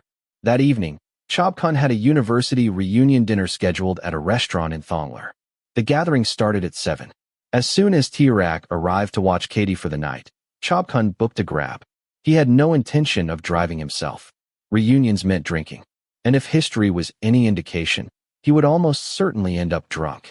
It wasn't often that he got to see his old friends, and he wanted to enjoy himself. Besides, the Q&A video he and Intouch had spent several days working on had finally been uploaded yesterday. For once, he had no unfinished work hanging over his head. Tonight, he was free. How are you getting home? Tirak asked while Chobkhun tied his sneakers near the front door. The younger man stood nearby holding the fluffy Pomeranian. I'll book a ride or get a friend to drop me off. Just go to sleep. I brought my house key. Why not have Intouch pick you up? Tirak grinned mischievously. No way. Chobkhun immediately rejected the idea. I don't want to bother him. My ride's almost here. I'm heading out. He bent down and ruffled Katie's fur. See you later, Katie. Then he hurried outside. While sitting in the car, he remembered that Intouch had sent him a message earlier asking what he was doing. He had been in the shower at the time and hadn't replied. Now he quickly sent a response, telling him he was heading to a reunion dinner and would be home late. Nearly an hour later, he arrived at the upscale restaurant. Following the room number his friends had posted in their group chat, he headed straight for the private karaoke room. The moment he opened the door, someone was absolutely destroying a song.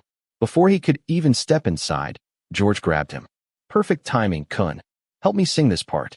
Quick. The chorus is coming. A microphone was shoved into his hand. With no choice, Chobkhun joined in. He knew the song by heart and didn't even need the lyrics. The contrast between their singing styles had everyone laughing.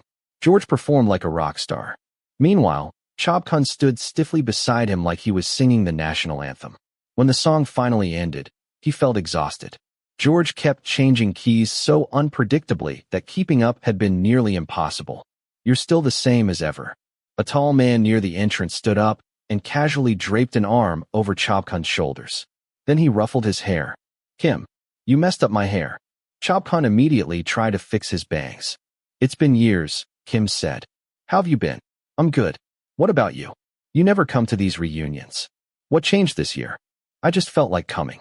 Kim smirked. What? Am I not allowed? I was just surprised. You kind of disappeared. Oh, so you were curious about me? What? The music was too loud. Chobkhun leaned closer. I said you're pretty nosy. Are you insulting me? Not at all. I was complimenting you. Kim ruffled his hair again. Kim. This time, Chobkhun retaliated immediately. Standing on tiptoe, he thoroughly messed up Kim's hair. There. Now yours looks terrible too. The two of them laughed. Their painting major had only around 20 students, so everyone had once been close. Life had pulled them in different directions after graduation. But reunions had a strange way of making years disappear. Soon enough, it felt like they were students again. After chatting with several friends, Chobkhun was eventually dragged over by one of his closest university friends. Kun, sit here. Freywa patted the empty spot beside her. She wore a black strapless top and dark jeans, her long wavy hair falling over one shoulder. Took forever to see you again. I missed you. I missed you too. Chobkhun sat down. How long are you staying in Bangkok? I'm leaving the day after tomorrow. She mixed whiskey and coke while speaking. But in 2 months, you're coming to Chiang Mai. Why? Without answering, she handed him a wedding invitation. Printed elegantly across the front were the names. Pierre and Freywa. Wait. Chobkhun's eyes widened. You're getting married? I'm getting married. The smile that spread across his face was immediate. Genuine. Bright. He knew better than anyone how much she and Pierre had gone through. Family problems. Long distance. Misunderstandings. Even a breakup. Yet somehow they had found their way back to each other. I'm so happy for you. He squeezed her hand. I'll definitely be there. You better be. She pointed at him threateningly. If you don't come, I'll leave hate comments on your YouTube channel for 7 straight days. You're ruthless. Chobkhun laughed. A little while later, Freywa leaned closer. Enough about me. What about you? Nothing much. Nothing much, my ass. She narrowed her eyes. Are you seeing anyone? Kind of. Who? Show me a picture. After several minutes of relentless pestering, Chobkhun finally gave up. He pulled up a photo of Intouch on Instagram. The moment she saw it, Freywa nearly screamed. Kun, you're talking to Pin. You know In? Why are you calling him just In? He's a year above us. Okay. How do you know him? I used to have a tiny crush on him back in university. She covered her face dramatically. He was ridiculously handsome. The world is so small. Then she studied the photo again. This guy gets a major pass from me. She gave an exaggerated stamp of approval. Good personality. Premium looks. Top-tier background. Then she grinned. Approved. The evening continued with food, drinks, and endless stories. Until the door opened again. The moment the newcomers stepped inside, the entire room fell silent. Plum. And to it. Some people exchanged uncomfortable glances. Others looked away. George, completely unaware of the tension, simply shouted into the microphone. Hey Plum, why are you so late? Kun's sitting in the back. The atmosphere slowly resumed. Music played again. Conversations restarted. But an invisible tension lingered in the room. As the night went on, drinks kept flowing. Songs changed one after another. People danced, laughed, shouted.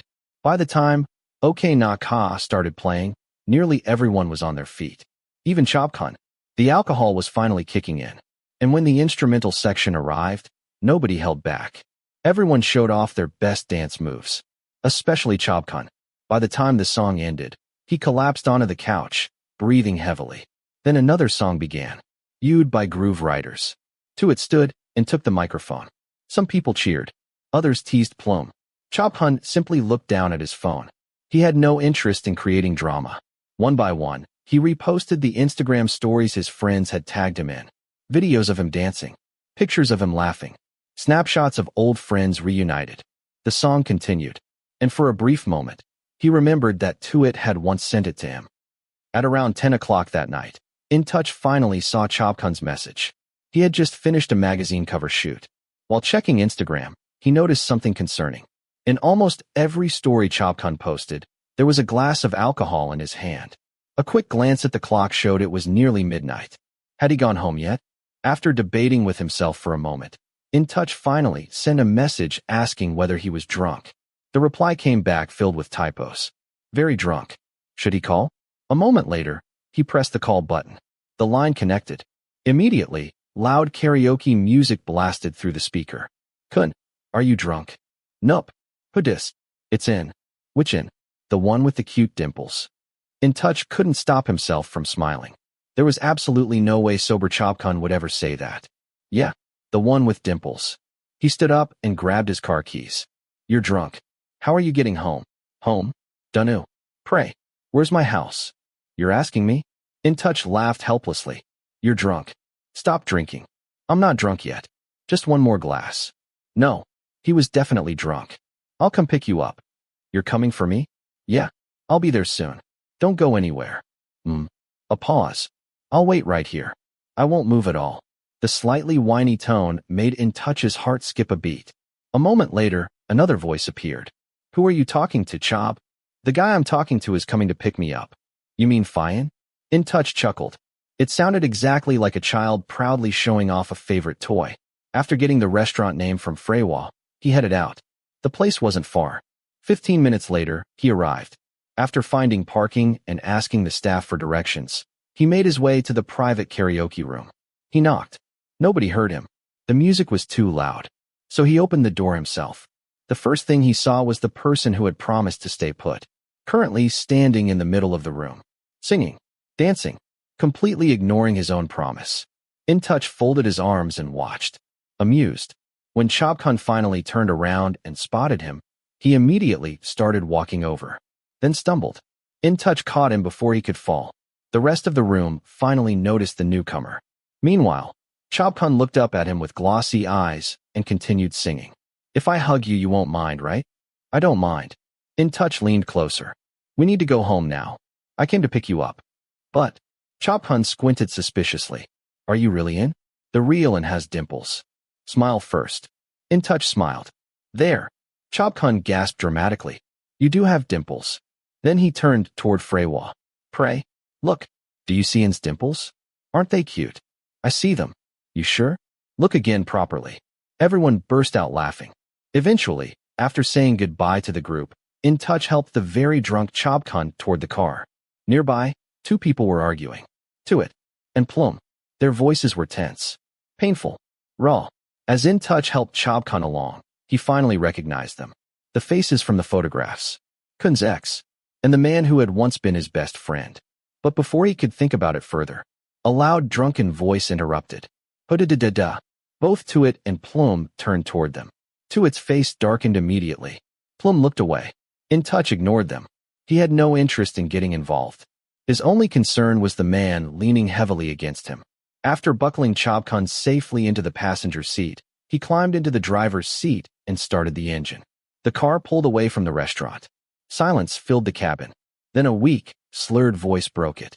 I'm gonna throw up. Chapter 17. Plum wiped away his tears and kept walking away from the restaurant, afraid that his classmates, who were starting to leave, would see him like this. Left behind, abandoned once again. Tuit had acted like he didn't care about him at all. The moment Plum walked away, Tuit drove off immediately, leaving him standing there alone, waiting for a taxi. But no cars would stop for him, and his phone was dead, so he couldn't call a Grab. As for Tuit, there was no point in hoping. There was no way he'd come back for him. As he stood by the roadside, struggling to find a ride, a smoky gray BMW Z4 pulled up in front of him. The dark-tinted window rolled down, revealing the driver. Kim, get in. I'll give you a ride. Kim tilted his head slightly, looking up at Plum standing on the sidewalk. His tone and expression were unreadable. Kim had seen everything from the very beginning. He had stepped outside to smoke in the designated area, which happened to be the perfect place to witness the entire scene without anyone noticing him. I wasn't eavesdropping. I just happened to be standing there. No need. I can get back on my own. Plum refused. Ever since that brief moment in the karaoke room, they hadn't spoken a single word to each other. Plum hadn't greeted Kim, and Kim hadn't greeted him either. They merely glanced at each other in passing, like strangers. Like air. They occupied the same space while pretending the other didn't exist. Not because they had never been close before, but because Plum knew Kim had every reason to hate him. Back in university, Plum had known that Kim had feelings for Chobkhun, but Chobkhun, being Chobkhun, had never realized it, even though many of their friends had figured it out. Since Kim never confessed, no one brought it up. Then, after graduation, when Chobkhun met and started dating Tuit, Kim disappeared from his life entirely. Sharing a car ride with him would be unbearably awkward. This area is deserted. You want to stand around and get robbed? Kim said flatly. Plum glanced around, only now noticing how empty and dimly lit the street was. Some parts were completely dark. A slight sense of fear crept in, but he still hesitated. I'm counting to 3. If you want to stand here alone, suit yourself. 1, 2, th. Before Kim could finish, Plum gave in. He knew Kim wasn't bluffing. He would absolutely leave him there. Fine. I'll go. Plum muttered, pulling open the door and climbing in. He really had no choice. Where do you live? Kim asked neutrally. Sathorn. Plum answered, though he wasn't ready to go back to Tuit's condo. But he had no choice. His work stuff was still there. Pin the location. Kim handed over his phone. Plum took it without a word and set the destination. Silence filled the car. Neither of them spoke until they stopped at a red light. Kim was the first to break the silence. You're an idiot. What? Plum snapped, already guessing what this was about. You chose a piece of shit like Tuit over a good friend like Kun? You knew damn well Kun loved you. You should have thought this through more. Mind your own business. Of course Kim would react like this when it came to Chobkhun. Normally, he didn't meddle in other people's affairs. But the moment it involved Kun, he couldn't stay out of it. Idiot. You're no different from me. Plum shot back. You waited for Kun for years. The moment you heard he was single, you showed up right away. Even though you knew damn well he never even realized you liked him. At least I stayed in my lane. I didn't steal my friend's boyfriend. And I didn't come back hoping to date him. I just wanted to know how he was doing after getting stabbed in the back by his so-called best friend. But from what I can see, Kun's doing just fine. Unlike you. Kim's sharp gaze flicked toward him as he said those final words. If you only pick me up to lecture me, then stop the car. I'll find my own way home. Plum clenched his jaw, crossed his arms tightly, and turned to stare out the window. But his vision blurred again as fresh tears welled up. Because everything Kim said was true. The silence between them grew heavier, interrupted only by the occasional voice from the GPS. Eventually, the car stopped in front of Tuit's condo. Thanks. Plum unbuckled his seatbelt and spoke without looking at Kim. He didn't want Kim to see him crying. But just as he stepped 1 foot out of the car, Kim's voice stopped him. Plum. He froze, but didn't turn around. No decent person would leave their partner like that. If he really loved you, he wouldn't do this. Use your brain when you fall in love. I hope you figure it out.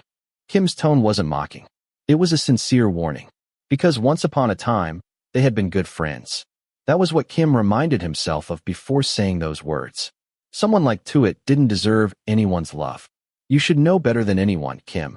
If letting go were that easy, you would have done it a long time ago. Plum's voice remained steady as he stepped out of the car. He already knew he had made the wrong choice. He knew deep down that Tuit was terrible, but he loved him anyway. Loved him so much that he had no idea how to stop. If only he had been stronger back then, none of this would have happened. Flashback. 2 years ago. Knock, knock, knock. Kun, are you home? Plum called out, surprised when the door opened to reveal Tuit instead, his best friend's boyfriend. He immediately lowered his gaze, afraid Tuit would notice the bruises on his face. But it was too late. Shit, Plum. What happened to your face? Get in here. Tuit grabbed Plum's wrist and pulled him inside. His eyes widened at the sight of the swollen, battered face and the cut at the corner of Plum's lips. The traces of heavy crying were still obvious. Where's Kun? Plum asked as he sat down on the living room couch, scanning the room for any sign of him. He's out meeting a client. He should be back soon. Tuit walked over to grab a first aid kit before sitting down beside him. Let me clean that up for you. No, it's fine. I can do it myself. Plum quickly raised his hands in protest. It felt inappropriate to have Tuit tending to his wounds like this. Don't overthink it. You won't be able to do it properly yourself. If Khun finds out I let you handle it alone, he'd chew me out. Seeing Plum hesitate, Tuit added, Don't worry about it. We're friends.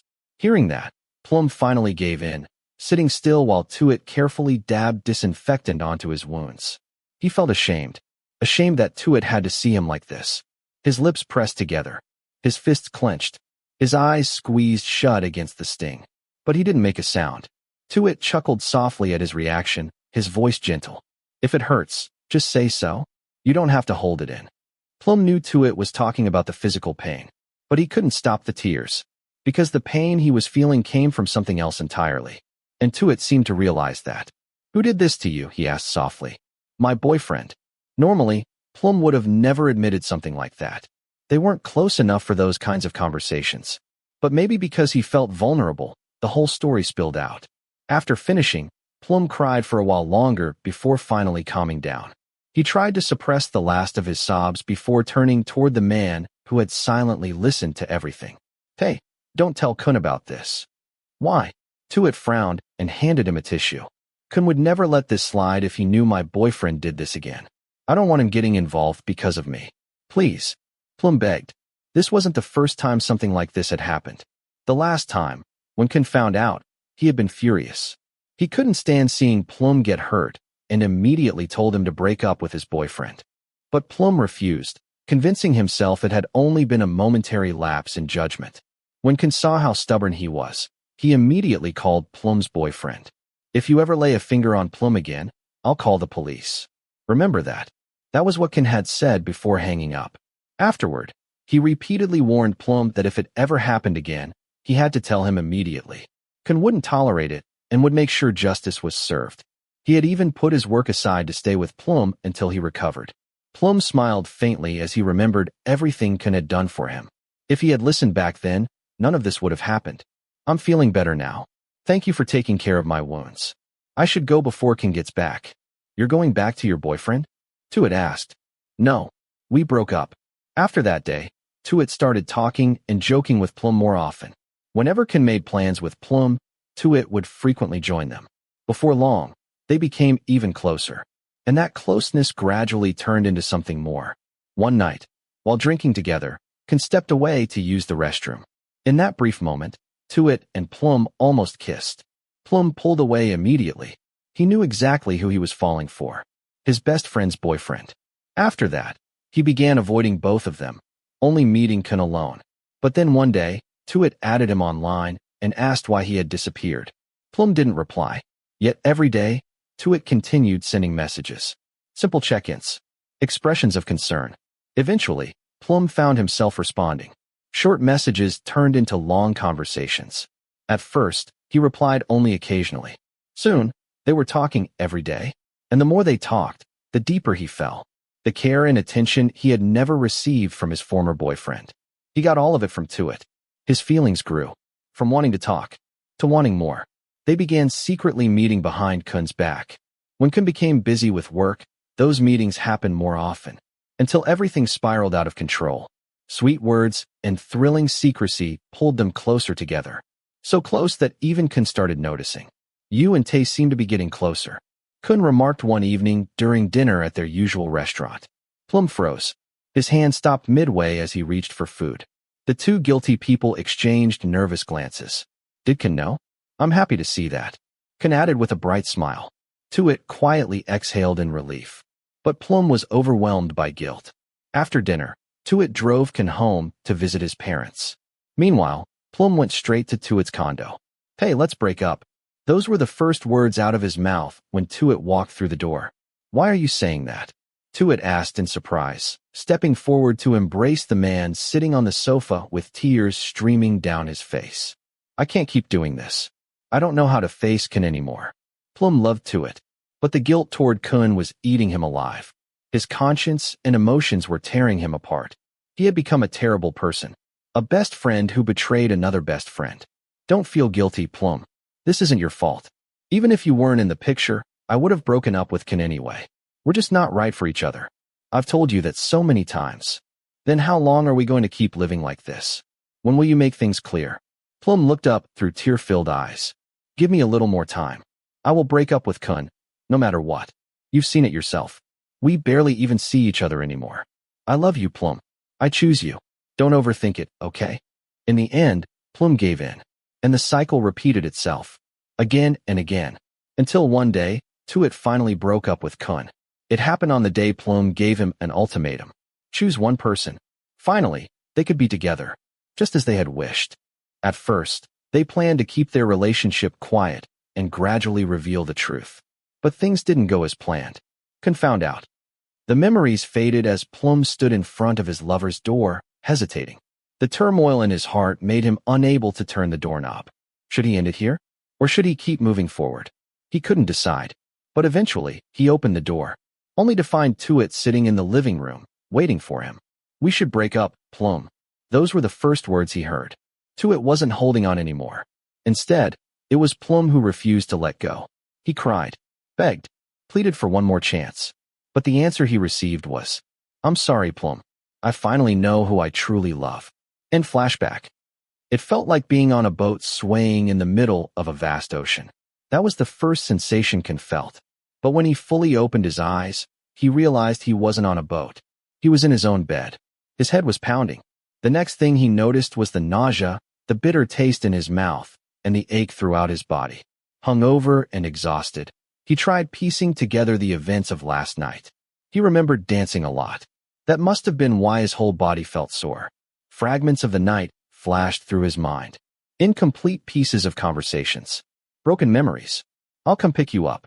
You're coming to get me? Yeah, I'll be there soon. Don't go anywhere. Oh, right. Intouch had called him. So, was Intouch the one who brought him home? Kun frowned, trying to remember what he had done afterward. Normally, when he got drunk, he just passed out. There shouldn't have been anything unusual, right? But something felt off. Like there was more. Thinking too hard only made his headache worse, so he decided to call his best friend and get the full story. Reaching for his phone, he eventually found it beneath his pillow. Ignoring the flood of notifications, he searched for Priwa's name and called her. A glance at the clock told him it was already past noon. Priwa's voice. You're finally awake? Yeah, my head is killing me. And I'm so sore. Priwa's voice. Well, I told you to take it easy, but did you listen? No. You kept dragging me out to dance, saying we should go all out and finish the night at a massage parlor. So, have you booked an appointment yet? I said that. Kun's voice came out hoarse. He cleared his throat and grabbed the bottle of water on his nightstand, taking a sip. Priwa's voice. Yep. So what do you actually remember? Tell me. I remember dancing a lot. Then Intouch called and said he'd come pick me up. I told him I'd wait, and he actually came. Oh, and I remember you talking to him, but I don't know what you guys were saying. As he recounted what little he remembered, another image surfaced. Intouch standing in the karaoke room, smiling at him, saying something he couldn't quite remember. Was Intouch upset with him? Was it because he got drunk? Priwa's voice. That's all you remember? So you have no idea what else you did? Her amused tone sent a chill down his spine. He could already imagine the smug expression on her face. What do you mean? What did I do? Tell me. He suddenly felt nervous. His already pale face grew even paler. Then he heard the answer. He had been showing off Intouch's dimples to everyone. Shock. Round 1. Priwa's voice. Oh, and I forgot to mention. While he was waiting for me to grab your bag, you kept poking his cheeks, calling him adorable, and saying he was the kindest person ever. Then, out of nowhere, you started yelling about being a national hero or something. Shock. Round 2. I'll never drink again. Kun muttered, on the verge of losing his mind. How was he supposed to recover from this? He had never been this embarrassing while drunk before. How was he supposed to face Intouch now? Priwa's voice. Just think of it as him seeing a new side of you. Besides, he didn't seem annoyed or angry. If anything, he took really good care of you. I wanted to scream. He's so sweet. He checks every box. Priwa was clearly fangirling over Intouch instead of comforting him. Then another memory resurfaced. A playful voice. A warning. You're gonna get it later. Kun's soul nearly left his body. Was Intouch really not angry? Kun tried reassuring himself. For a brief moment, He felt slightly better. Then Priwa spoke again, and all the color drained from his face. Priwa's voice. I think he probably smiled at your story instead of getting mad. Story. What had he done this time? Priwa's voice. Wait, you haven't seen it yet? Go check it out. You've made a new legend and replaced mine now. Fear. Come look at Khun's story before he deletes it. Priwa's laughter sent Khun into a full-blown panic. The moment he heard her calling someone over to watch it, curiosity won. He quickly ended the call and opened Instagram. The second he watched the story, he nearly swore out loud. No way. He replayed the video just to make sure. It showed him lying on his side, half asleep, his head resting on a pillow, looking drowsy and barely awake. And then, where did you go? I haven't hugged you yet. Didn't you say you wouldn't get mad at me? His voice sounded groggy and disappointed, as if he really wanted a hug in touch. And why the hell had he posted it to his story? Khun's eyes widened in horror. His fists clenched. His heart pounded wildly. His face burned with embarrassment as he buried it in his pillow and let out a muffled scream. He wanted to repeatedly slam his head into the mattress. Then a thought suddenly hit him. Maybe Intouch hadn't seen it yet. That was his only hope. With his heart in his throat, he checked the viewer list. Yes. Maybe Intouch missed it. Maybe he didn't see it. And then reality hit him like a truck. Among the 50 or so viewers, there it was. Intouch's Instagram handle. Oh God. And as if that wasn't bad enough, the flood of notifications he had ignored earlier, those were messages from friends teasing him about the story. But the final blow, the thing that made him want to disappear forever, was the message from Intouch himself. Intouch's message. If you still want that hug after sobering up, just let me know. Smiley face. Khun felt his soul leave his body. His father's old lectures about the dangers of alcohol played repeatedly in his head. Hungover and overwhelmed, he collapsed onto the bed and stared at the ceiling. His head throbbed even harder. Whether from the alcohol or his own actions, he wasn't sure. He felt a little sticky, probably because someone, most likely Rak, had cleaned him up and changed his clothes. But the discomfort remained, so he forced himself up and took a proper shower. Even afterward, he still felt awful. The headache lingered. The nausea remained. His stomach burned with hunger, yet he had no appetite. With no other choice, he flopped back onto the bed and silently cursed himself for drinking far beyond his limit. Knock, knock, knock. A soft knock interrupted the silence. Moments later, his younger brother Rak entered, with Katie trotting in beside him. Rak, put Katie up here for me. Katie was already standing on his hind legs, front paws pressed against the bed as he stared up with bright, expectant eyes. Khun wanted to pick him up and cuddle him, but his body felt too weak. Even small movements made his head spin. Today, he would make an exception. Katie was allowed on the bed. The moment Rak lifted him up, Katie immediately climbed onto Khun's chest and shoved his little head beneath Khun's chin. His tail wagged happily. Did you miss me, Katie? I missed you too. But I don't have the energy to play right now. Khun adjusted his pillow and absent-mindedly stroked the soft fur. You're a mess. Rak teased as he sat beside him. Thanks for changing my clothes and wiping me down.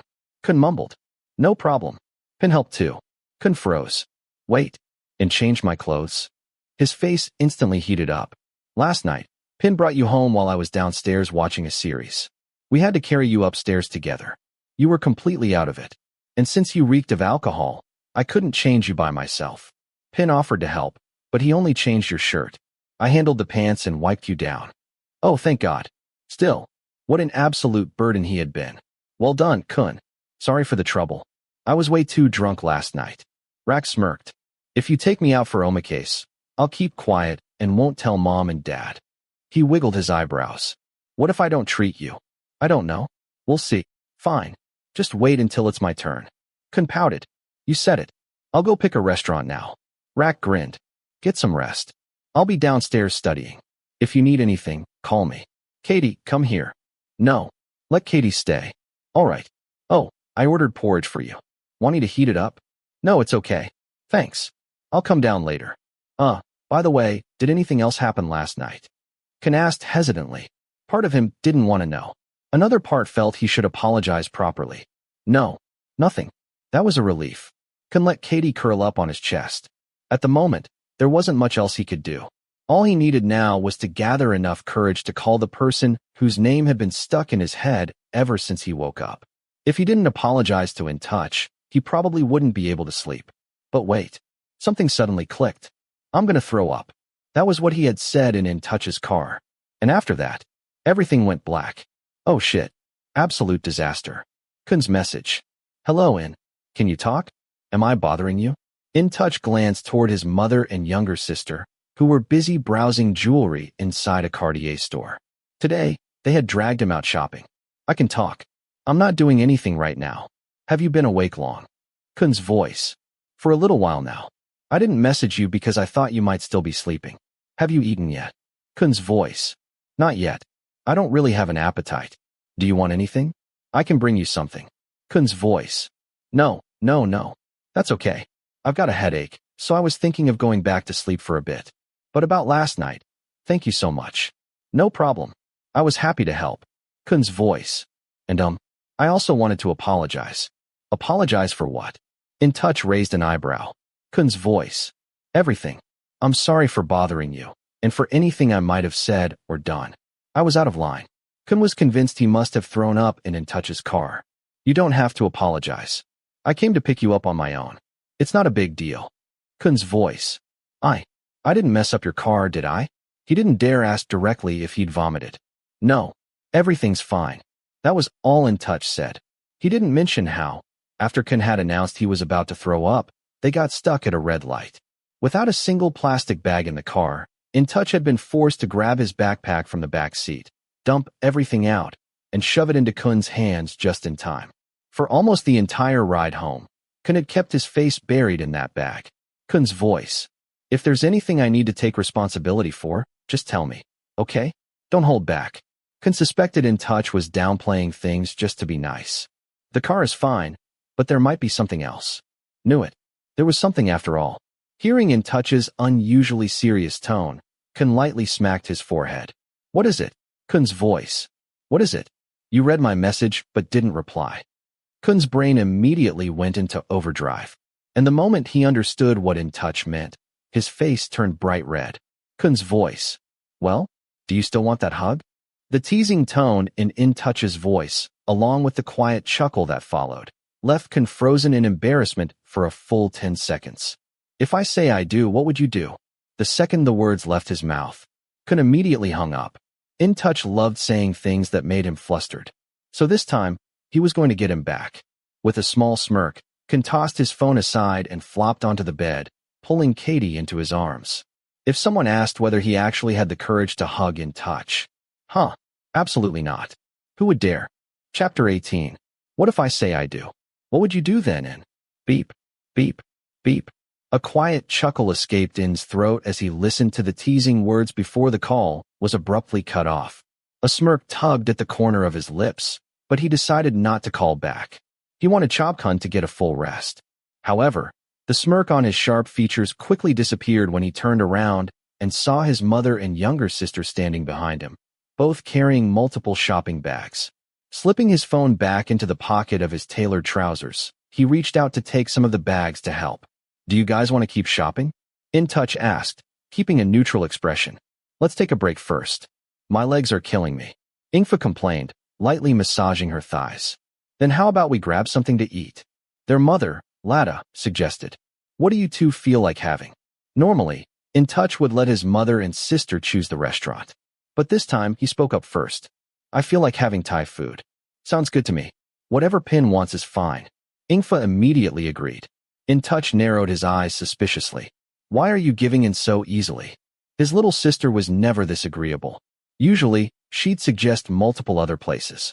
His question was soon answered when Ingfa leaned in and whispered, making sure their mother, who was walking behind them, wouldn't overhear. If you buy me that Cartier ring we saw earlier, I'll stop teasing you in Pun's channel. Lada, oblivious to their whispered conversation, smiled as she watched her daughter cling to her older brother like when they were kids. She took out her phone and snapped a picture, sending it to her husband. Intouch glanced down at Ingfa. Let me see your behavior first. I'm serious, Pin. I don't believe you. He shook his head. He knew her too well. I swear I'll even stop calling you possessed. She put on her most convincing face. How much? A little over 40,000. After a brief moment of thought, he said, "Fine. Consider it your graduation gift. I still owe you one." At that, Ingfa eagerly nodded, grinning at her older brother. She didn't say anything else, though, as their mother had caught up to them. They took the escalator up to the next floor, where Intouch led them to a Thai restaurant he had been to a few times before. The food was always good. They chose a table by the large glass window and sat down. After ordering a few dishes, including some recommended by the staff, Lada was the first to break the silence while they waited for the food to arrive. Yes. Intouch looked up from the menu, meeting his mother's gaze. The hotel in Phuket is getting amazing feedback. A lot of customers came after watching the video you filmed. Your father kept praising your work over and over, saying you did an excellent job. She was referring to a promotional shoot for one of their company's hotels, a project Intouch had finally agreed to take on after years of barely speaking to his father. Got it. Tell Dad thanks. Ingfa had no idea what had caused the rift between their father and her older brother. No one had ever told her the details, but she hoped they would reconcile soon, even though it seemed impossible. Both of them were so reserved and stubborn. Let me guess. Dad didn't tell you himself, huh? I don't get why he has to be so stubborn. She sighed. Pin, did you know Dad asks about you all the time? How's he doing? Is he okay? This and that. Has he messaged you online? A few times. What did he say? You never tell Mom that you talk to him. Just general stuff. Nothing much. Intouch knew his father was trying to make up for past mistakes. He had grown up enough to understand and let things go. But that didn't mean it was easy to pretend their problems had never existed. How about we take a family trip? Just the four of us. Lada suggested. She saw an opportunity to bring father and son closer and wanted to take it. Will Dad even be free? He's been so busy lately. Ingfa pointed out while sneaking a picture of her brother. Once the condo project is finished, he should have more time. So keep your schedules open next month. I'll handle your father. I'm free all the time these days. I plan to take a short break before starting work full-time. And what did Dad say about you not starting work yet? Intouch asked his younger sister, making casual conversation. But their mother, Lada, knew that this question stemmed from her son's past experiences. He didn't say anything. He just told me to start by studying small projects with the architects at the company first. But if I want to do something else, he's fine with it. That's good. Take it slow. No need to pressure yourself. If you want to rest, then rest. Once you start working, you won't have much time to take a break. Intouch felt slightly better about his father now. At least he wasn't treating Ingfa the way he had treated him. His father was keeping his promise. If anyone were to talk about the relationship between Intouch and his father, they would say that as a child, he had been very close to him. They went everywhere together. Back then, the only thing Intouch knew about his father's job was that it involved land and construction. His father often took him to see big buildings and beautiful locations. That was all he understood. It wasn't until he was old enough to grasp more details that Fakrapol explained to him that their family business was in real estate and various investments. One day, Intouch would have to take over the company. That was something he had heard repeatedly since he was young. From elementary school, Intouch had to take extra classes. When he reached high school, Fakrapol made him take even more, becoming stricter about his grades. If his grades dropped, he wouldn't be allowed to play guitar or do any fun activities. He had to spend that time studying instead. His teenage years lacked excitement. Unlike his friends, he had almost no freedom. Anything he wanted to do had to be approved by his father first. Academically, he didn't struggle. Intouch was naturally intelligent. But the lack of control over his own life slowly built up his resentment. It has to be the best. This is nothing. You can do it. That was what his father constantly told him. There was no room for failure. A single mistake meant he was incapable. His life was set within strict boundaries, and his father's way was always the only correct way. This pattern repeated itself over and over. When Intouch was in his final year of high school, he casually mentioned at the dinner table that he liked photography and wanted to be a photographer. He wasn't serious. He already knew his future had been predetermined. But his father's response changed everything. Why waste your time on something so useless? Just focus on studying and getting good grades. Trust me, it'll be better for you. What started as a casual conversation turned into an argument.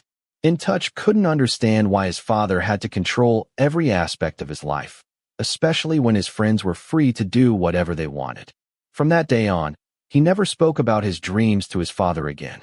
In the end, he still chose to study business administration as his father wanted. He knew that if he didn't, Ingfa would be the one to bear the pressure instead. During university, Intouch had to maintain high grades while simultaneously learning about the company from his father. Every expectation rested on his shoulders. He was constantly observed by the company's senior executives, forced to solve problems under the pressure of his father's relentless tests. No matter how difficult or overwhelming things got, he never complained, because the one time he had muttered that he was exhausted, his father saw it as weakness. To outsiders, Intouch was brilliant, flawless in every way. He was always praised, but no one knew what he had to endure. Not even Lada. He knew his mother loved him dearly, but if she knew what was happening, she would have fought with his father. Back then, Ingfa was still a child. He didn't want her to witness their parents arguing, so he kept everything to himself. Intouch's thought, "I'll just endure it as much as I can." That was his thought at the time. The breaking point came when Fakhrapol discovered that Intouch had spent his final year in university practicing photography to enter a competition. They had a massive fight, even though Intouch explained that it was just a hobby to relieve stress. His father, however, saw it as a distraction that would pull him away from studying and work. But Intouch refused to give it up. It was the only thing he genuinely enjoyed. That was when his father gave him an ultimatum. If you don't win the competition, you must go straight to study for a master's degree in England. And you will never waste time on photography again. And he lost. It was the first time in his life that Intouch cried. Even the one thing that made him happy was something his father rejected. If he kept fighting for his own desires, his sister would have to go through what he had endured. At 22, Intouch was lost. It was his life, yet he had almost no say in it. Eventually, after deep contemplation and a conversation with someone important, he found his answer. "I'll study for my master's degree. But Dad has to promise me one thing. You won't control ing the way you controlled me. For the past 10 years, I've lived my life for you. I was never happy. Let me live for myself for just a few years. Then I'll come back and take care of the company you love." That was the last sentence Intouch said to Fakhrapol in private before walking away to hug his mother and younger sister, who were waiting at a distance. The father saw the cold look in his son's eyes before he stepped through the airport gate to fly to England, and it felt like a hard slap across his face. Only then did he realize that he had completely crushed his son's feelings. All this time, he had never thought he was doing it for himself. Everything he had pushed Intouch to do was because he wanted his son to be competent, to be accepted by others, and to be able to stand on his own. He believed that everything he had given his son was the best for him, based on his own life experiences. Lada only found out about all of this after Intouch had left for England, through her husband's confession. At first, she was furious, angry at herself for being so focused on work that she never noticed what was happening, and angry at her husband for forcing their son so much. She understood that her husband loved and wanted the best for their children, but this was not the right way. A child is not a robot that you can force to turn left or right however you please. He has a heart and his own thoughts. How could you do this to him? Do you remember what you said when Intouch was born? You said you wanted him to be the happiest child. And is this the happiness you're giving him? Lada's words were final. She forbade her husband from ever forcing their children again, not even a little bit. She would not allow it. After settling the matter with Fakhrapol, she called Intouch to talk about it. But Intouch was Intouch. He always approached everything with reason. He never sought attention by rebelling or causing trouble. After their conversation, he told her that he would continue his master's degree because it wasn't difficult for him. Sooner or later, he would have to take over the company anyway. However, he also decided to study photography alongside it and try doing something he actually wanted. Hearing that, Lada fully supported him and encouraged him to live the life he wanted. Intouch told Lada not to dwell on it too much and not to tell Ingfa about any of this, just to make sure their father never forced her the way he had been forced. Lada broke down in tears when she heard her son say that. She kept apologizing over and over again, promising she would never let it happen again. As for Fakhrapol, the more time passed, the guiltier he felt. He deeply regretted what he had done to his son, but it seemed like nothing could make it better. Since Intouch left for England, he had never once reached out to his father. And Fakhrapol didn't dare contact him either, convinced that his son must hate him by now. Even though the painful past had already been buried in time, its effects still lingered in the present. Lada wanted her husband and son to reconcile because she knew they still loved and cared for each other deeply. But the father's mistakes had come at the cost of his son's suffering. Perhaps only time could heal things. The conversation ended when the restaurant staff began bringing food to the table. The tense discussion shifted to lighter topics. Intouch didn't say much. He mostly just listened. A while into the meal, his phone vibrated with a notification. When he checked, he saw that his sister had tagged him in an Instagram story. The image was of himself, frowning slightly under a white hood with pink bunny ears, along with the caption, "Best brother of the year." Intouch glanced up at the one who had secretly taken the picture, who was smiling sweetly at him. He shook his head slightly before adding the story to his own account. As they neared the end of their meal, the usually quiet one called over a waiter to order more food, surprising the two people sitting with him. "For takeout, please. Tom yum goong, clear soup, braised pork ribs with bamboo shoots, crab omelet, and crispy salad. Make it a little spicy. And one extra serving of steamed rice, please. Thank you." Intouch gave a small smile to the waiter before handing back the menu. But then he remembered something and added, "Oh, and please make sure there are no green onions or shallots in any of the dishes." "Understood, sir." The waiter took the order and left. Intouch then turned back to his mother and sister. "Do you two have any plans after this?" "We'll probably just walk around and do a little shopping. If you have something to do, you can head back first, dear," Lada said, knowing full well that the food her son had ordered wasn't for himself. He didn't even like spicy food. Meanwhile, Ingfa kept quiet, barely able to hold back her teasing. But she was waiting. She needed to get the ring she wanted first. Once her brother bought it for her, she was going to tease him mercilessly. Chobkhun woke up at exactly 5 p.m., as the clock on the wall indicated. He felt much better after getting a full rest, but hunger was now attacking him fiercely. Turning his head left and right, he looked around for Katie, who he remembered falling asleep cuddling beside him. But he was nowhere in sight. His hands searched under the blanket, finding nothing, so he called out his name.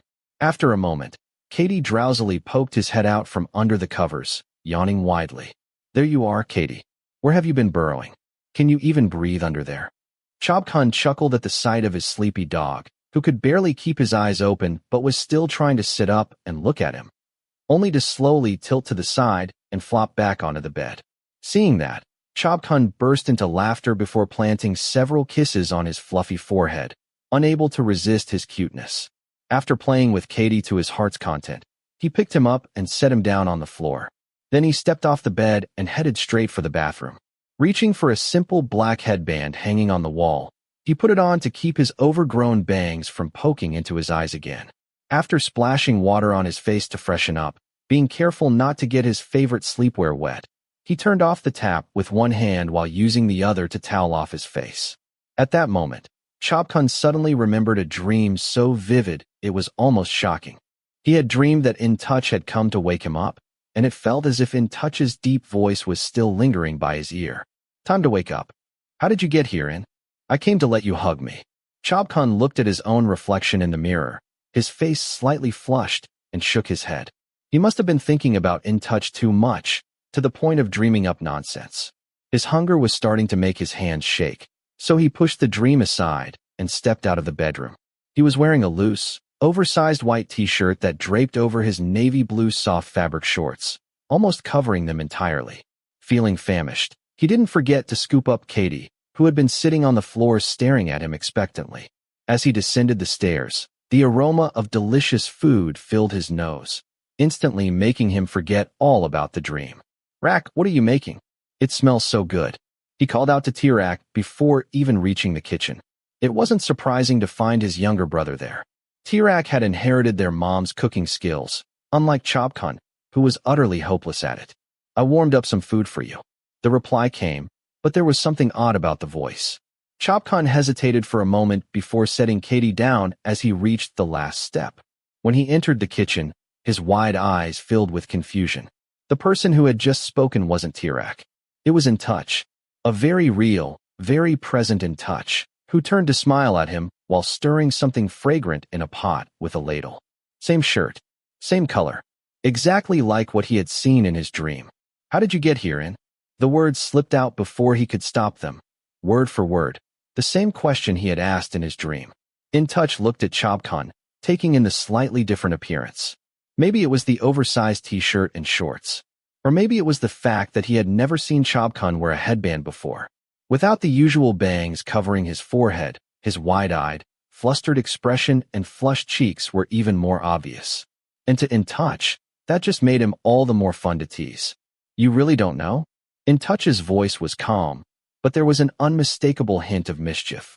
He turned fully toward Chobkhun, crossing his arms and leaning against the kitchen counter, tilting his head slightly with a small smile. Chobkhun felt like he was being played with. I thought you'd already figured out why I'm here. Intouch added, still amused. That confirmed it. Chobkhun refused to let himself be intimidated. He had been bold before. He had to keep it up. Mimicking Intouch's casual stance, he crossed his arms and leaned against the kitchen counter, tilting his chin up slightly to compensate for the height difference. Let me change the question. Where's Tirak? Intouch suppressed a smile before answering, clearly aware of the deliberate attempt to change the subject. Tirak just left. He said he had urgent business and asked me to wake you up instead. And, did you go upstairs? Chobkhun asked hesitantly, still looking up at him. I did. But you wouldn't wake up. Oh, sorry about that. I'm a heavy sleeper. So Intouch really did wake him up? Meaning it wasn't a dream after all. Chobkhun was now 99% sure that everything Intouch said was real. He quickly put on a neutral expression as if nothing had happened, but his burning red cheeks betrayed him. Intouch could barely hold back his smile, but he decided not to tease him any further, not wanting to make him uncomfortable. I brought food for you. Do you want to eat now? It's just finished warming up. Intouch turned off the electric stove as the braised pork ribs in the pot reached a boil. He poured the fragrant soup into a bowl, giving Chobkhun the perfect excuse to change the subject. He quickly stepped forward to peek at the food, which had already been neatly arranged on plates. Thanks, In. You even warmed it up for me. Chobkhun said with a broad smile. Everything looks so good. Are you eating with me? He asked the last question after noticing that there was only one plate of rice. I'm still full. You go ahead. Intouch replied, pushing a plate of omelet aside before carrying the other dishes to the dining table. But you bought so much food. I don't think I can finish it all. Chobkhun murmured, picking up a plate to help carry it over. A steaming hot bowl of tom yum goong with plump shrimp, tender braised pork ribs in a rich broth, a vibrant spicy crispy salad, and soft jasmine rice were all placed on the table within minutes. As Chobkhun looked at the dishes, his hunger grew even stronger. Everything was his favorite. Just as he was about to dig in, he suddenly remembered there was still one more dish missing. He was about to get up and fetch it when, right at that moment, a plate of fluffy crab omelet was placed on the table in front of him. Not only that, but there was also a heart drawn on the omelet with ketchup. Though the shape was a little wobbly and uneven, at least in the eyes of a professional artist, it still easily brought a smile to his face. When he turned to look at the person who had just placed the omelet down and then hurriedly walked toward the living room, he noticed that Intouch's ears were completely red. Seeing that, Chobkhun instinctively lifted a hand to cover his mouth, lowered his head with a smile, and shook it slightly. He never thought Intouch could do something this cute. His brown eyes glanced toward the living room, where Intouch was sitting, as he pulled the plate of omelet closer. Seeing that Intouch wasn't looking his way, he quickly snapped a few pictures of the dish. Once satisfied with the shots, the starving Chobkhun finally began eating, feeling grateful that Intouch wasn't watching him. Otherwise, he would have been too self-conscious to fully enjoy the meal. He kept taking bite after bite, all while watching Intouch play with Katie. Before he knew it, the meal he had initially thought he wouldn't be able to finish was almost completely gone. When Intouch returned to the table and saw how much he had eaten, Chobkhun felt a little embarrassed. His stomach was so full it felt like it was about to burst. The food was really good. Chobkhun said with an awkward smile to the person now holding onto the chair across from him. Though honestly, he didn't even need to say it. Intouch could already tell from the nearly empty plates. He really shouldn't have claimed earlier that he wouldn't be able to finish it. I was going to tell you. There's mango and syrup in the fridge if you want dessert. Really? Chobkhun's eyes lit up. I love that. Thanks, In. With that, he got up and started gathering the dishes. But as soon as he saw Intouch reaching out to help, he immediately spoke up to stop him. No need, In. I'll clean up myself. It's fine. If we do it together, it'll be faster. No way. No, no, no. Chobkhun insisted, raising both hands to push Intouch away from the table before pointing at the floor and dragging his finger along it. See this line? You are not allowed to cross it until I'm done washing the dishes. Got it. He tried to put on a stern expression, but to Intouch, it wasn't intimidating at all. If anything, it reminded him of Fancy when she was trying to be threatening. Come to think of it, Chobkhun was a bit like a kitten. All right. Intouch agreed with a small nod. Seeing that, Chobkhun grinned in satisfaction before turning around to handle the dishes himself. There was no way he could let Intouch help. He already felt bad enough making him do so much.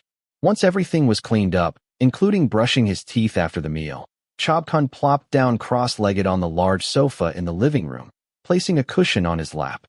Want to watch something in? He suggested. It was only 6 in the evening, and he was feeling much better now that his hangover had subsided. When Intouch nodded in agreement, Chobkhun started scrolling through Netflix. After some discussion, they settled on My Octopus Teacher, a documentary they had both heard great reviews about but never had the chance to watch. To set the mood, Chobkhun grabbed the remote and turned off the lights, making it feel more like a home theater. Then he sat back down in his cross-legged position with the cushion still on his lap, while Intouch leaned against the sofa not too far away. The documentary followed Craig, a documentary filmmaker who had lost his passion for his work. Seeking inspiration, he moved to South Africa and began freediving in the kelp forests there. One day, he encountered a small octopus. At first, the creature was extremely wary of him, always fleeing the moment it saw him. But as Craig continued diving every day, the octopus began observing him from a distance. Over time, Craig worked to build trust with the octopus. Eventually, in an unexpected turn, the creature reached out a tentacle and gently touched his hand for the first time. Intouch glanced at the person beside him, who was watching the documentary with full concentration. As the story unfolded, he couldn't help but think. Chobkhun was just like that little octopus. When they first met, Chobkhun had seemed friendly but cautious, always keeping his guard up, never trusting anyone too easily. If anyone got too close, he would pull away, drawing clear boundaries as if there was an invisible wall around him. But now, it felt like that wall was slowly coming down. And Intouch couldn't be happier about it. He liked being close to Chobkhun. It always felt comforting. And the more time he spent near him, the more he liked it. He had always thought that developing feelings for someone was difficult for him. But with Chobkhun, it wasn't hard at all. Do you think it'll survive? Intouch snapped out of his thoughts when he heard Chobkhun's soft voice. He turned to look at the other man, who was watching a scene where a shark was chasing the octopus with unblinking focus. But what really caught Intouch's attention in the dimly lit room, illuminated only by the flickering light of the TV, was Chobkhun's posture. He couldn't see the other man's arms or legs at first, but upon closer inspection, he realized that Chobkhun had pulled his oversized t-shirt down over his legs, completely covering himself, with his hands tucked inside. Right now, Chobkhun looked like a round little bundle. Seeing this, Intouch smiled to himself, guessing that the other man must be cold. He got up to grab a blanket from the cabinet, the one he often saw Chobkhun using, and handed it to him. Thanks. Are you cold in? Come share the blanket. Chobkhun said, his eyes still glued to the screen, his voice filled with suspense. Then he pulled his arms and legs out from under his shirt and wrapped the blanket around himself. I'm fine. Intouch replied before sitting back down, reaching out to stroke Katie, who had curled up beside him, completely relaxed while his owner was immersed in the documentary. Time passed. At some point, the blanket that had been keeping Chobkhun warm was used to wipe away his tears. He was deeply moved by the documentary and made a mental note to recommend it to Tirak. The lights in the living room flickered on again once the movie ended, and the room returned to a quiet stillness. Chobkhun glanced at Katie, who was sprawled out on the couch, belly up, as Intouch scratched his stomach until he fell asleep. It made Chobkhun compare their relationships. Intouch already seemed close to Katie, but he still wasn't anywhere near that level of familiarity with Fancy. Speaking of which, I kind of miss Fancy. How is she doing now? She's gotten a bit chubbier, but she still bumps into things like usual. Do you want to see some pictures? Yes. Hearing that, Intouch unlocked his phone while Chobkhun shifted positions, placing his feet on the floor, but keeping a throw pillow on his lap. They unconsciously moved closer together as Chobkhun leaned in to look at the screen. He immediately pressed his lips together when he saw Intouch open an album titled My Baby, complete with a heart emoji at the end. Looks like this papa was completely smitten with his little girl. And as Intouch scrolled through picture after picture of Fancy, Chobkhun realized his guess was spot on. There were photos of the little Siamese kitten hugging a toy fish, lying on her back, eating, sitting, playing with her toys, practically every possible pose. It seemed like Intouch had documented Fancy's every moment. The photo that melted Chobkhun's heart the most was one where Fancy was wearing a long-eared bunny hat, tilting her head with her tongue slightly sticking out. This one is adorable. I put it on her, but she didn't like it. Intouch commented, turning to face Chobkhun. But he quickly looked away when he noticed the other's collar slipping off his shoulder, revealing a glimpse of a tattoo on his fair skin. The next set of photos made Chobkhun laugh until his eyes crinkled. Fancy was wearing different bob-cut wigs with various hair clips. Did Nong Ing do this too? Chobkhun asked, still grinning. No, I did. That was unexpected. Chobkhun had assumed Intouch's younger sibling was behind it, but imagining Intouch's usual stoic face while dressing up his cat in wigs and taking photos made him burst into laughter again. Intouch was truly unpredictable. Intouch shifted into a cross-legged position, resting one arm on the sofa's backrest while letting Chobkhun scroll through the pictures himself.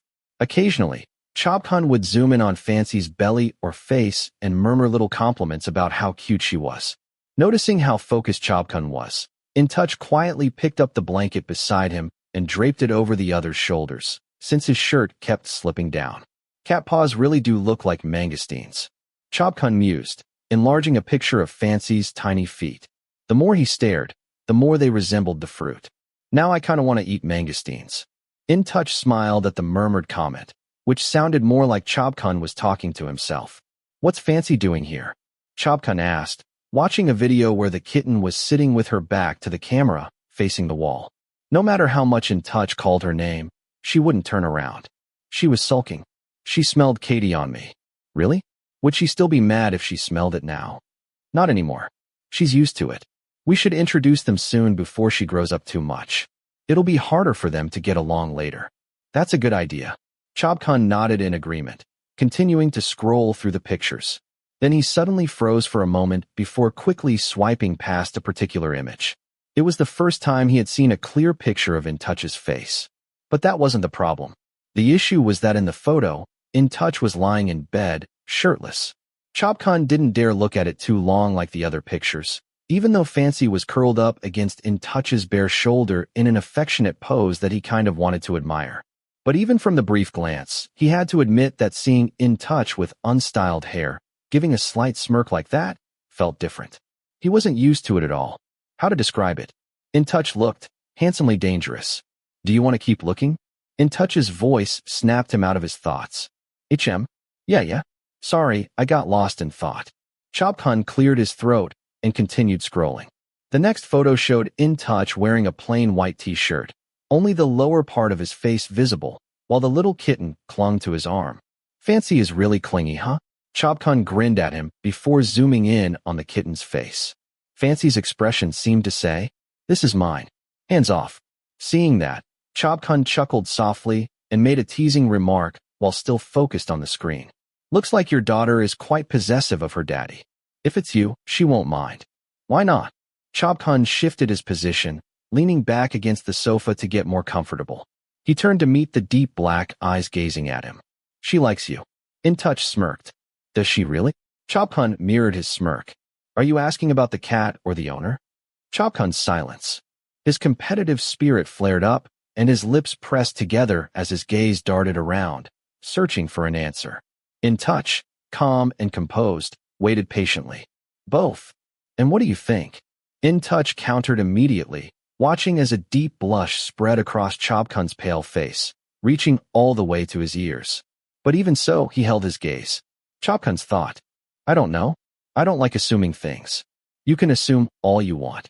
Their eyes locked. The sharp-featured man leaned in closer, slowly closing the distance between them.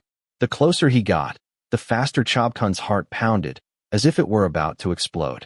Intouch's mesmerizing eyes held his gaze before trailing down to his lips. And then, at that moment, Chobkhun saw it. The same smirk Intouch had in the picture he had glanced at earlier. But this time, it was right in front of him.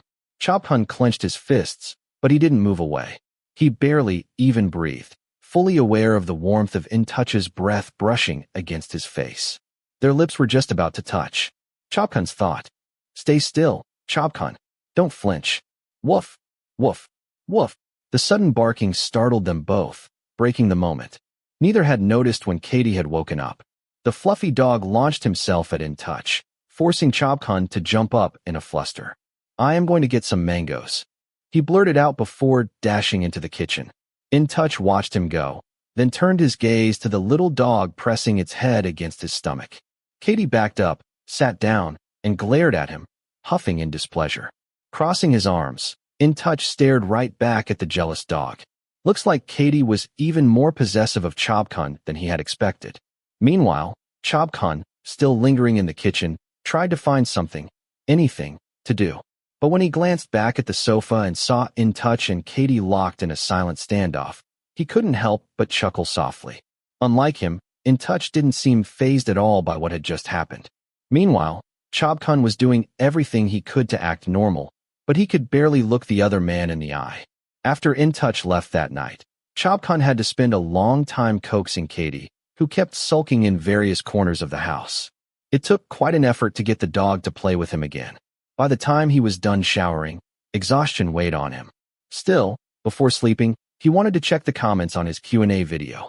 As soon as he opened the video, he was startled. The views and comments had skyrocketed, far surpassing his previous uploads, even though it had only been up for a few days.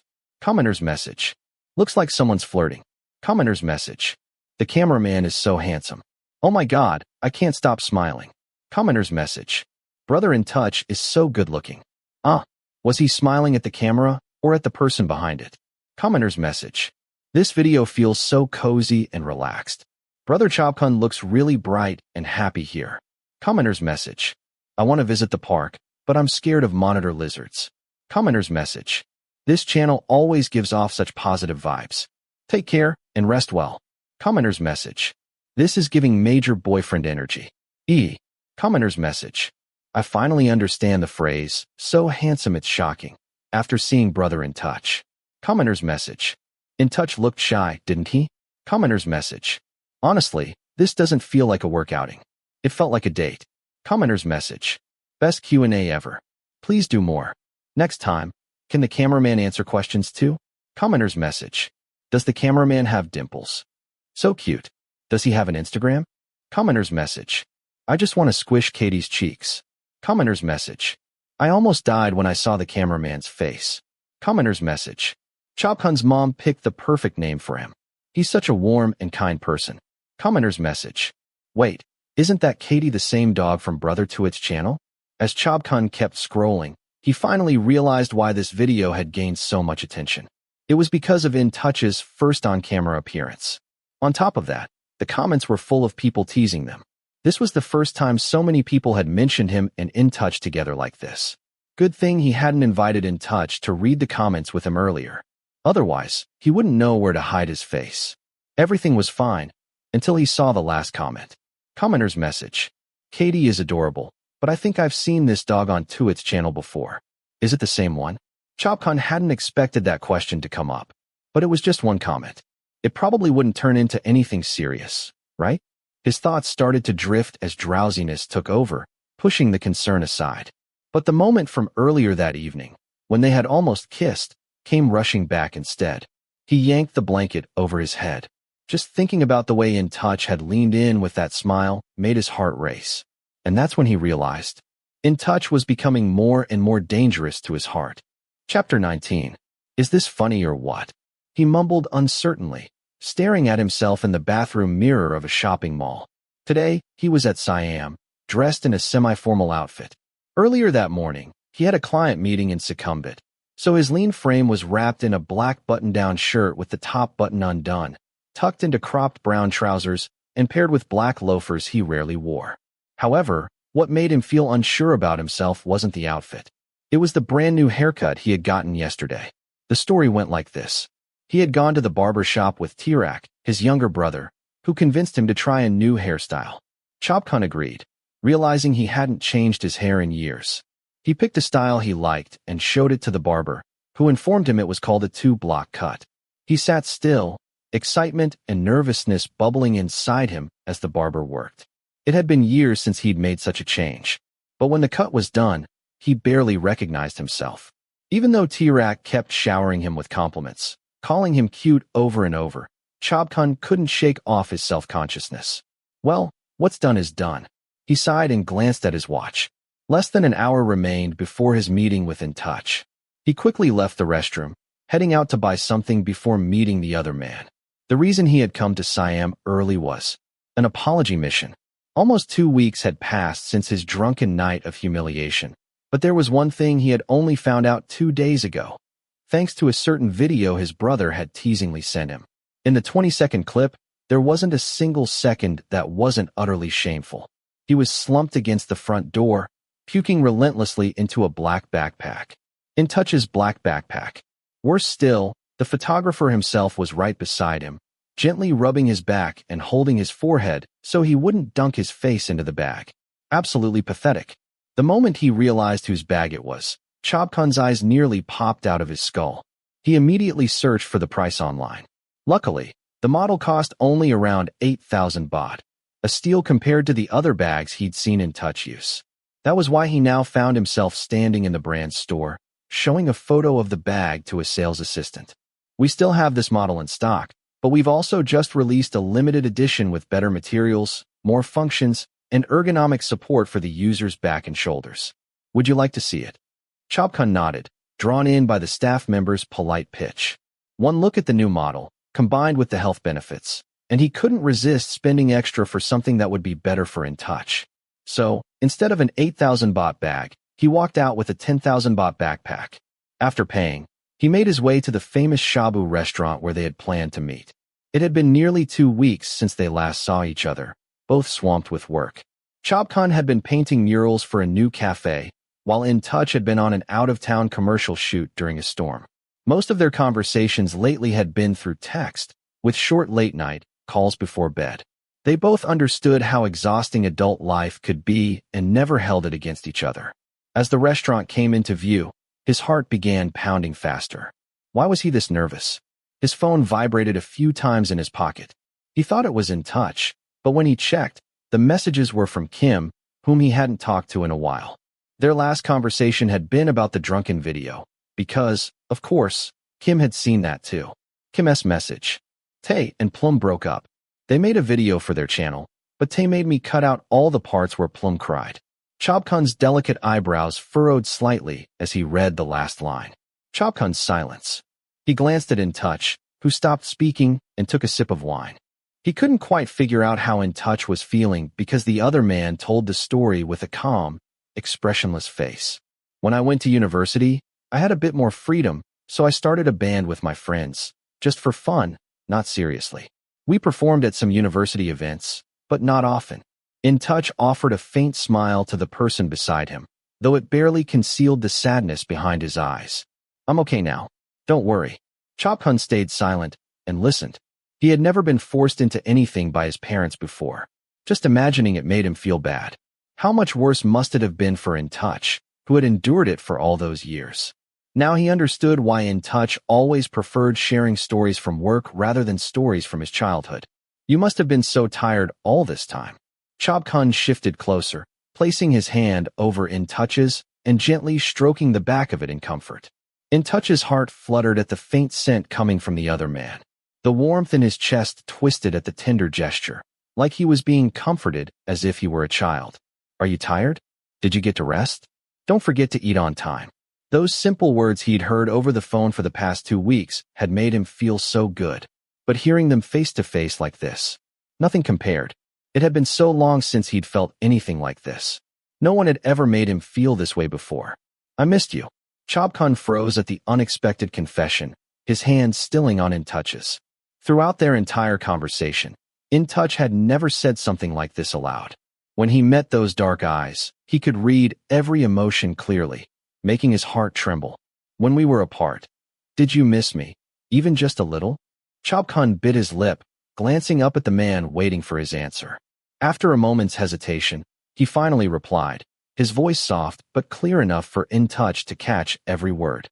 If I didn't, I wouldn't be here. In the silence, where their hearts seemed to race against each other, Intouch set down his wine glass. His hand turned, fingers interlocking with Chobkhun's and holding on tightly. Their eyes locked. Neither looked away. Chobkhun's mind raced, his heart pounding. He could guess what was about to happen next. He glanced toward Fancy, who was still sound asleep. When he looked back, Intouch's face was already close. So close. The dark eyes filled with unspoken emotions made Chobkhun's cheeks burn hotter. Can I? The low voice asked, trailing off. But Chobkhun understood perfectly. His small nod was all the permission Intouch needed. A gentle hand cradled his face, pulling him closer. Intouch tilted his head slightly, brushing his nose against Chobkhun's cheek before placing a soft kiss on his smooth skin. He pulled back slowly, meeting warm brown eyes that were smiling faintly. Then he leaned in again, pressing another kiss to Chobkhun's lips. Neither of them knew how fast hearts could race until now. Chobkhun's fingers instinctively squeezed the hand holding his as soft lips lingered against his own. A firm arm wrapped around his waist, pulling him halfway into Intouch's lap. His hands rested on broad shoulders while they remained close together in a tender embrace. This version of Intouch made Chobkhun feel like he was melting. The warmth between them was enough to make his heart flutter uncontrollably. Intouch could still taste the lingering flavor of wine. The delicate scent of cologne mixed with the sweetness of their shared drink. Chobkhun was already trembling from the intimacy. He let Intouch take the lead, fingers gripping the white shirt tighter as he was gently pulled fully onto his lover's lap. The distance between them disappeared, filling the space with warmth and affection. Chobkhun responded shyly, uncertain but eager to return those feelings. The subtle response made Intouch smile. Strong hands moved gently along Chobkhun's back, making the smaller man shiver. The room seemed warmer than before. Chobkhun's face flushed deeply, but he couldn't bring himself to pull away. A breathless sound escaped him, and Intouch finally drew back, letting him catch his breath. The room was filled with the scent of wine and lingering affection. Their uneven breaths mingled in the air. They gazed at each other, the unspoken longing between them more vivid than ever. You're amazing, one more. The husky voice brushed against his lips. Before Chobkhun could answer, Intouch leaned in again, stealing another kiss. Chapter 20. Intouch's prose. Intouch is kind, calm, and attentive. Intouch is responsible. Intouch is great at photography.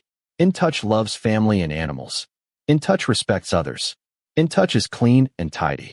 Intouch has dimples. Intouch has a good personality, harmless and gentle. These were the prose that Chobkhun once wrote in his diary after officially talking to Intouch.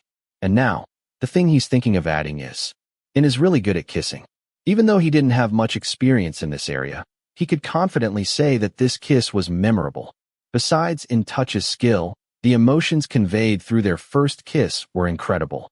He didn't feel any discomfort from the touch, quite the opposite. It made him realize that he had deeper feelings for Intouch than he initially thought. So much so that he was the one who initiated the second kiss, and then responded immediately. Chobkhun, now sitting sideways on In's lap with his legs draped over the other's thighs, wrapped his arms around the strong neck. His soft thighs under the short sweatpants were being caressed gently, sometimes squeezed, making goosebumps rise all over his body. What started as him leading had shifted, leaving him only able to tilt his head and follow In's pace, letting the other guide him into deeper sensations. It felt like hundreds of butterflies were fluttering in his stomach. His body was light, his heart pounding as if he were on a roller coaster. His mind went blank, unable to think of anything, until he felt his lips being nibbled and slowly released. You got bitten by In. The deep voice teased as a warm hand cradled Chobkhun's flushed cheek. Dark eyes scanned his reddened face before stopping at his slightly parted lips. A thumb gently traced over the soft skin, wiping away the glistening sheen, while the corner of In's mouth curved into a small smile as their eyes locked. Though In's own heart was racing, he managed to keep his composure. Unlike Chobkhun, who was stiff and flushed red now that his senses had fully returned. The intense gaze made Chobkhun's cheeks heat even more, but he refused to back down. Slowly, he leaned in and bit the lower lip in front of him softly once. Now we're even. As soon as he finished speaking, he buried his face into the broad shoulder. The one who got bitten back smiled, his dimples appearing, the simple yet heart-throbbing gesture affecting him deeply. His strong arms circled Chobkhun's waist, and his hand moved up to gently stroke his hair. Right now, not only were their bodies warm, their hearts felt the same. The gentle touch on his head made Chobkhun feel so comforted that he wanted to stay like this a little longer. But then he realized he had been sitting on In's lap for too long. Are you tired, In? Should I get off and sit on the floor instead? As he began to lift himself, In's hands firmly guided him to sit facing forward, between his outstretched legs. Sitting like this isn't tiring at all. Hearing that, Chobkhun stretched his legs out as well.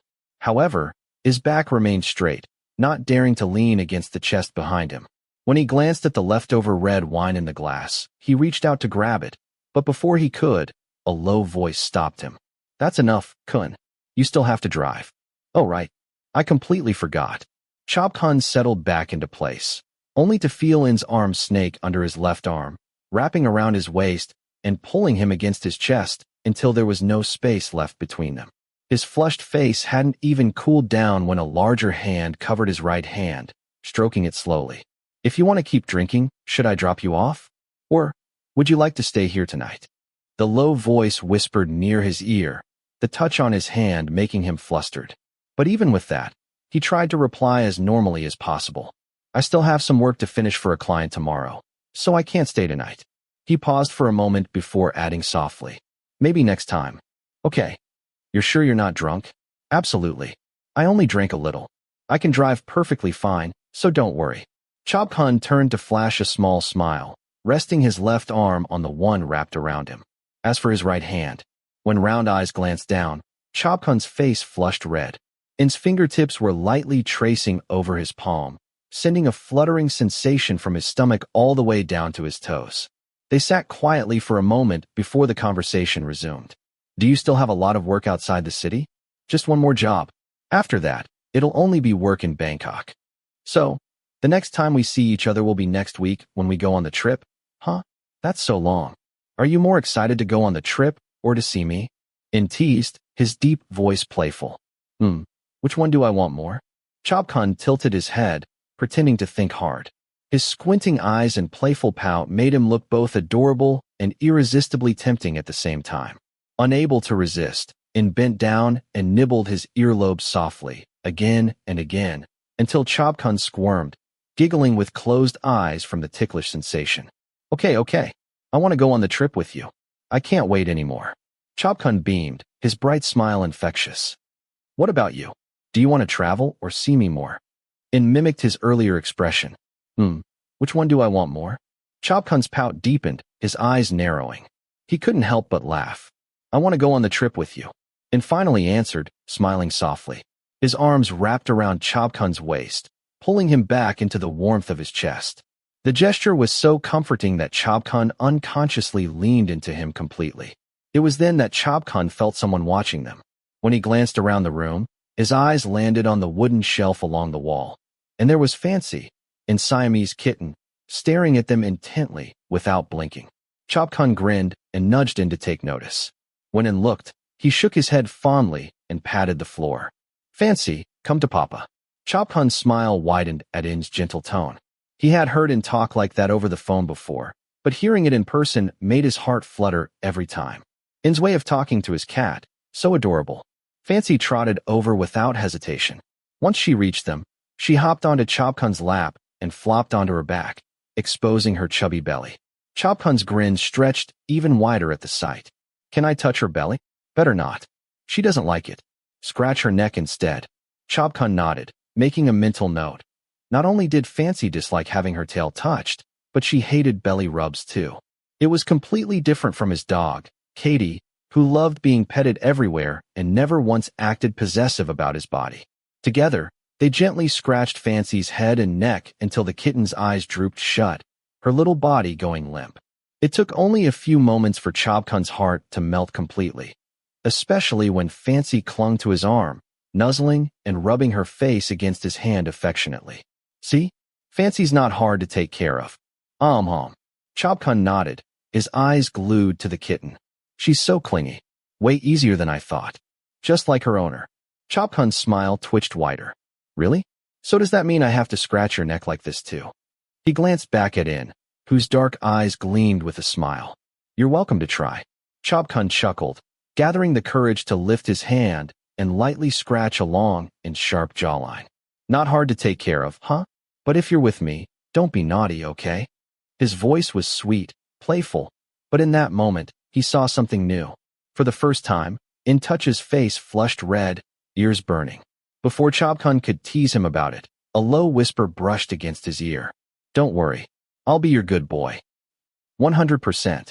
Oh, how many times had his heart raced today because of In? VRR. VRR. The sudden vibration of a phone broke the atmosphere. Chobkhun's heart was still pounding when he handed Fancy back to In and got up to grab his phone from the sofa. He returned, sitting cross-legged on the carpet, absent-mindedly stroking Fancy's head again as the kitten curled up in In's lap. Give me a second, In. It's probably a client. He wasn't surprised by the unknown number. Late-night calls about work weren't uncommon.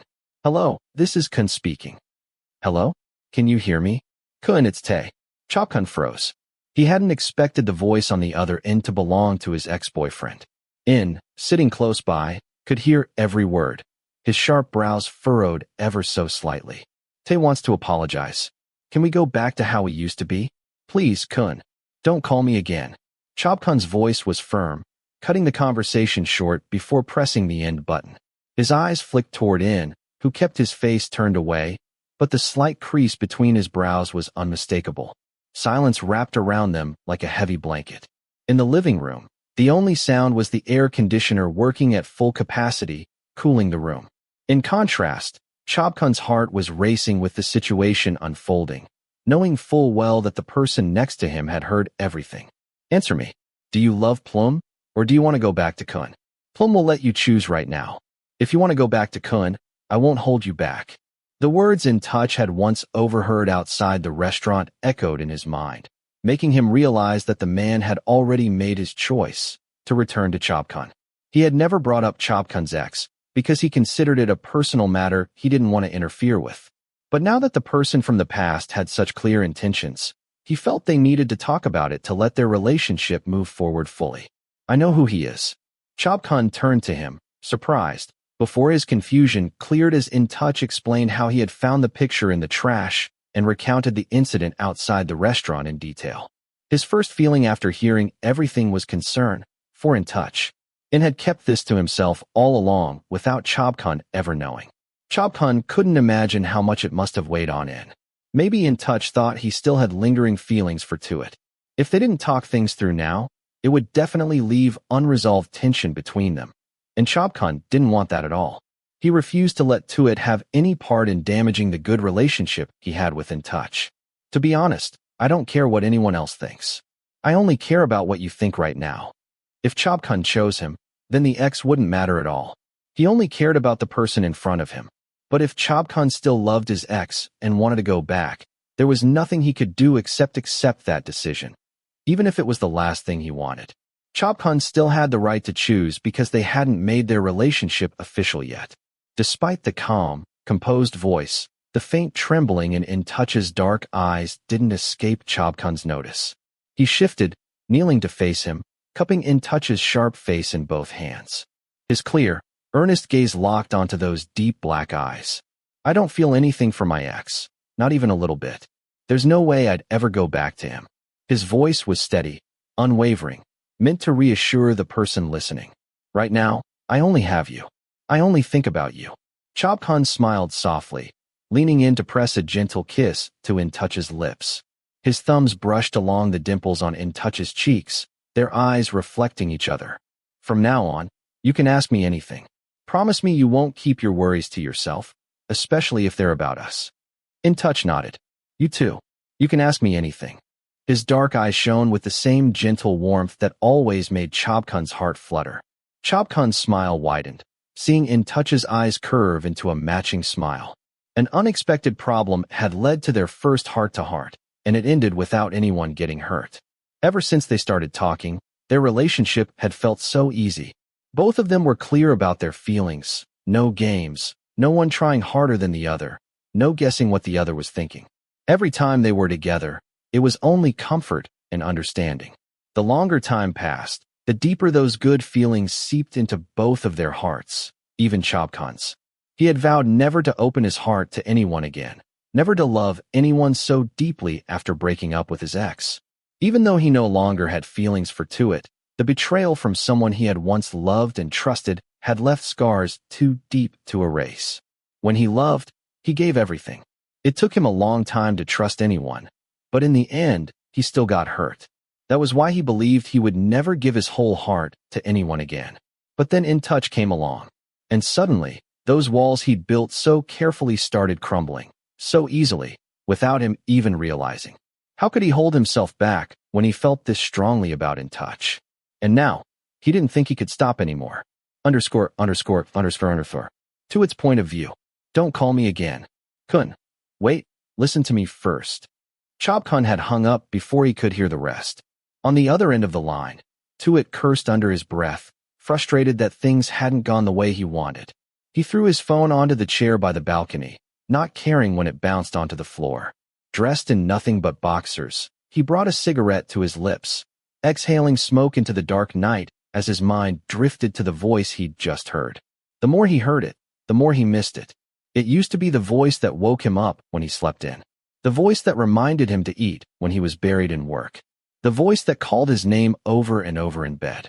The voice that scolded him for being messy, but still helped him clean up every time, with that adorable little pout. Tuit chuckled bitterly at the memory, even though his heart ached with the weight of his own stupidity. He had let someone who loved him with all his heart slip away, just because he got bored of their steady relationship and craved something new. At first, chasing Plum was just a game to kill his boredom. The more Plum pulled away, the more he wanted to win him over. Eventually, he got addicted to the thrill of the chase, and that excitement had made him break up with Chobkhun in the end. He still remembered the look on Chobkhun's face when he broke up with him. Pain and confusion mixed together.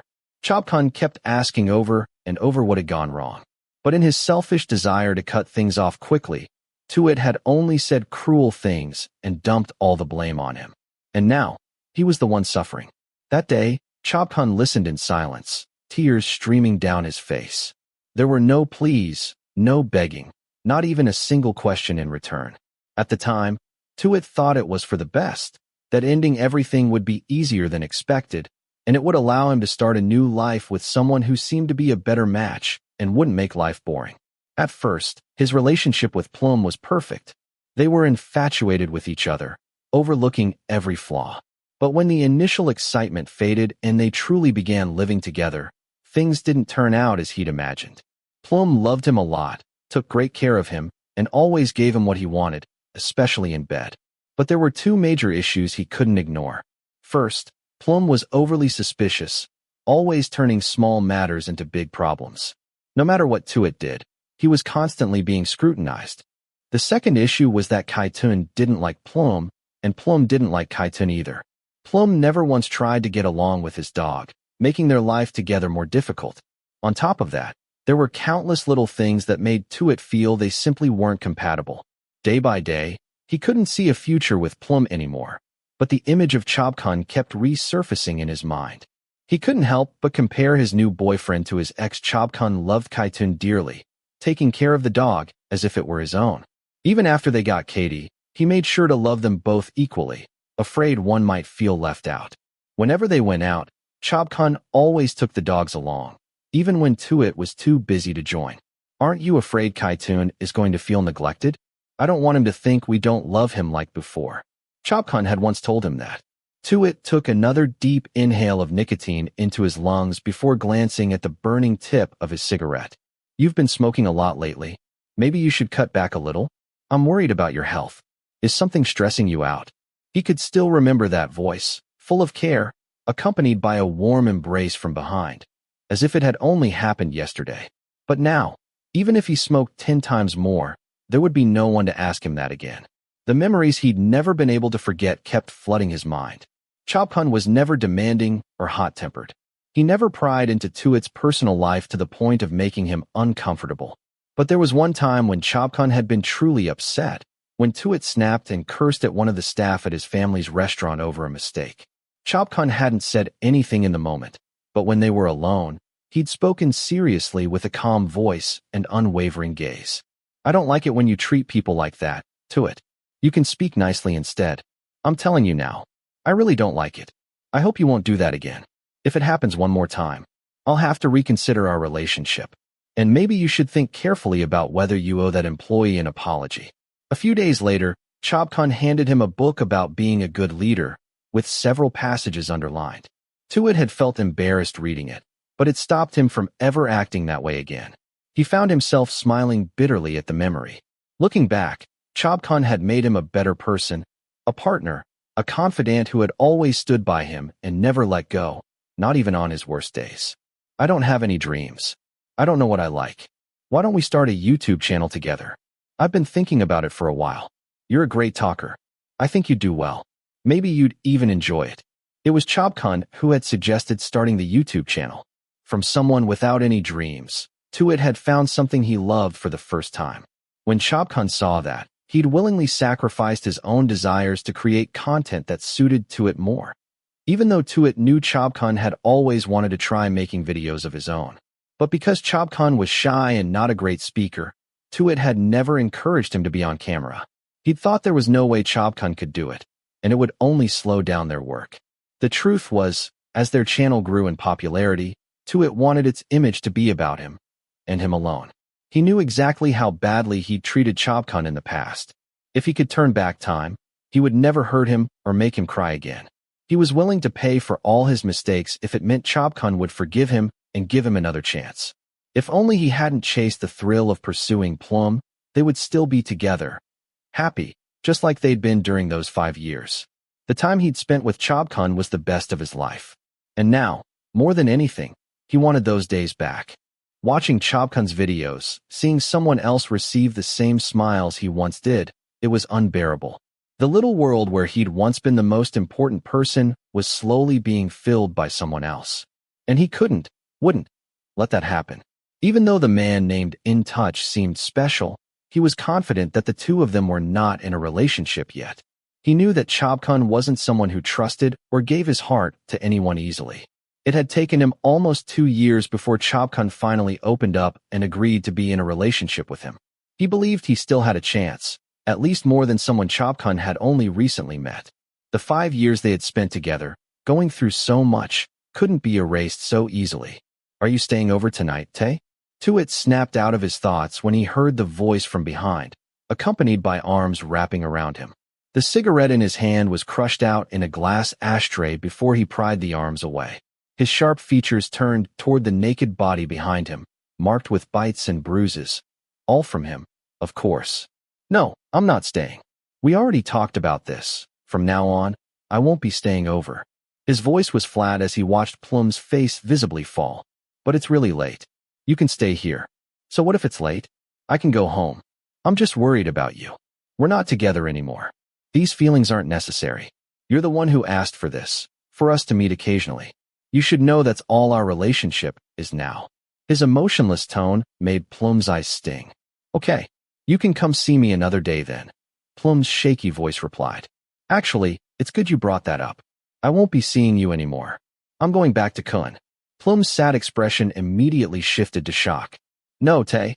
No. You can go back to Khun, but please don't cut me off completely. If I lose you, I have no one left. Please, Tay. You promised you wouldn't leave me. Tears began streaming down Plum's face as he clung tightly to Tuit, terrified of losing him. Plum had given up his friends, everything, for Tuit, but now Tuit was choosing to leave him behind so easily. Plum, listen. I don't love you. We broke up. If we keep meeting like this, how will we ever move on? You should be with someone who loves you. But I love you. We can just meet sometimes. Please, Tay. The familiar sobbing made Tuit want to give in, like he always had, but not this time. No, Plum. We won't meet again. His voice was firmer now. Why? What's wrong with me? I've given you everything. Everything. What did I do wrong? Why can't I be enough? Why can't you love me? Tuit sighed heavily, feeling the warm tears soak into his chest. He had tried to feel for Plum the way he felt for Chobkhun, but he couldn't. The longer time passed, the clearer it became. Chobkhun was the only one he loved. Even if Plum was better in every way, he could never replace Chobkhun. I'm sorry for dragging you into this. It was my mistake. Mistake. That word cut deeper than anything else. Plum knew he was a mistake, had always known.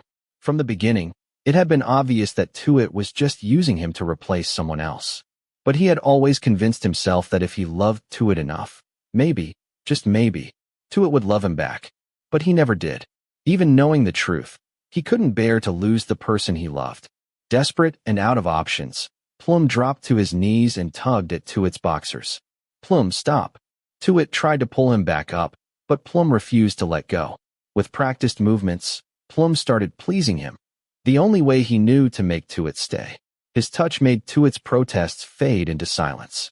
His hand found the back of Plum's head, giving in to the pleasure, even as tears streaked down Plum's face. If this was the only way to make Tuit stay, then that's all he was worth. Chobkhun's point of view. Chobkhun woke up earlier than usual that day. There was so much to do. After texting Intouch to let him know he was awake, he made breakfast for Katie, his little Pomeranian, and ate his mom's cooking until his belly was full. The early morning hours were spent watering and fertilizing the small garden in front of the house, while letting Katie run around the yard. Once the sun grew hotter, he took the dog inside. Just as his phone vibrated on the living room table. It was the person he'd been thinking about. Kunin. Seeing the name on the screen made Chobkhun smile brightly before answering. Intouch had to wrap up work quickly before catching a flight back to Bangkok that evening, so the call was short. But the last words he heard before hanging up replayed in his mind all morning. I'll get back to work now. I miss you. Blushing, Chobkhun spent the whole morning cleaning every corner of the house with that smile still lingering on his face. By the time everything was spotless, half the day was gone. But there was still one more thing left to do. Film camera, check. Headphones, check. Sunglasses, check. Swim trunks. Oh, I almost forgot. Reading the packing checklist on his phone, he walked toward his closet with Katie trotting close behind. Katie, I'm going away for 4 days. Tomorrow, you'll stay at the big house, okay? The little dog plopped down on the floor, tilting its head at him. Next time, I'll take you to the... He cut himself off, clamping a hand over his mouth. That was close. If he'd finished that sentence with beach, Katie would have gotten excited for nothing. Words like beach, treats, walk, ball, and swim were all part of Katie's vocabulary, say one by accident, and his little ears would perk right up. Sure enough, just hearing Mantu, the name of his parents' dog, made Katie's tail wag. Laughing softly, Chobkhun scooped the dog into his arms and planted a few kisses on its furry forehead. I'm sorry I can't take you this time. It's a plane ride with too many stops. Next time, I promise, okay? After setting Katie back down, Chobkhun finished packing, then spent the rest of the day giving the little dog all his attention, right up until bedtime. Even if Katie didn't understand the words, the warmth in Chobkhun's voice was enough to let the little dog know. He was loved. 22:30 hours. Are you going to start the vlog when you arrive in Phuket?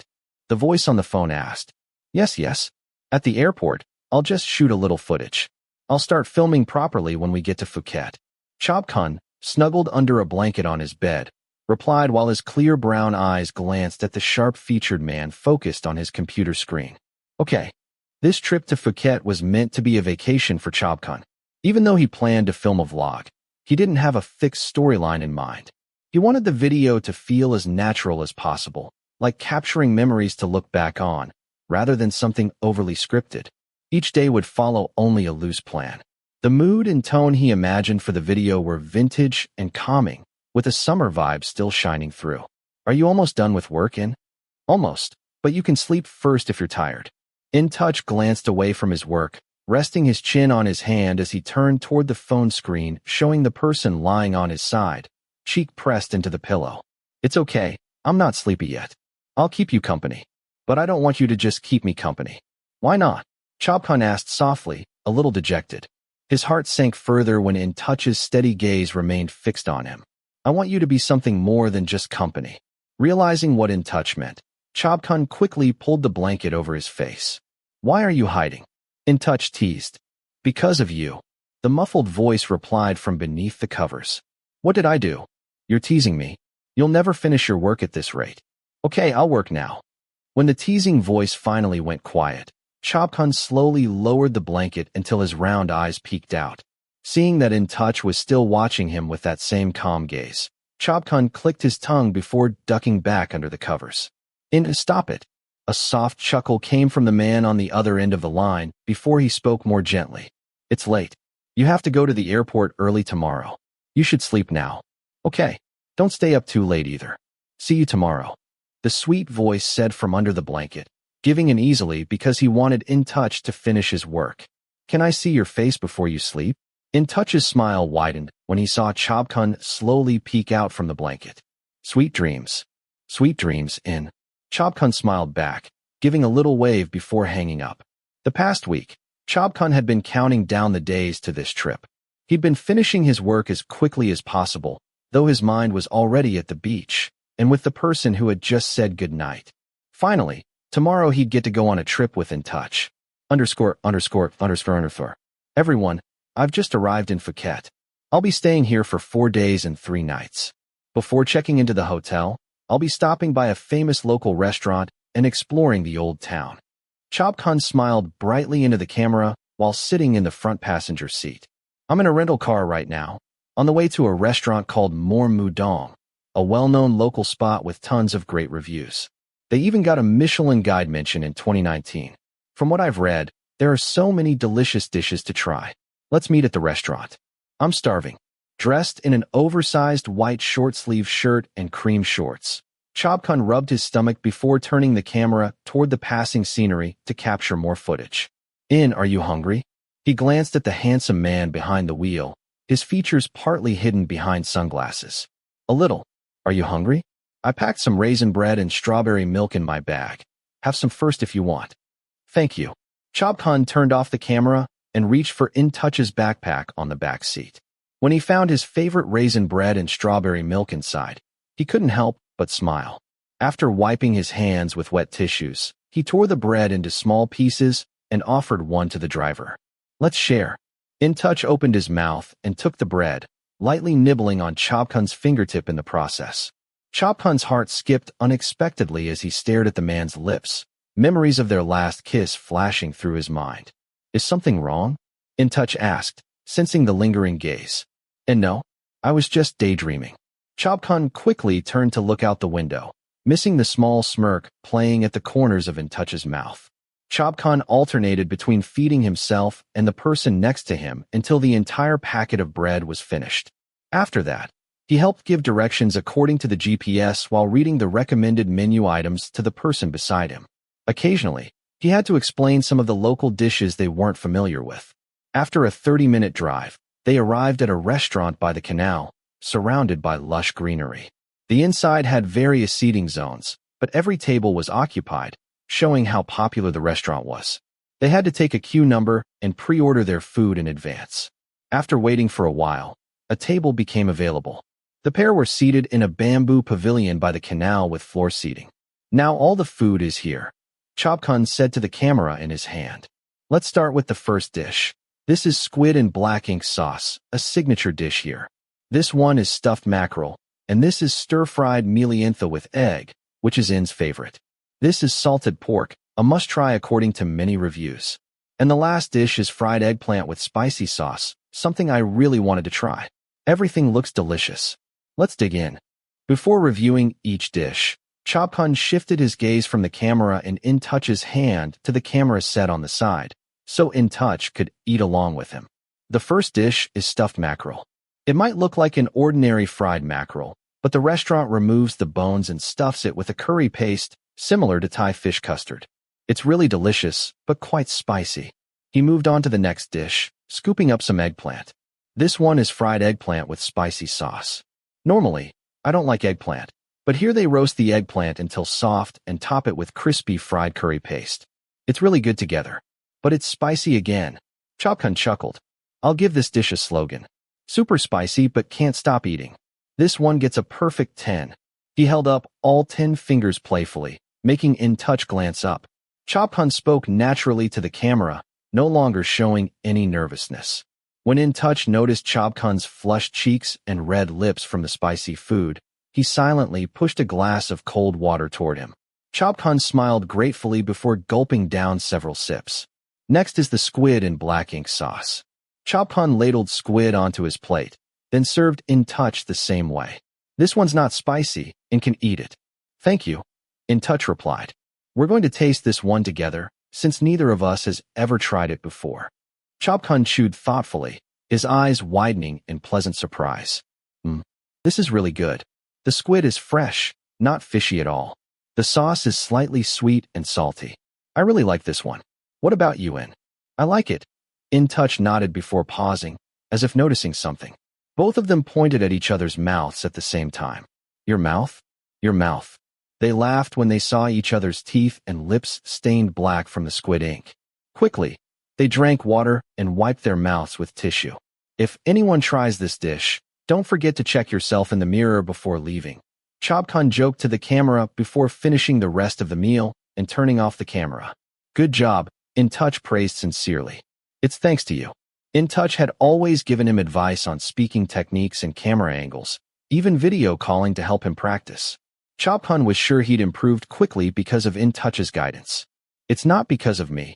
It's because you're determined. If you hadn't guided me, I'd still be fumbling around, Chobkhun said softly, scooping stir-fried milientha onto Intouch's plate. Their eyes met. Thank you for everything, In.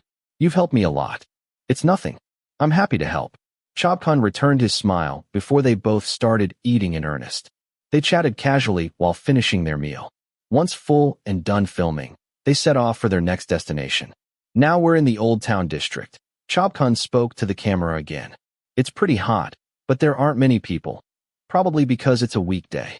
He fanned his oversized white shirt, walking along a street lined with colorful old buildings. When you step onto this street, you'll immediately feel like you've arrived in Old Town. Most of the buildings here are very unique, influenced by both Asian and European architecture. This style is called Sino-Portuguese. But it's not just about beautiful buildings. There are local restaurants, souvenir shops, street art, and many cute cafes. Let's check them out. With cameras in hand, they captured footage from different spots. Along the way, Intouch gave Chobkhun tips on filming. Today, he let Chobkhun try using a gimbal stabilizer, which the beginner found exciting, until his arms started aching. There's so much good food around here. We probably couldn't finish everything in one day, Chobkhun said, glancing at Intouch before suddenly pointing ahead. In, look, that's a pong, a traditional pancake stall. He pointed at a cart with several charcoal stoves lined up, each with small pans on top. I used to eat this when I was a kid. It's really delicious. Have you tried it? I have. Should we get some? I'll order for us. When Intouch shook his head, Chobkhun went to order alone, only to return looking dejected. They're sold out. We came too late. Intouch's eyes flicked to Chobkhun's slightly pouting lips before gently encouraging him to keep walking. They strolled until Chobkhun stopped outside a shop selling traditional fabrics.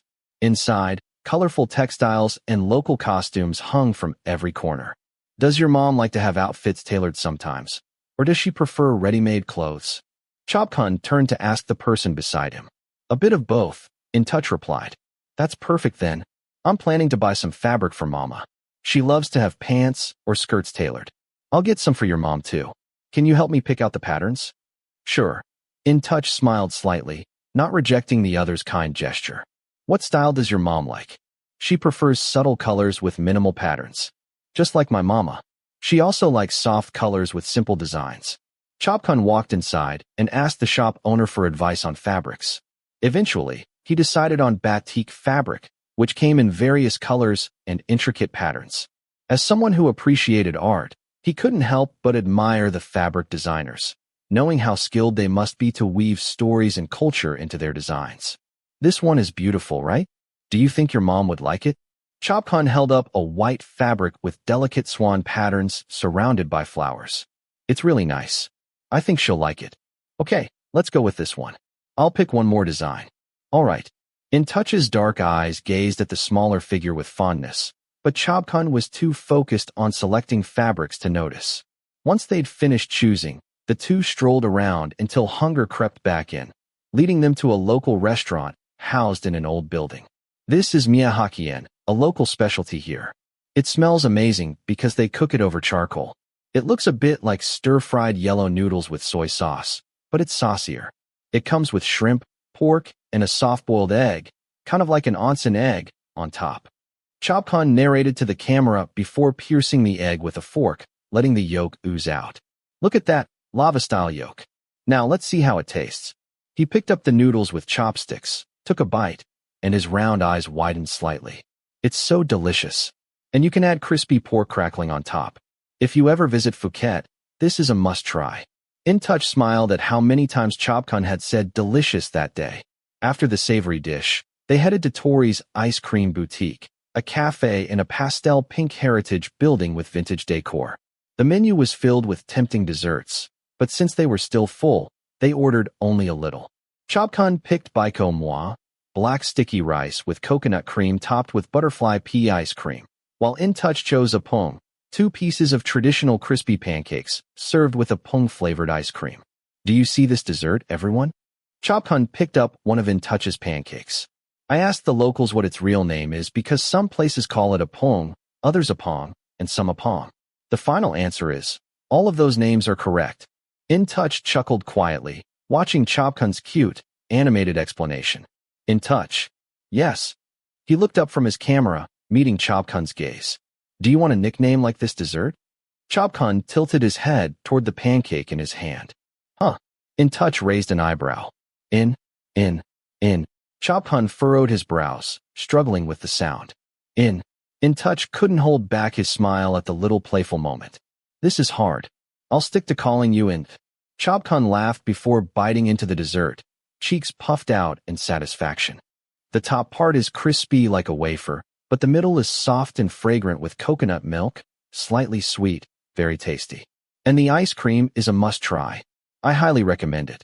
He scooped up some ice cream and offered it to Intouch. Here, try it. After Intouch took a bite, Chobkhun eagerly asked, How is it? It's good. Right? Should we order another one to share? I want to try another flavor. Seeing Chobkhun's bright, hopeful eyes, Intouch nodded. He had no idea Chobkhun could eat this much. Even though they each ordered their own desserts, they ended up sharing everything. Chobkhun realized then that when Intouch traveled, he wasn't too strict about his diet, considering vacations a time to indulge and reward himself. After exploring Old Town to their heart's content, they headed to their hotel. Along the way, Chobkhun stopped to buy souvenirs for his whole family, his grandpa, grandma, dad, mom, their housekeeper, and even the family dog, until both his hands were full. Intouch didn't buy anything since he'd be returning to Phuket with his family the following week. Finally, they arrived at the hotel. We've finally reached the hotel. Chobkhun told the camera from the lobby. We're waiting to check in, and this is the hotel's welcome drink. Fresh coconut water with OU jelly, a local specialty. It's super refreshing, a perfect first impression. After taking a sip, he continued, I love the design of this place. It feels so open and relaxing the moment you step in. Once we check in, I'll give you guys a room tour. This 5-star hotel is designed in a modern tropical style, blending simplicity and modern aesthetics with the use of natural materials.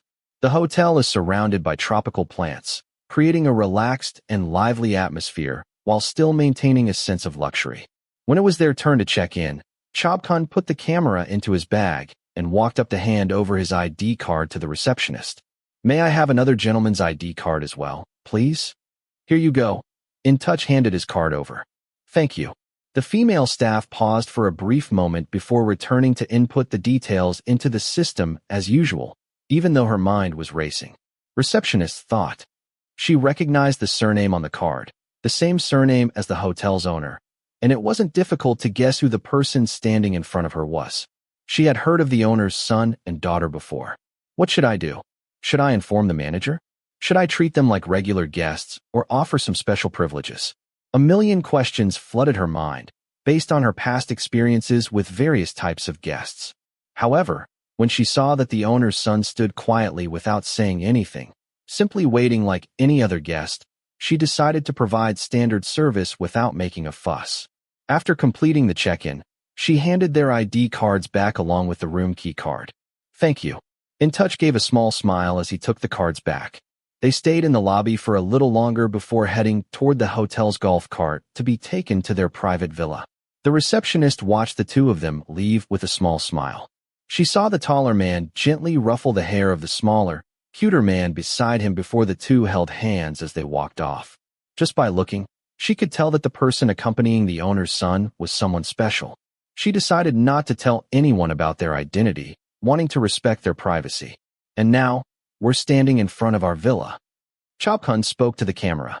The room I booked this time is the oceanfront pool villa, a private villa right by the beach, where you can walk straight down to the shore from your room.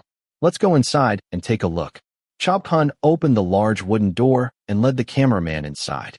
The villa was elevated from the ground, and the first thing that caught the eye was the panoramic view of the blue sea visible through the massive glass windows.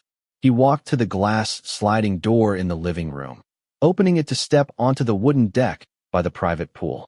Chobkhun took a deep breath, inhaling the fresh air as his eyes swept across the white sandy beach and endless sea before him. Although the weather was still a bit hot, a light breeze made the atmosphere comfortable. When he glanced at the pool, he felt the sudden urge to jump in right away, but seeing the camera in Intouch's hand, he remembered they were still filming.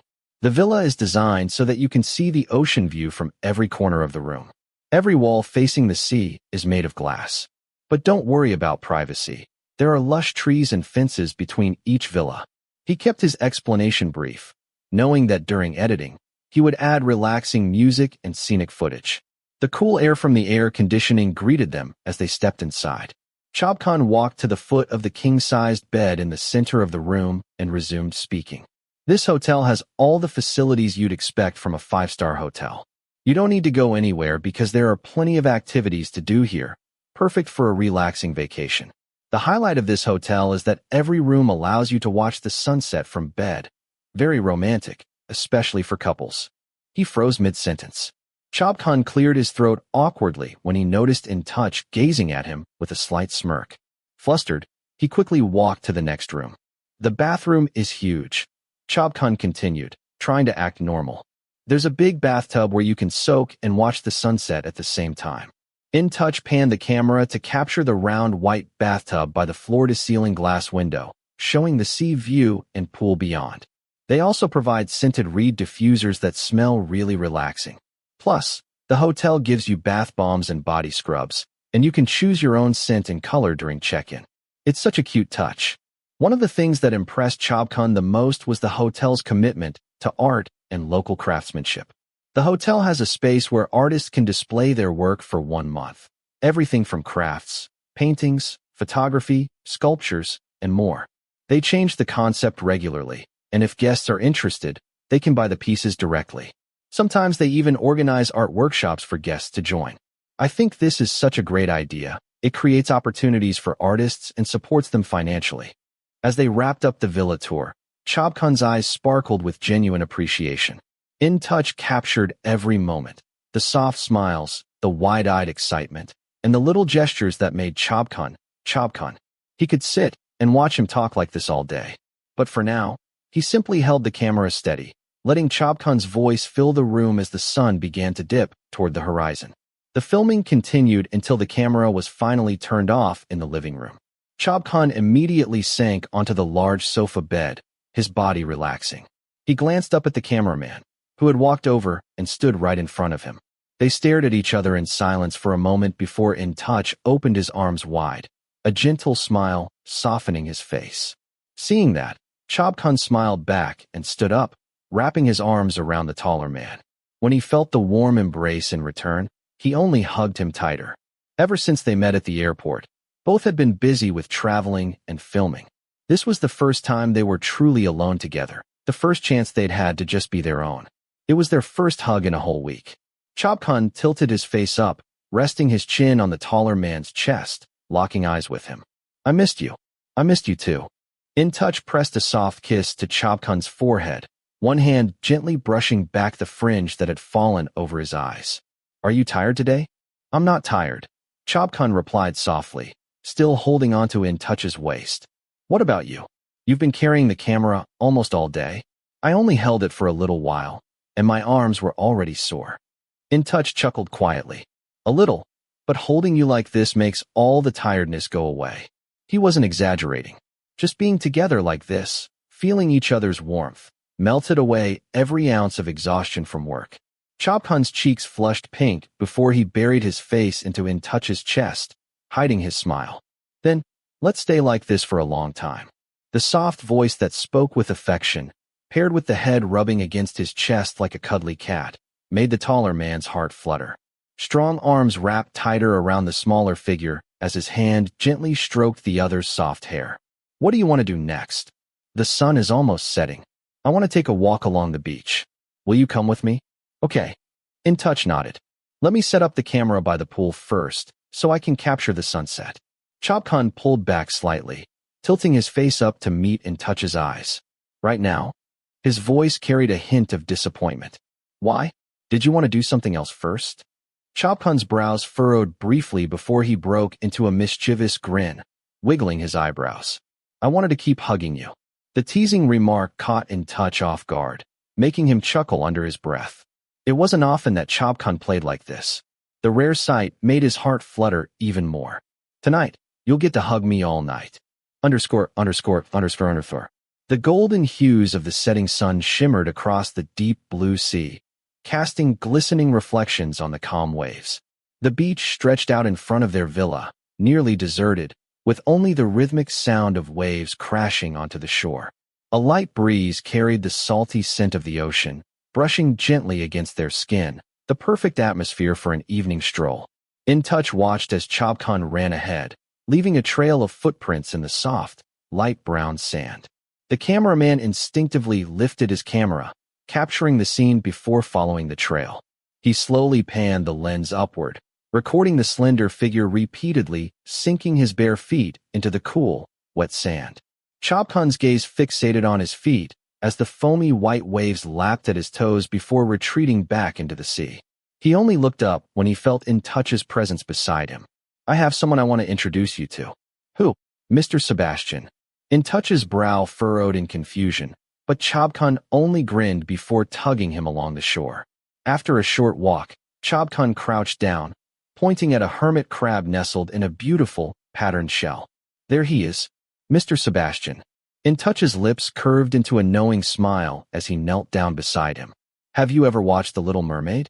Chobkhun asked, glancing at him with a playful twinkle in his eyes. I have. When I was a kid, Rack loved that movie so much. There was a crab named Sebastian, remember? Intouch nodded, his smile widening as he began to piece the story together. Ever since then, whenever we went to the beach, Rack would call every crab he saw Sebastian. And I guess I picked up the habit too. Chobkhun's eyes softened as he reminisced about his younger brother. He could still picture little Rack at 5 years old, clutching a mermaid doll while crying his heart out because their dad wouldn't let him take a hermit crab home. Rack wants to take Sebastian home. He has to take care of Ariel. HNGHH. 15-year-old Chobkhun crouched down, trying to console his brother. We can't, Rack. He's a sea creature. He belongs in the ocean. But he's cute. I want him. The small boy sobbed, arms crossed stubbornly. His teary eyes darted between his brother and their father, who stood firm in his decision. But our house doesn't have the ocean, does it? Chobkhun gently wiped the tears from his brother's chubby cheeks. Besides, if you take Sebastian with us, he'll get really lonely. See all his friends here? The shells, the fish, the other crabs. And you know what? Hermit crabs have to change their shells when they grow bigger. If you take him away, he won't be able to find a new home. Rack's sobs slowly quieted as he listened. Sebastian isn't a pet, Rack. If you ever want to see him again, you can ask Papa and Mama to bring you back here. The little boy sniffled, considering the idea. Why can't you bring me yourself? I'm still a kid too, remember? But, if you grow up, will you take me? Chobkhun's heart warmed at the hopeful gaze his brother gave him, wiping away his own tears. Of course I will. Promise. Promise. Unable to resist, Chobkhun leaned in to press a gentle kiss on his brother's plump cheek. Pinky swear. A small chubby finger stretched out in front of him. The two brothers hooked their pinkies together, sealing their promise. Their mother returned just in time with chocolate ice cream cones, their favorite, while their father silently captured the moment with his camera, a wide smile on his face. He had overheard the entire conversation from the very beginning. That was the first promise I ever made to him. Chobkhun's voice grew softer. He shook his head, a small smile tugging at his lips as the memory played out in his mind. He pulled out his phone, recording a short clip of the hermit crab slowly crawling across the sand, something to send to his younger brother. Once he finished, he turned toward Intouch. "Shall we take a picture together? I'll take one for you." Intouch stood up, offering his hand to help Chobkhun to his feet. When the smaller hand settled into his palm, he gave a gentle tug, pulling Chobkhun up effortlessly. "I meant, the two of us together." Above them, cotton-like clouds floated lazily across the sky streaked in orange and golden hues. The sun dipped lower, casting its warm glow over the shimmering waves. The scenery was breathtaking, almost too beautiful to look away from. So beautiful. Chobkhun's soft murmur caught Intouch's attention. He turned to see the sunlight caressing Chobkhun's delicate features. The light reflected in his brown eyes, making them glimmer. Wind tousled his hair, and the faint smile on his lips made him look more adorable than ever. Without thinking, Intouch reached out, gently sliding the thin hair tie off Chobkhun's wrist. "Let me tie your hair." Chobkhun stood still, gazing up at him with wide, trusting eyes. "Thank you." As Intouch carefully gathered the front strands and tied them back, Chobkhun's voice floated up softly. "Did you know? I love drawing landscapes during the golden hour the most.